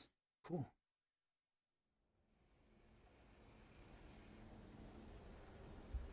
What else is there? One more. Every day it's going to be like, from now on, every day, 3 attempts. The 3 deaths, Lies of P run. And no matter what, after 3 deaths, switch.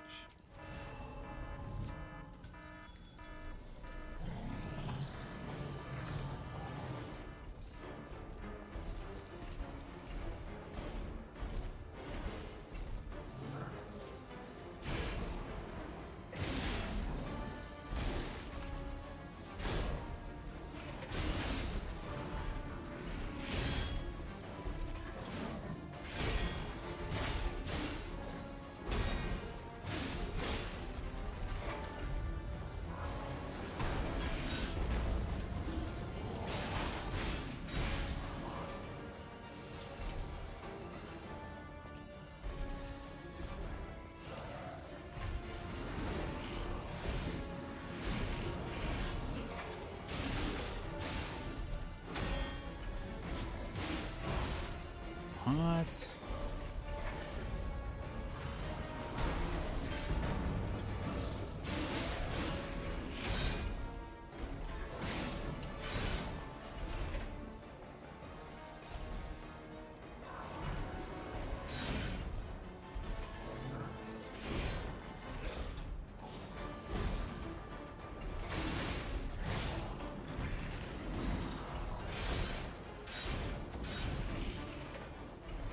Man, he gets away with so much bullshit.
Ha!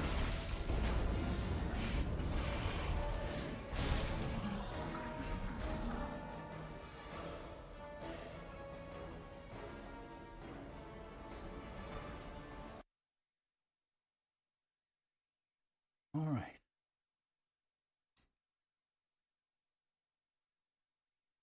Steam Fest is going on. We got a couple demos.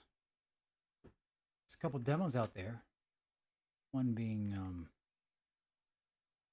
recommended. Oh, Lurking Adventure third person split screen. What? Split screen without the how to say multiplayer, board together, third person permadeath, permadeath, permadeath, permadeath.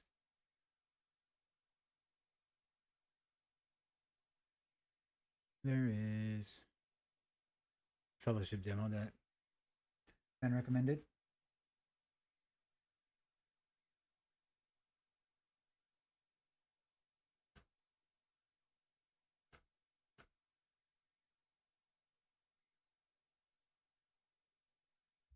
See what this is about. My eyes. Terms of service. Damn, man.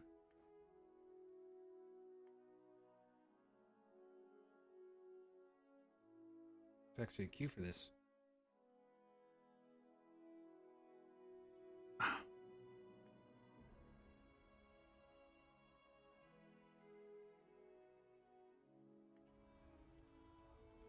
Difficulty Helena. Do they have any 5 stars? Wow. Maiko. As a martial artist, may be used a variety of fighting techniques. 1 star, 5 star. 1 star, 4 star. Healer.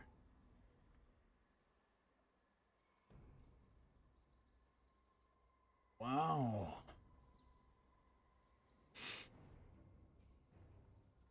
I already know that there's going to be a big lack of healers.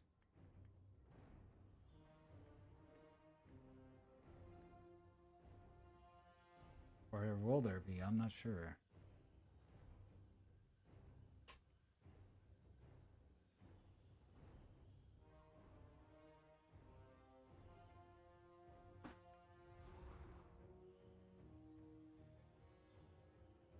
Big cooldowns. She uses ability combos to perform powerful finishing moves.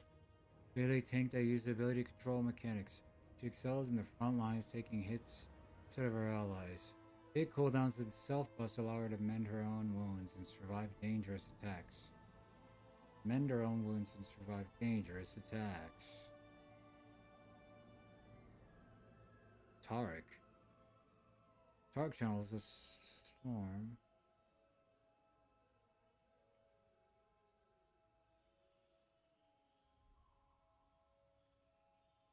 Fury generation.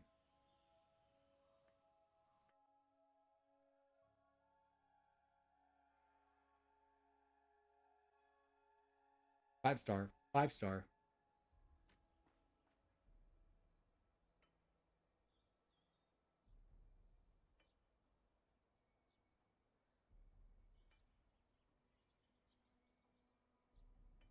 When you're ready, begin the action. Begin your first quick play.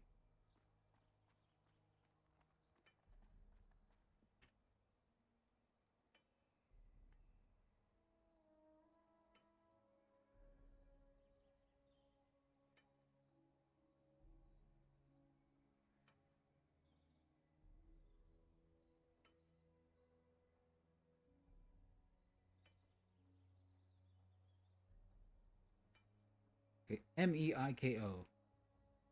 Meiko.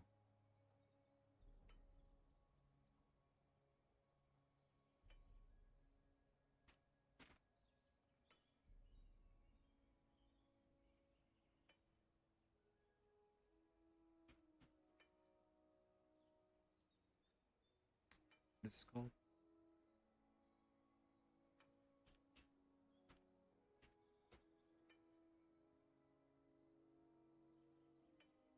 Bulwark? Twin Souls? No.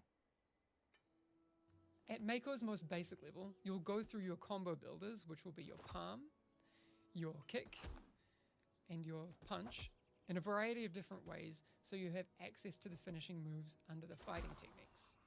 Okay, so let's go try this out. I'm going to make sure I have Stone Shield up, and then I'm going to initiate on these training dummies.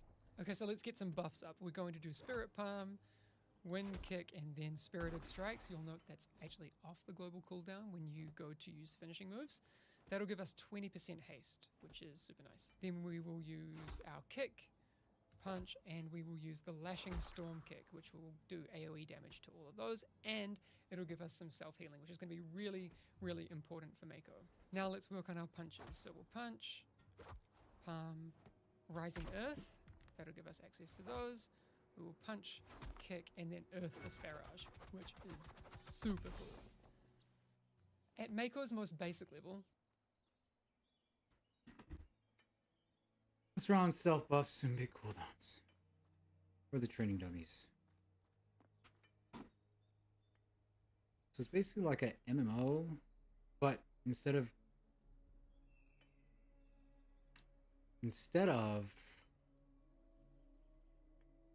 doing everything, farming everything, it's like a hero instead. Hero builder, preset heroes. So like New Earth, or any MMO minus the grinding, because you just pick the character, the preset, and then you go into a raid. And depending on how far you get, will determine what gear drops. Whatever gear drops, depending on how far you get, is big wow. Why? We're not just gonna be able to do the entire thing every time.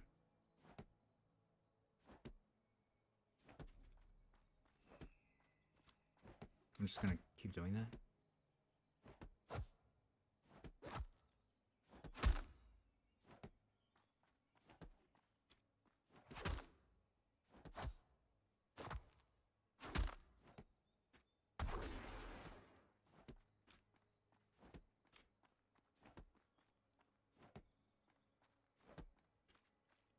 Actually coming from so far away. Dust. Is that shift one?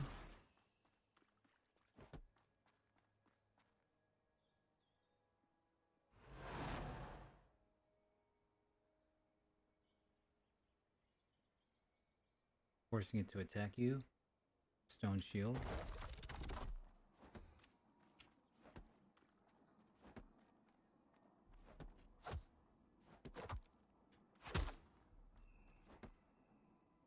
Earth Fist.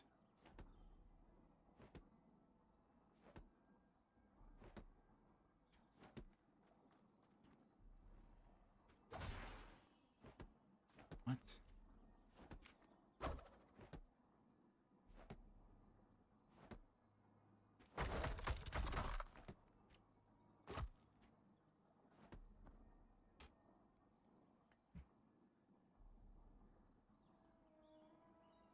Give it a shift. What?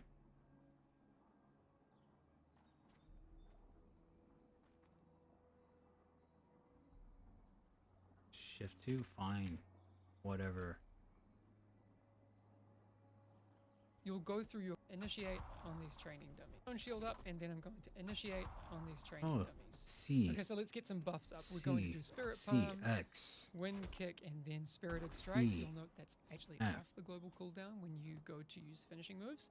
That'll give us 20% haste, which is super nice. Then we will use our kick, punch, and we will use the Lashing Storm Kick, which will do AoE damage to all of those, and it'll give us some self-healing, which is going to be really, really important for Mako. Now, Palm, Wind Kick, and initiate on these training dummies. Okay, so let's get some buffs up. Initiate on these training dummies. Okay, so let's go try this out. I'm going to make... He moved his spells around.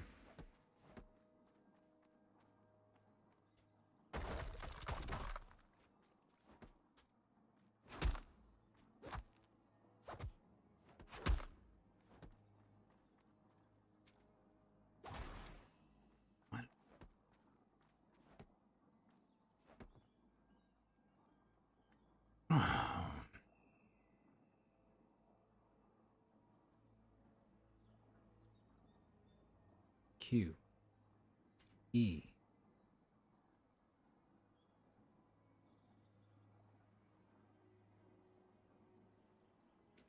F,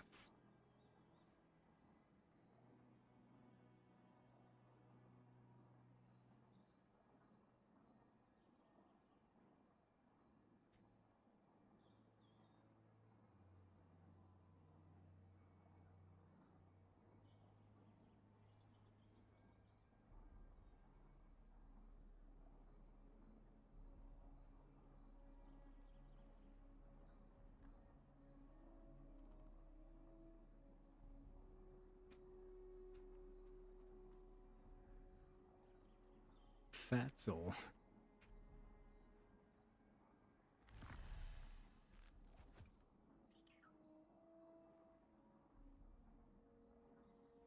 He's learning. What is he doing?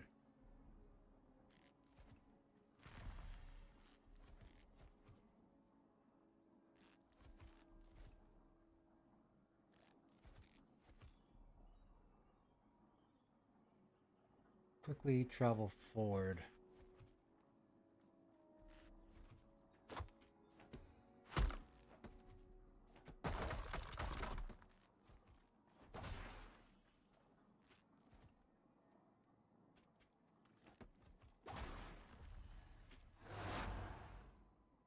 What is this? Stagger.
Providing +5 dodge and dealing.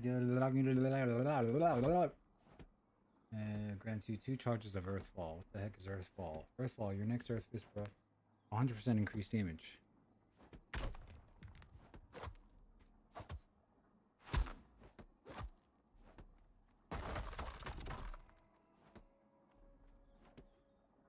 So I do.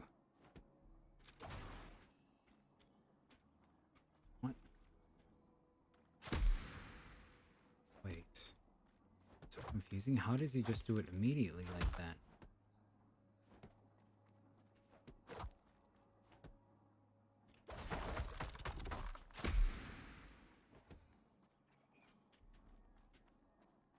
I'm ready for a raid. Upcoming maintenance in 6 minutes. What the fuck? Can't win.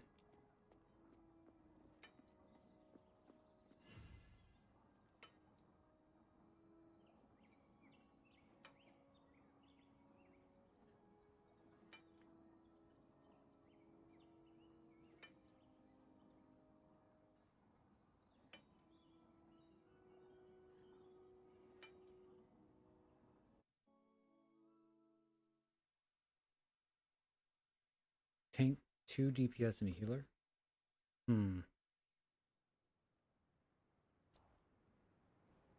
What is this?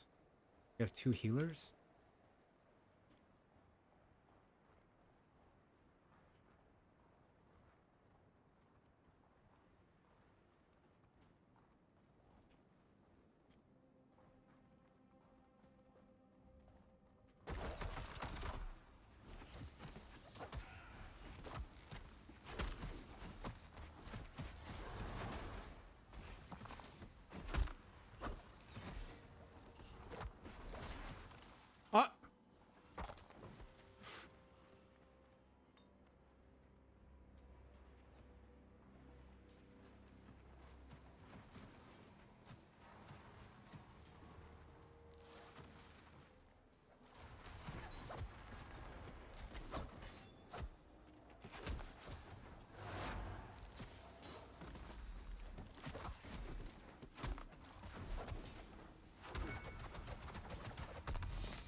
Try to get the small fish first.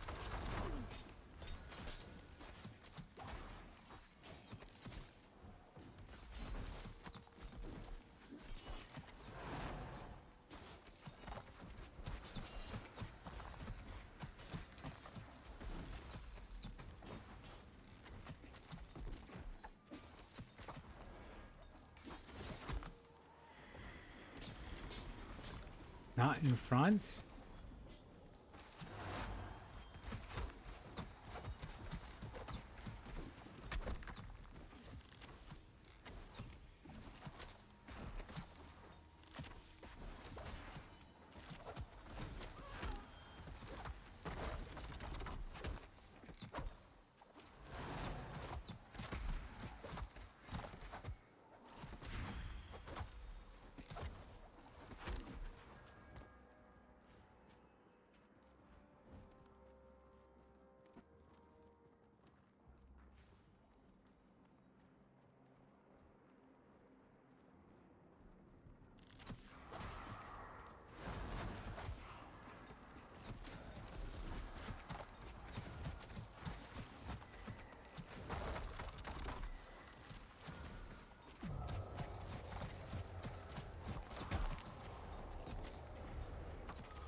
All right, hey.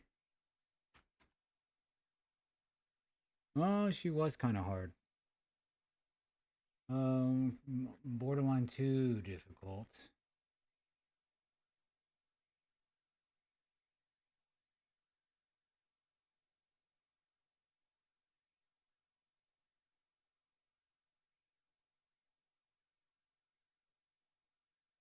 Ten. 1:30? 30 minutes? Cool.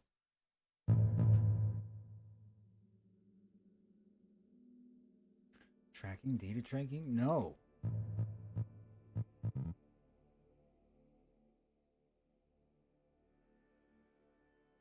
Hey, how's it going, everybody? I think it's multiplayer, so we're going to be able to talk to people. Going to get some good talking going on. Welcome to your submarine. Graphics garbage. And why is it so still bad?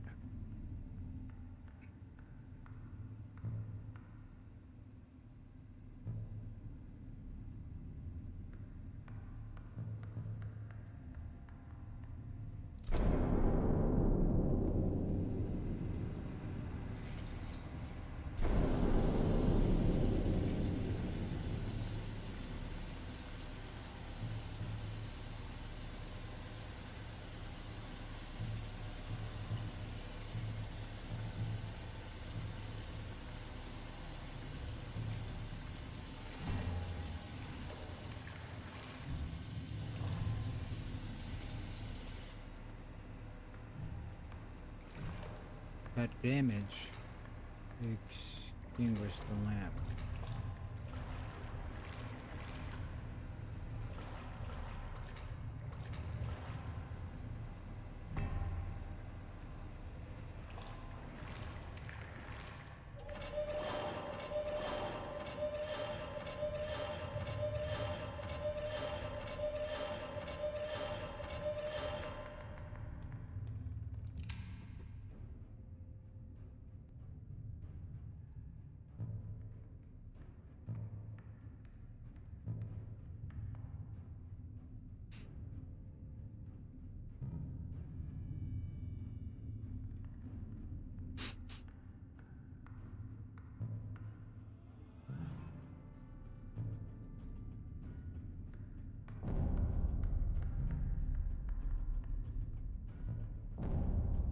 We FTL. FT aliens.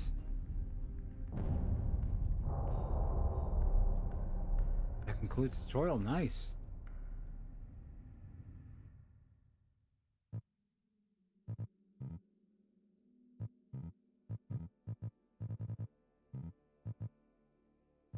Wait, what? Dude, actually sick. Actually kind of sick.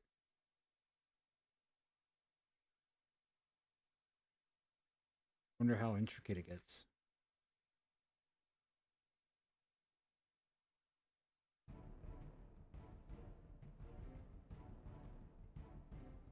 Next one on the list coming up, hot and heavy, Primal Hunger.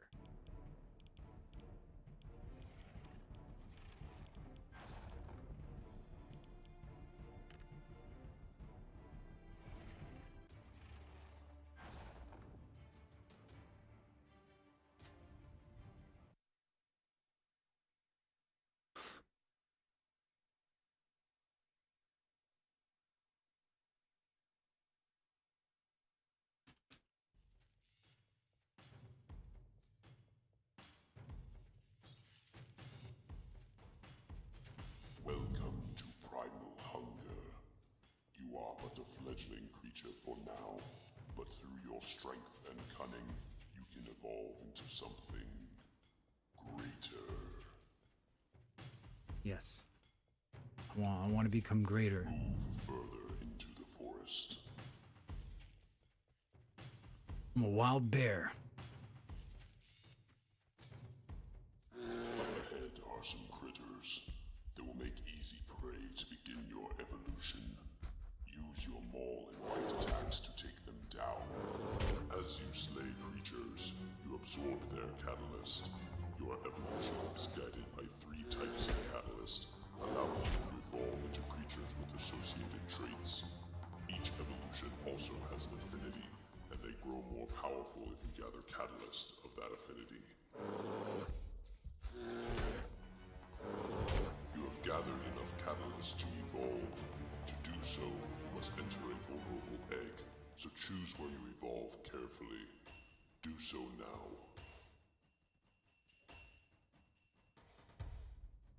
While evolving, you can choose an extra power for your character.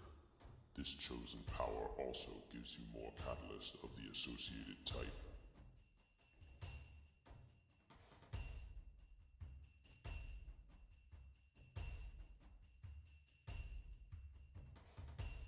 Now that you have evolved, move into the next biome. Creatures with an affinity for certain catalysts tend to stick to their biome. The canyon up ahead will be home to more Primex wild creatures. There. That red trail indicates a wild creature that favors Prime. There it is. Target the rhino to see its strength and keep track of it. Use your new skills to take down the rhino.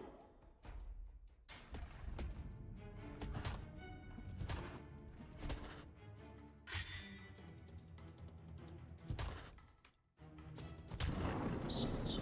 Now face that big creature over there.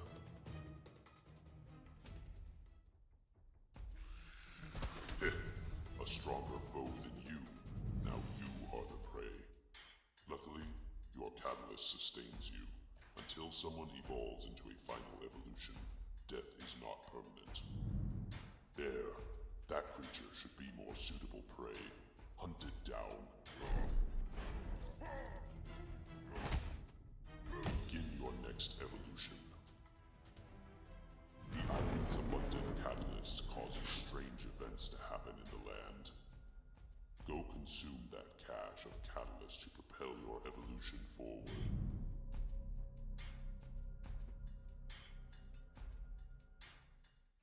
Hunt more prey until you are ready to evolve into a final evolution.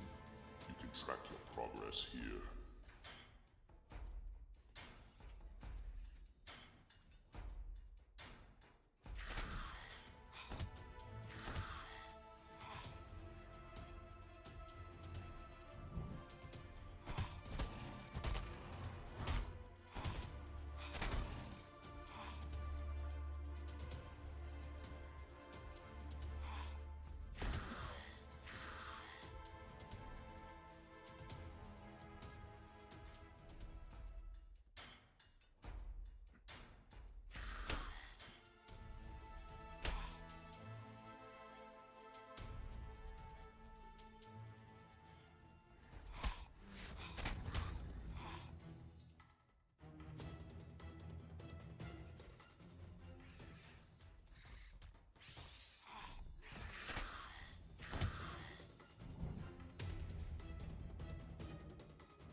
have several choices in what final evolution to become.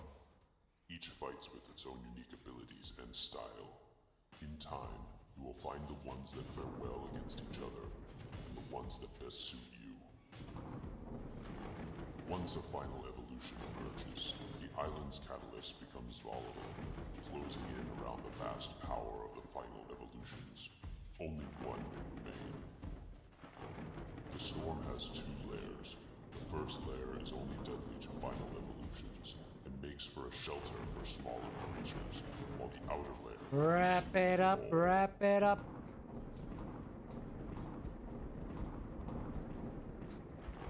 Final evolutions can continue to increase in power by gathering the catalyst associated with their identity. Stop hunting.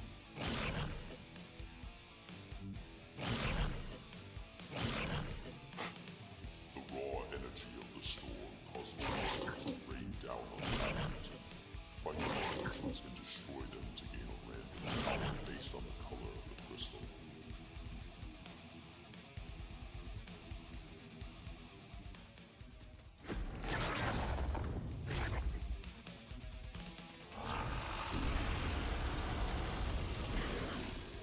I must thank you for gathering all the catalyst. But now, I will be taking my place as the alpha predator. You really think you stand a chance?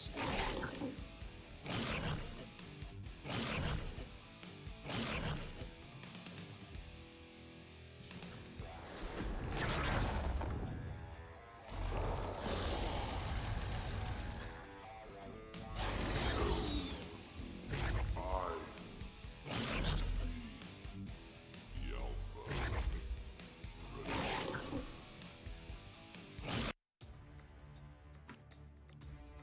Damn.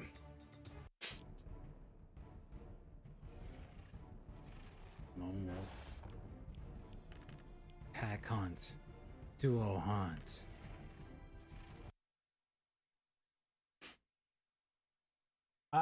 I mean, we're just going through. Just going through, man. Good question. It's interesting. It's something. Something. That's for sure. You start off as a cute little baby bear, and then eventually, through evolution and many other things. Dragon. Dragon. Dragon. Dragon.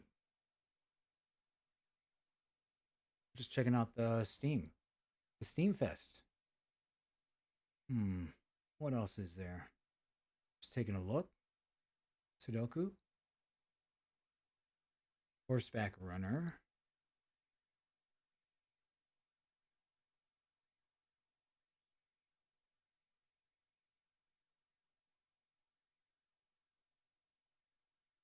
Interesting. Ginger. The Pet Squad. Let's go.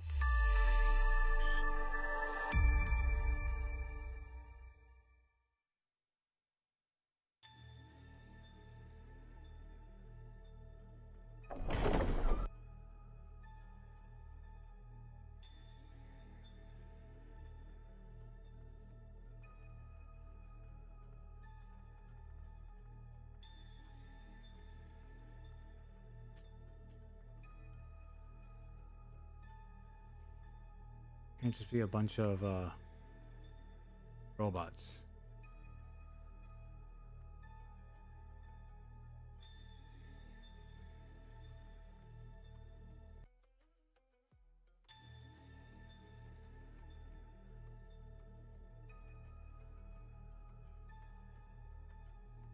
I'm supposed to see my cards. I don't see any cards here.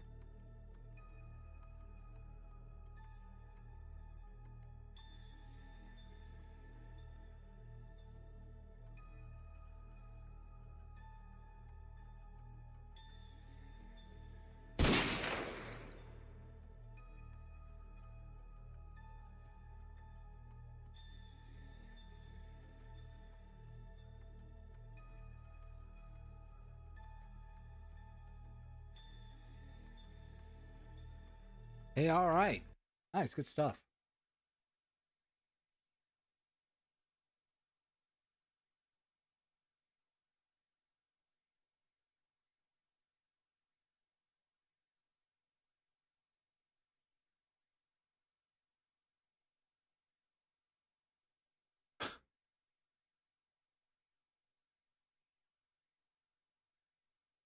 Quick extraction.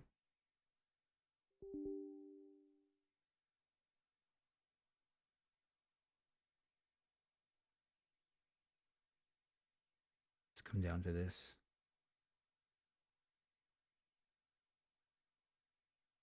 Dude, I kind of wanted to go on a raid. I want to go on some fellowship raids. But I don't... I think I need to do the tutorial. Crix, let's do a fellowship raid. Let's get one recording of a raid.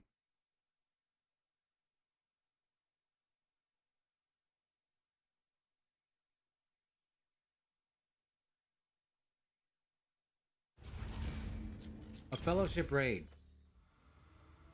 It's one of the It's one of the demos. It's one of the demos that released. I'm not sure how quick the download is. No. It should be a quick ass download, actually. For real, for real.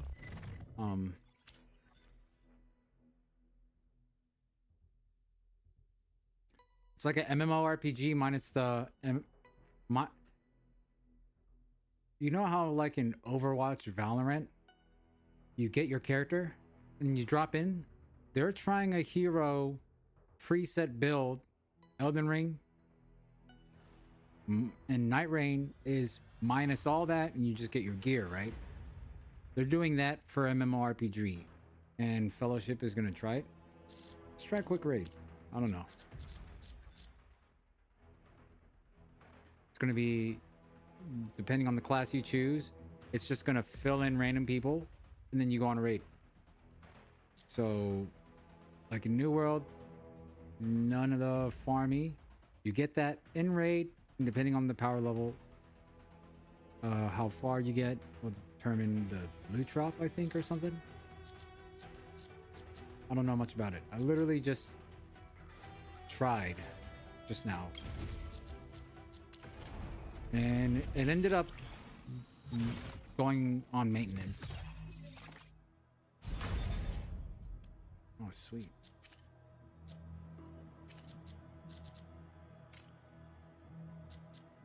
Receipts of pink?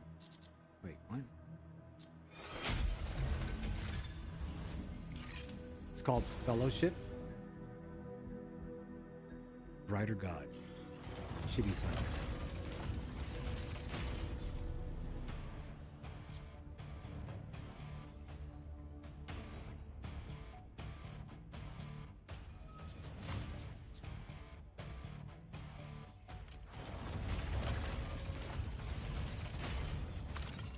Aleseness, ready to strike.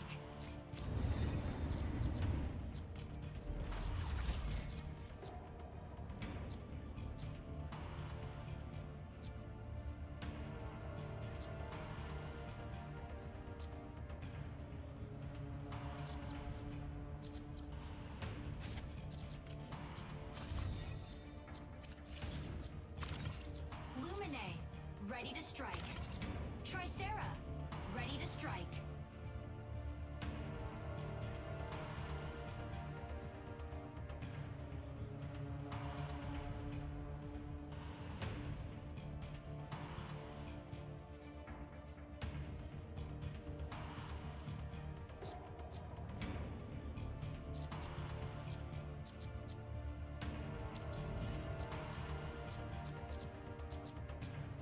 I wonder how you can ever switch that.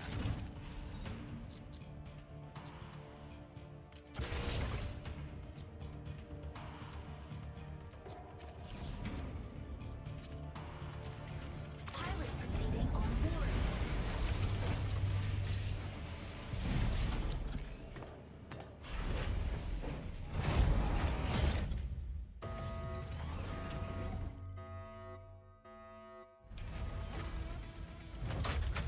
Injecting coaxium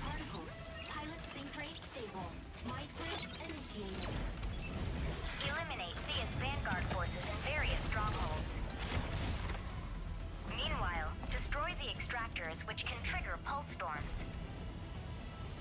Proceed to an extraction point once it's ready.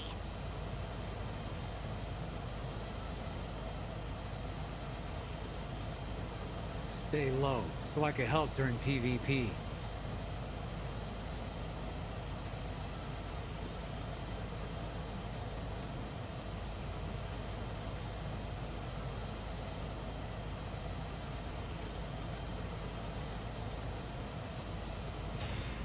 Lumine! Let's do this!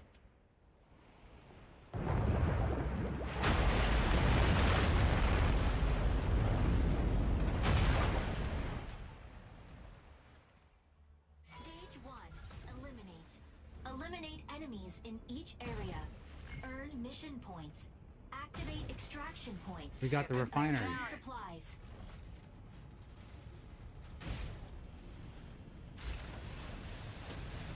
Fire from front. Unavailable.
Stabilizing. Stabilizing. Repair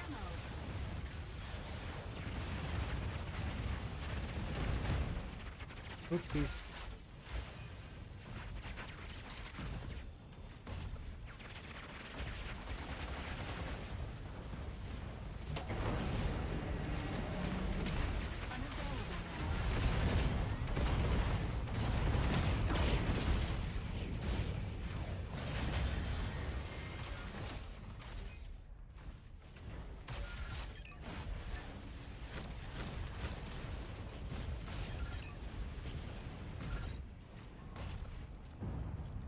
Unavailable now.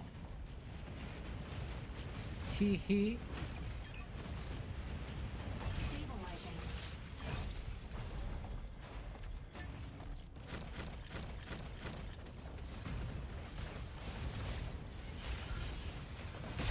Attack mode. Unavailable now.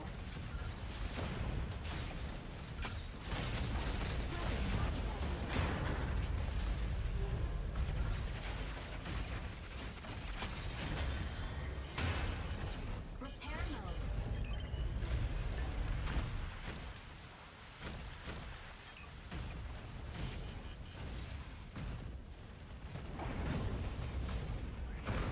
Are we the only ones doing anything on the map? Weapon not ready.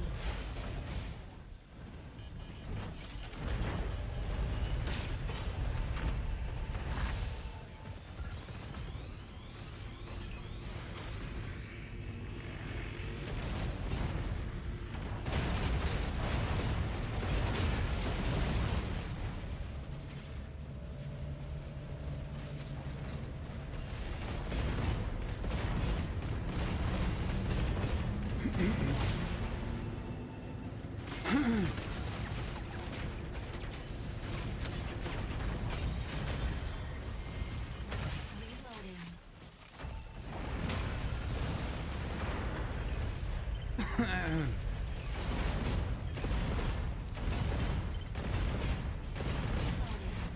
Any player could kind of come to us right now. We gotta be careful.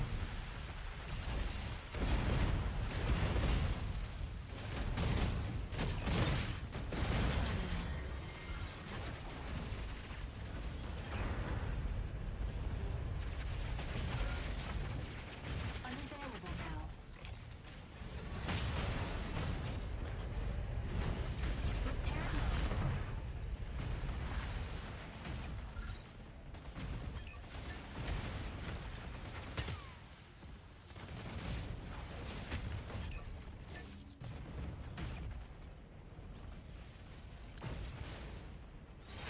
hell's shooting me?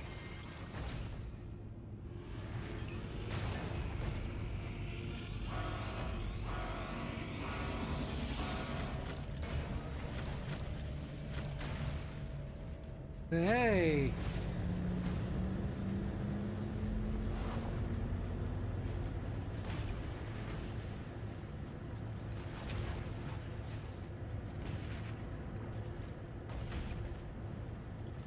Shoot this thing down.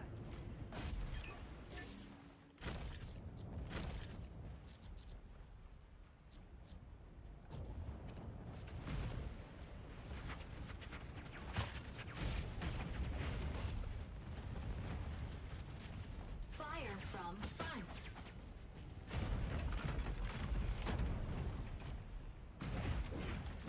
Is that a... I couldn't tell if that was a player or not.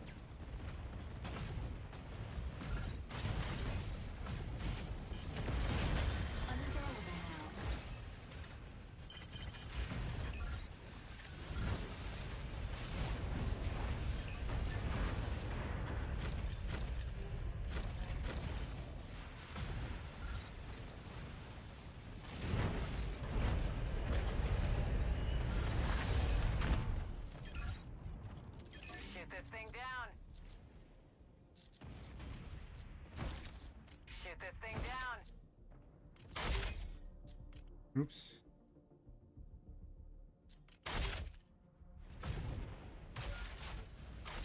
Reloading. Shoot this thing down.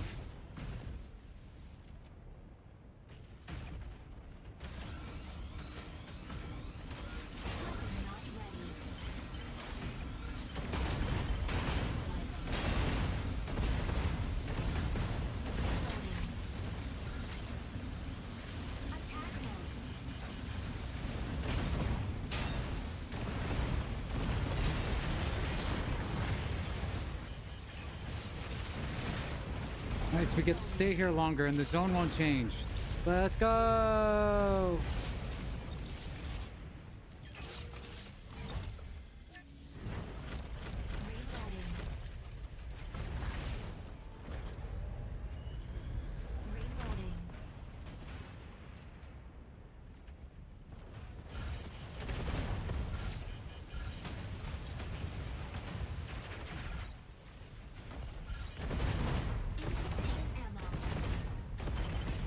I'm out of ammo for this thing.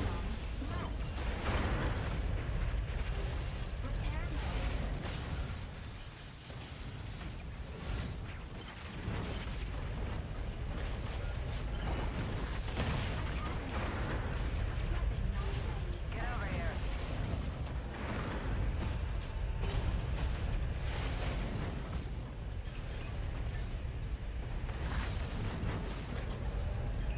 Large Quarry extractor dismantling failed. Quarry Hellstorm incoming. Repair mode.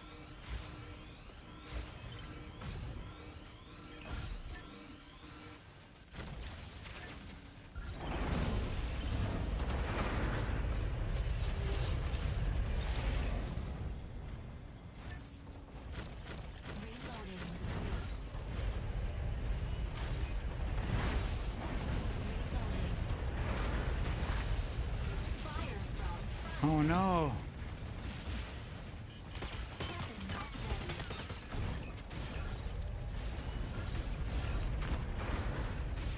Friendly striker down. Use summoning system to redeploy to combat zone.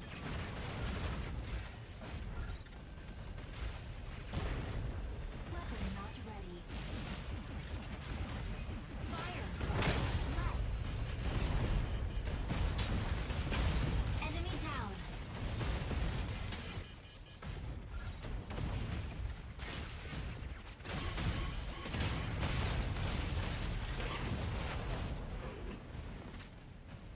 Initiating ejection sequence.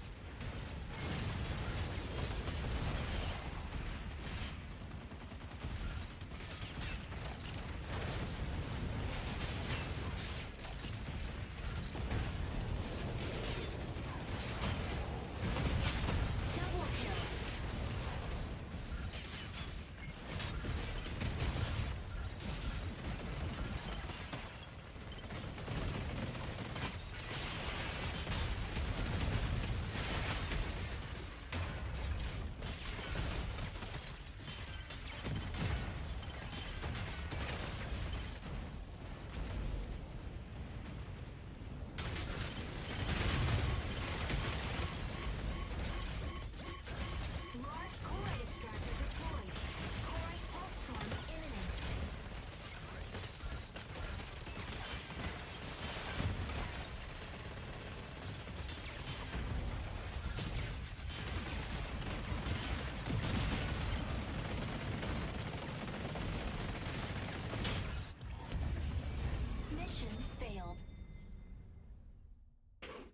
Stupid Falcon.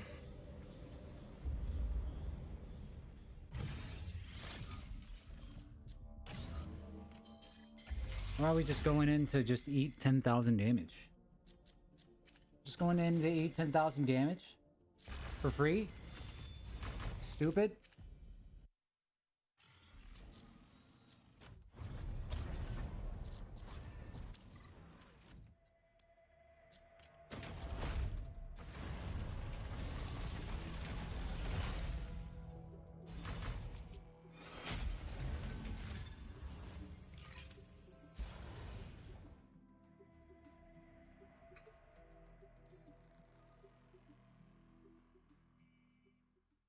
The Noble Drake.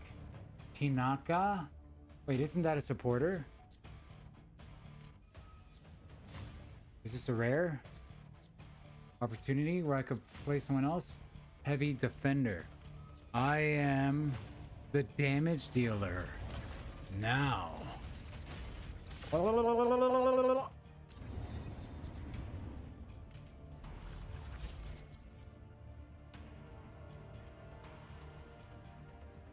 Wait. You could do 2.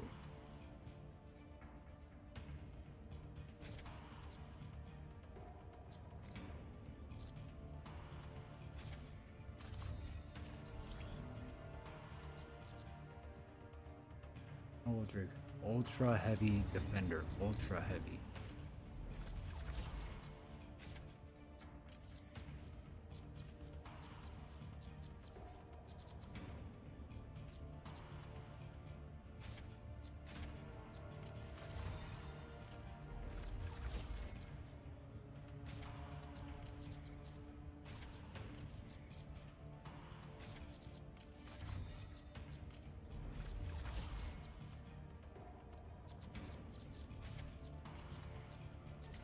Pilot proceeding on board.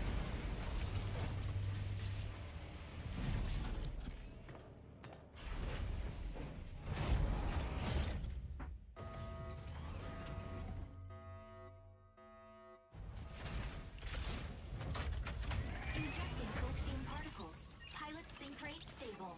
Mind bridge initiated. Eliminate Thea's Vanguard forces in various strongholds.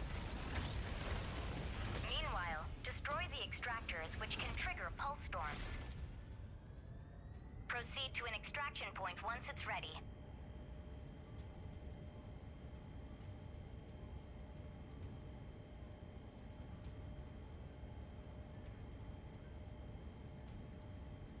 Hurry, hurry, hurry.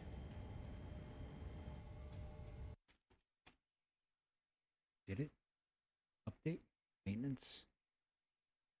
Might be just down, huh? Let's do this!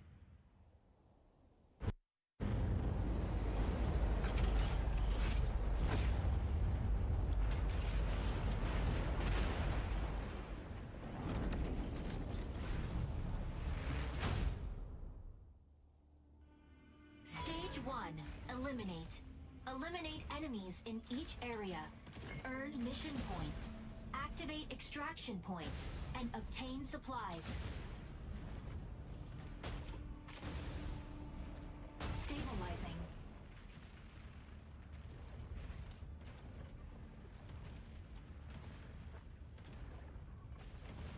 Are they going down, down, down bad? Are they going down, down bad? Unavailable.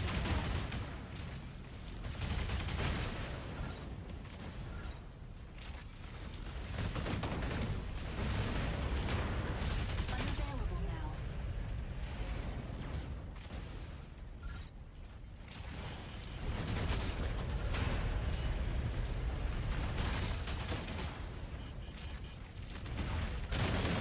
Unavailable now.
Insufficient engine output.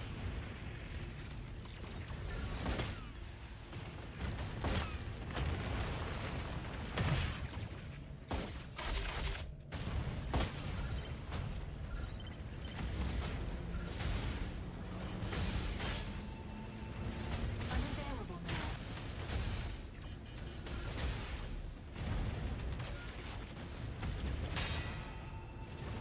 Fluid armor offline. Shooting mode. Unavailable now. Fluid armor reactivated. Unavailable now.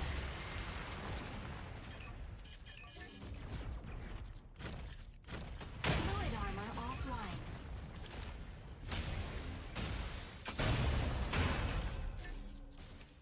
Things just die so much faster. Fluid armor reactivated.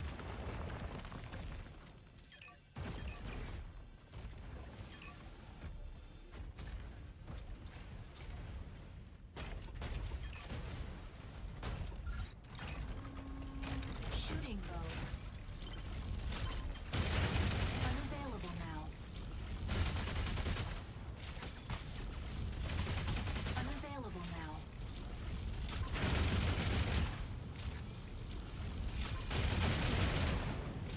Unavailable now.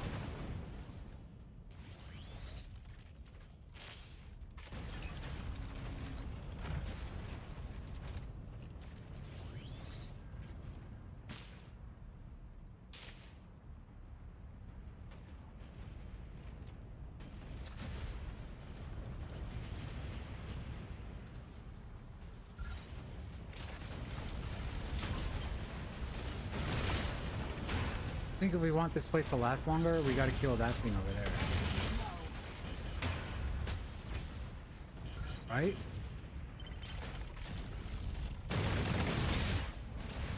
Insufficient engine output.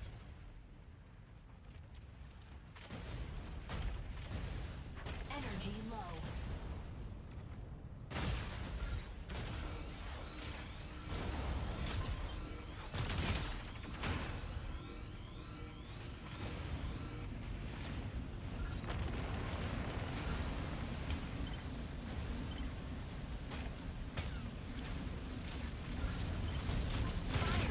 Behind. Unavailable now.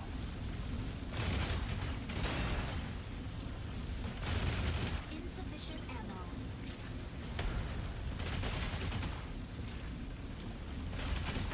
Unavailable now.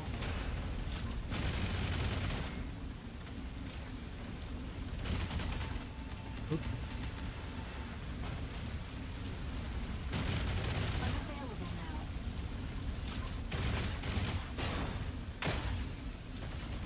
Wait, who the fuck? Who's sniping me?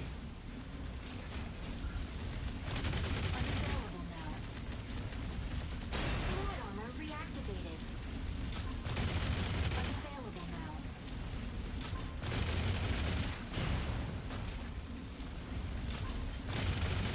Insufficient ammo.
It's just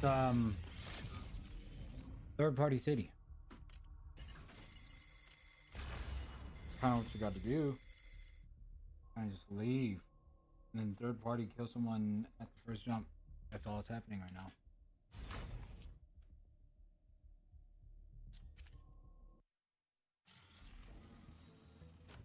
They kind of do nothing where they are and go straight to where a different enemy is. Get the initial jump.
Still maintenance or nah?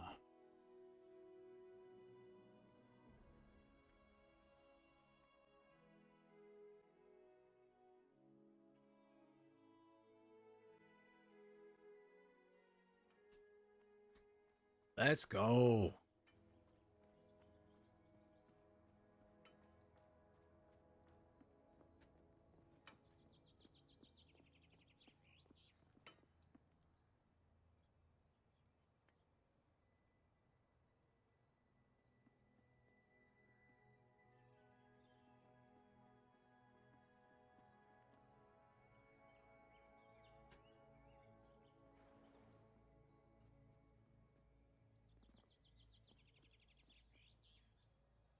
Zero difficulty. Unlock mount.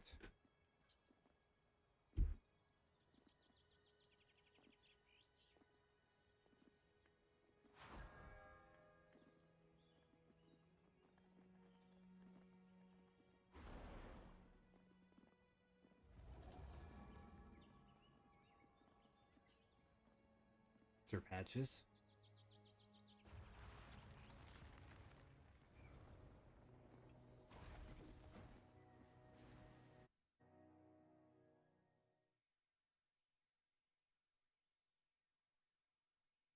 Oh my god, do we find a game? Yes.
a lot more organized with this one.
Is everyone okay?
So no treasures?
New respawn point. Man, this is intense.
Psycho deer, huh?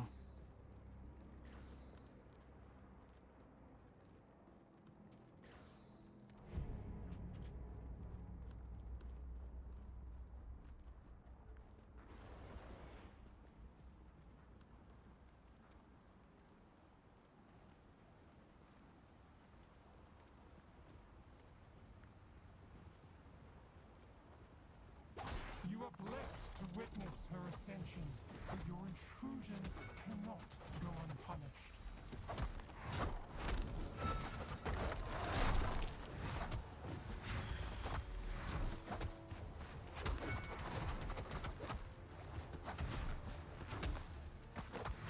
Be burdened by frost. Be gone.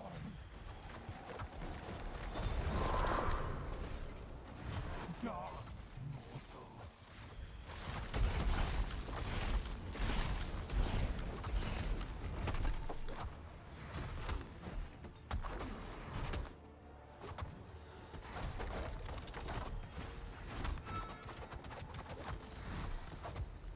Be gone. Be burdened by frost. Dance, mortals.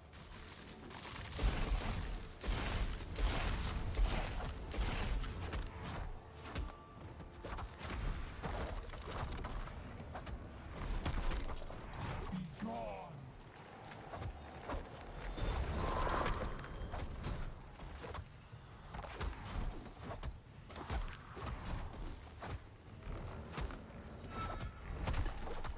Be burdened by frost. Aish.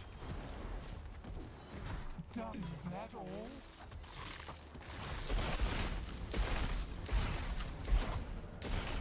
Be gone.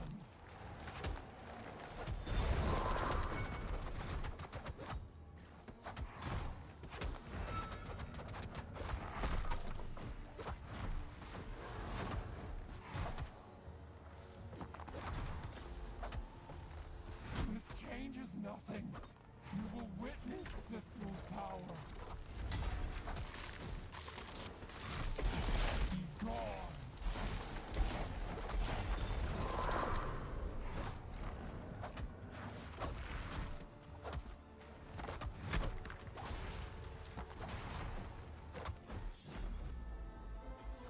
Yes. Frost green arm guards. I got it.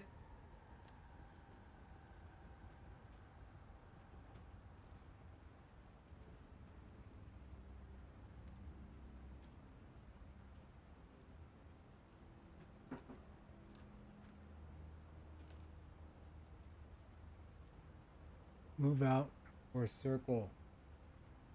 Jesus.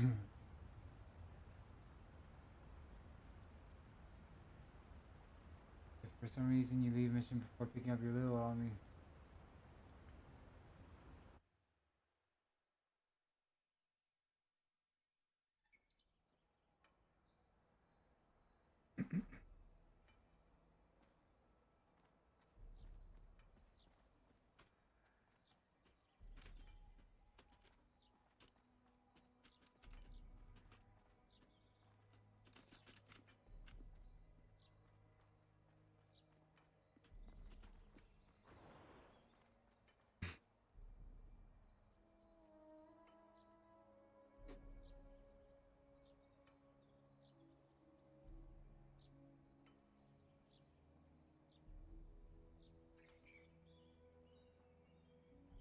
Oh, everyone left.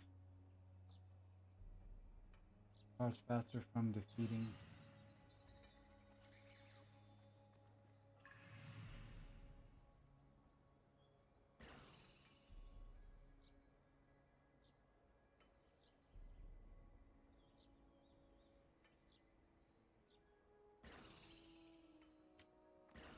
Get out of the circle.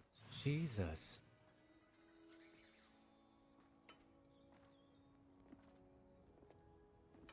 Indian food. What a name.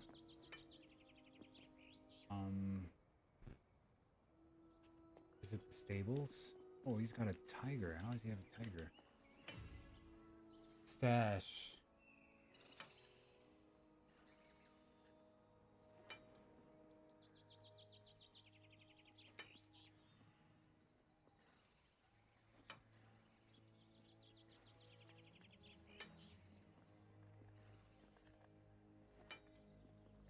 Got some arm guards now.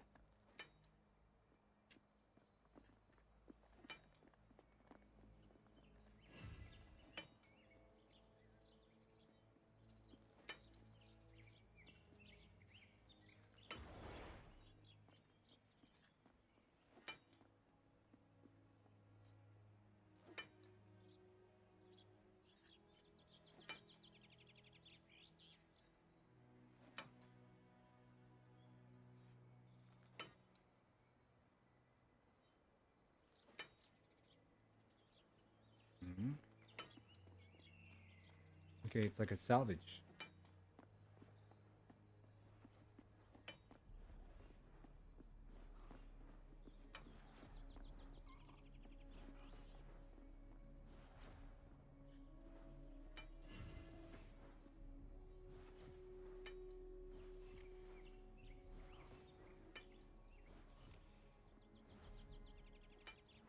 Don't want to want hosting a group.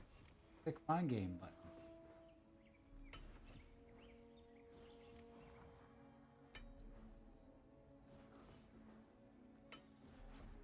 Preferences. What level is this recommended? Recommended? Recommended. Ascensions, Stormwatch, Find Game.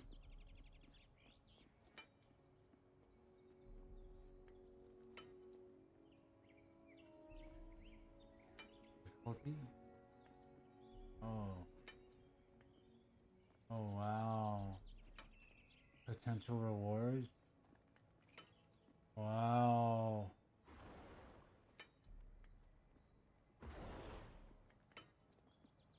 Wow. Wait, what the? 15, 15, 15? Tier 2. Ascensions.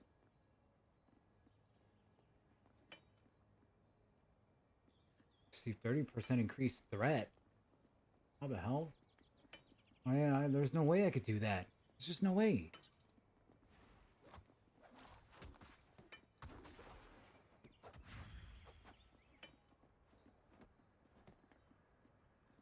I gotta go into a game quick.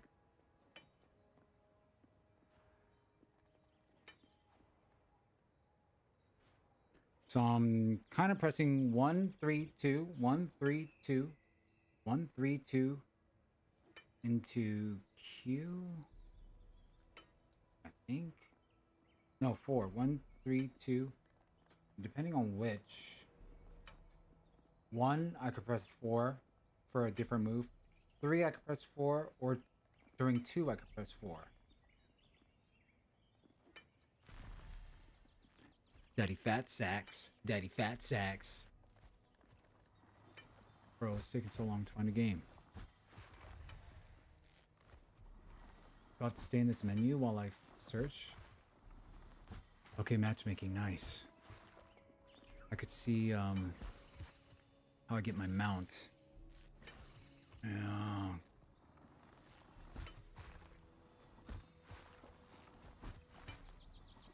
Daddy fat sacks. Daddy fat fatty. Daddy fat fatty. I got the fatty from daddy. I got the fatty from daddy. You can use that if you want.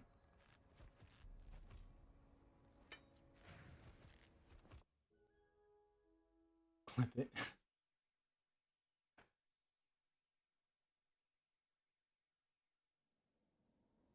Daddy Fat Sacks got the fatty from Daddy.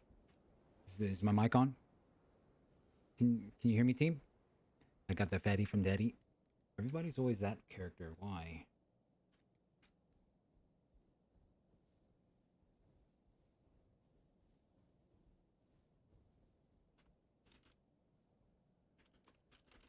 I got the fatty from Daddy. I got the fatty from Daddy. Daddy Fat Sacks.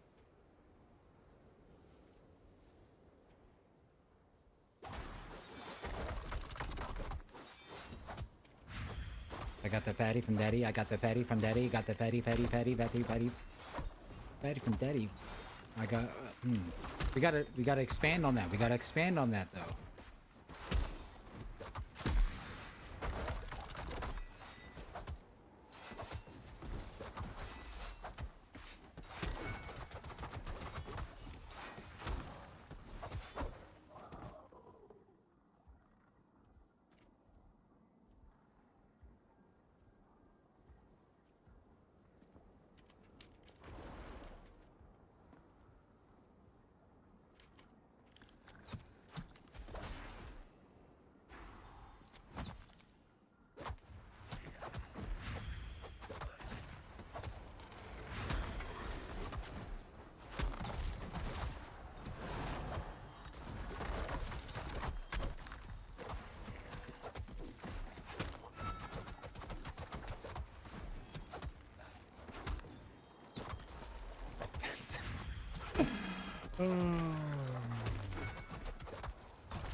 That's the name of the healer of our previous team.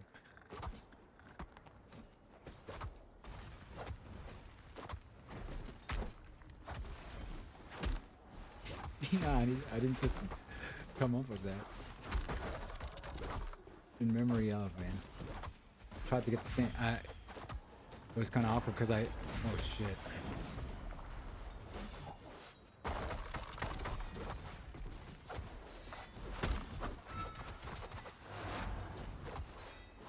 Tried to get the team to stay.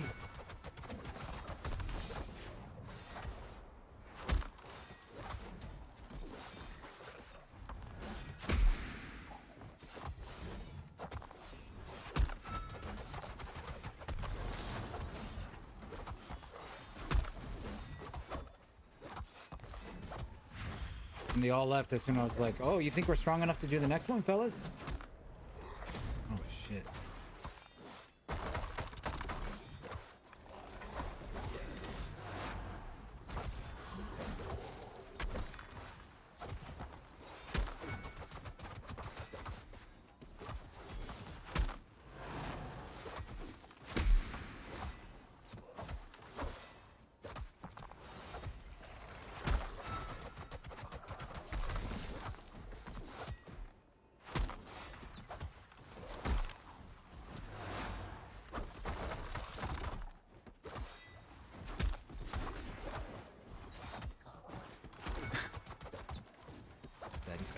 Man, shouts out. He's probably having lunch right now. It's a bologna sandwich. Humble, simple, satisfied. Daddy Fats.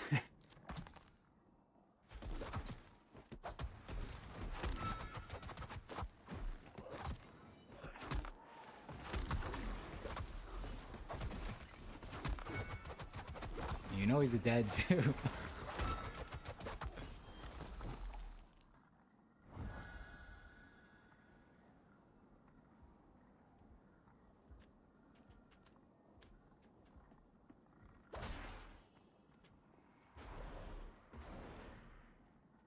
Pretty cute. All these guys are like being super careful. If they aggroed those guys, we would have lost. We would have lost. I got the fatty from Daddy. I got the fat.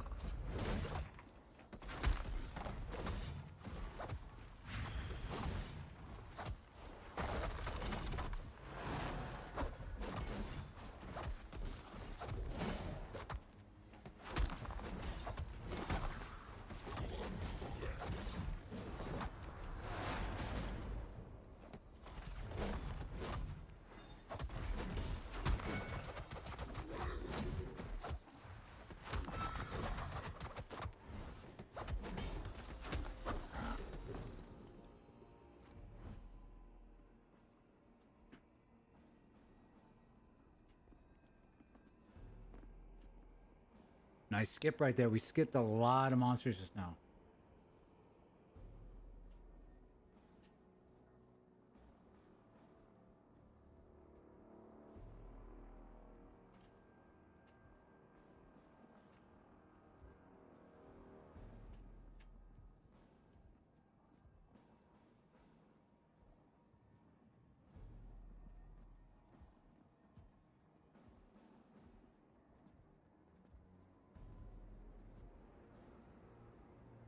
Is that shit down there?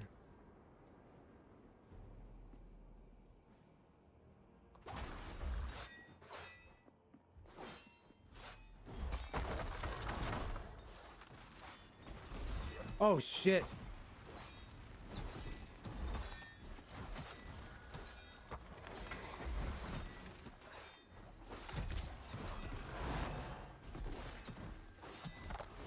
Target too far. I don't want to.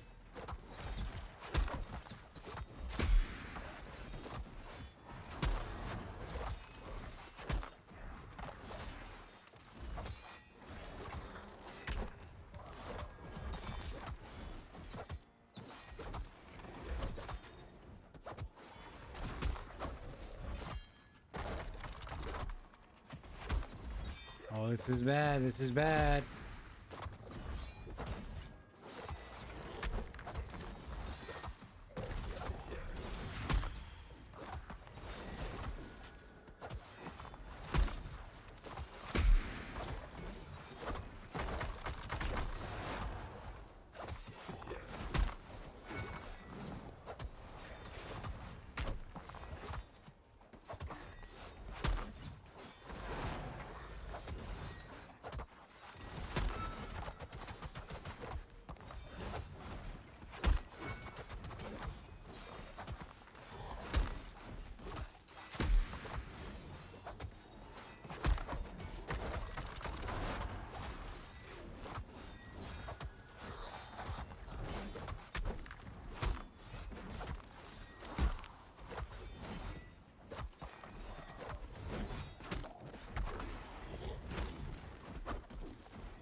We have to hit him.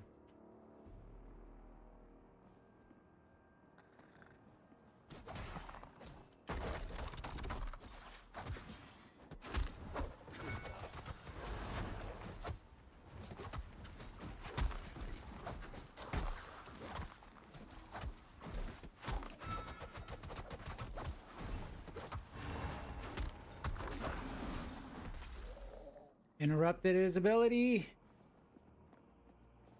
I got an interrupt. I got a taunt.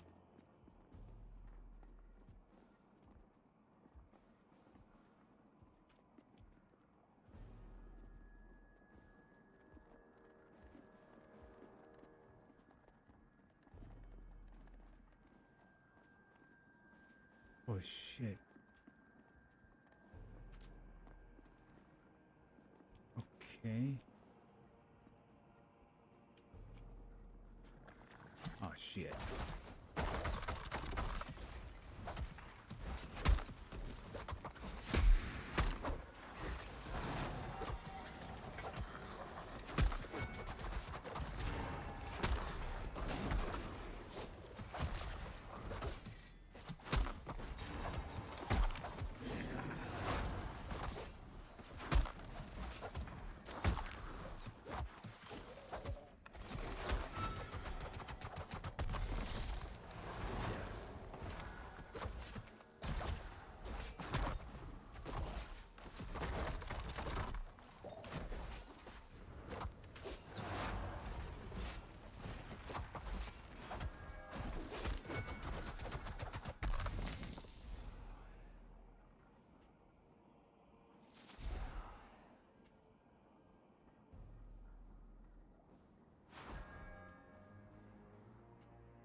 Who are they?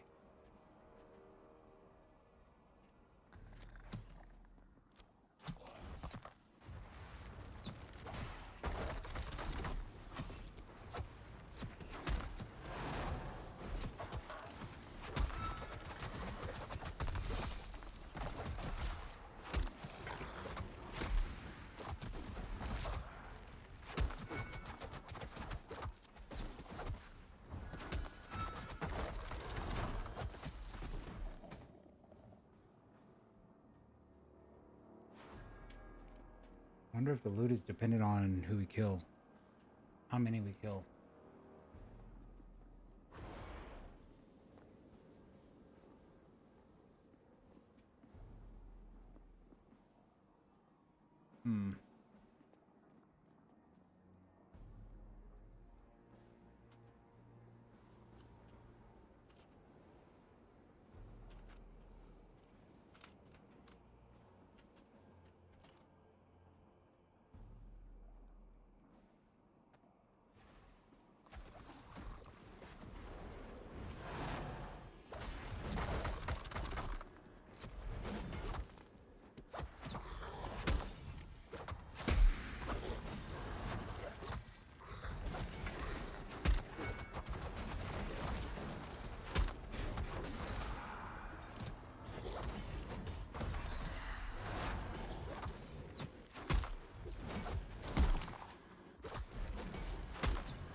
Spooky.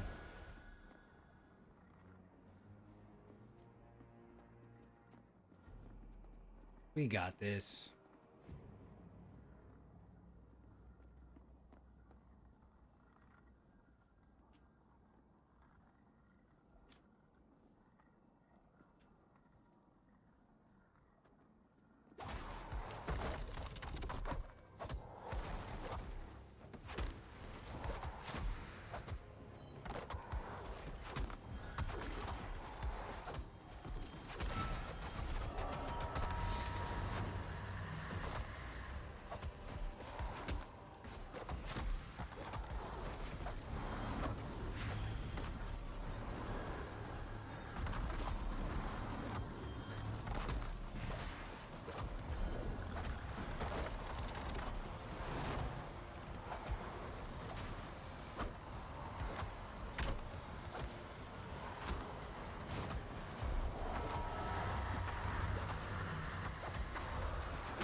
For the loot.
Did we get the loot?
Yes!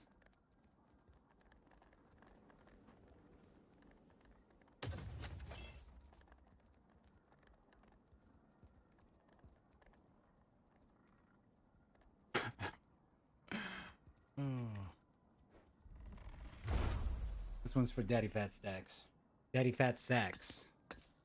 Not Stacks. Daddy Fat Sacks.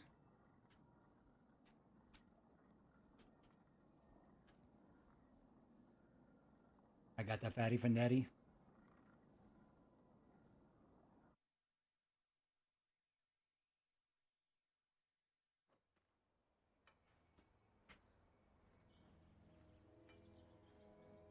You completed +1 difficulty and unlocked a new ability for your hero. Try it on target dummies.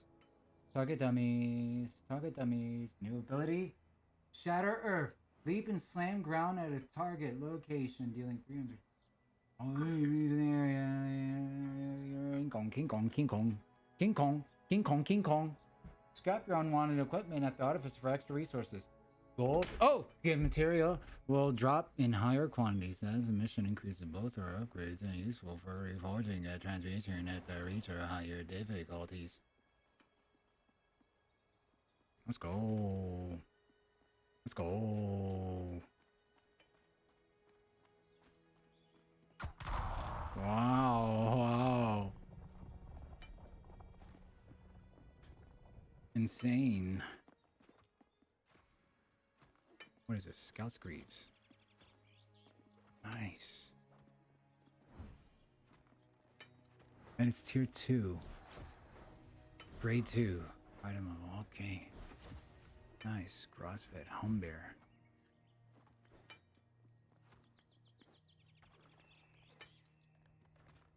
Oh, it's like an ult. It's a long cooldown.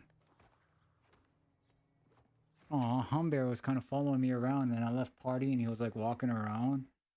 Oh man. Yo, that was the new main game. Fellowship demo. Pricks. Let's try it out, man. Start the download. Stop playing around. Stop playing around. None of that cup of tea shit. I'm serious. It's going down. We are WoW now. It's World of Warcraft.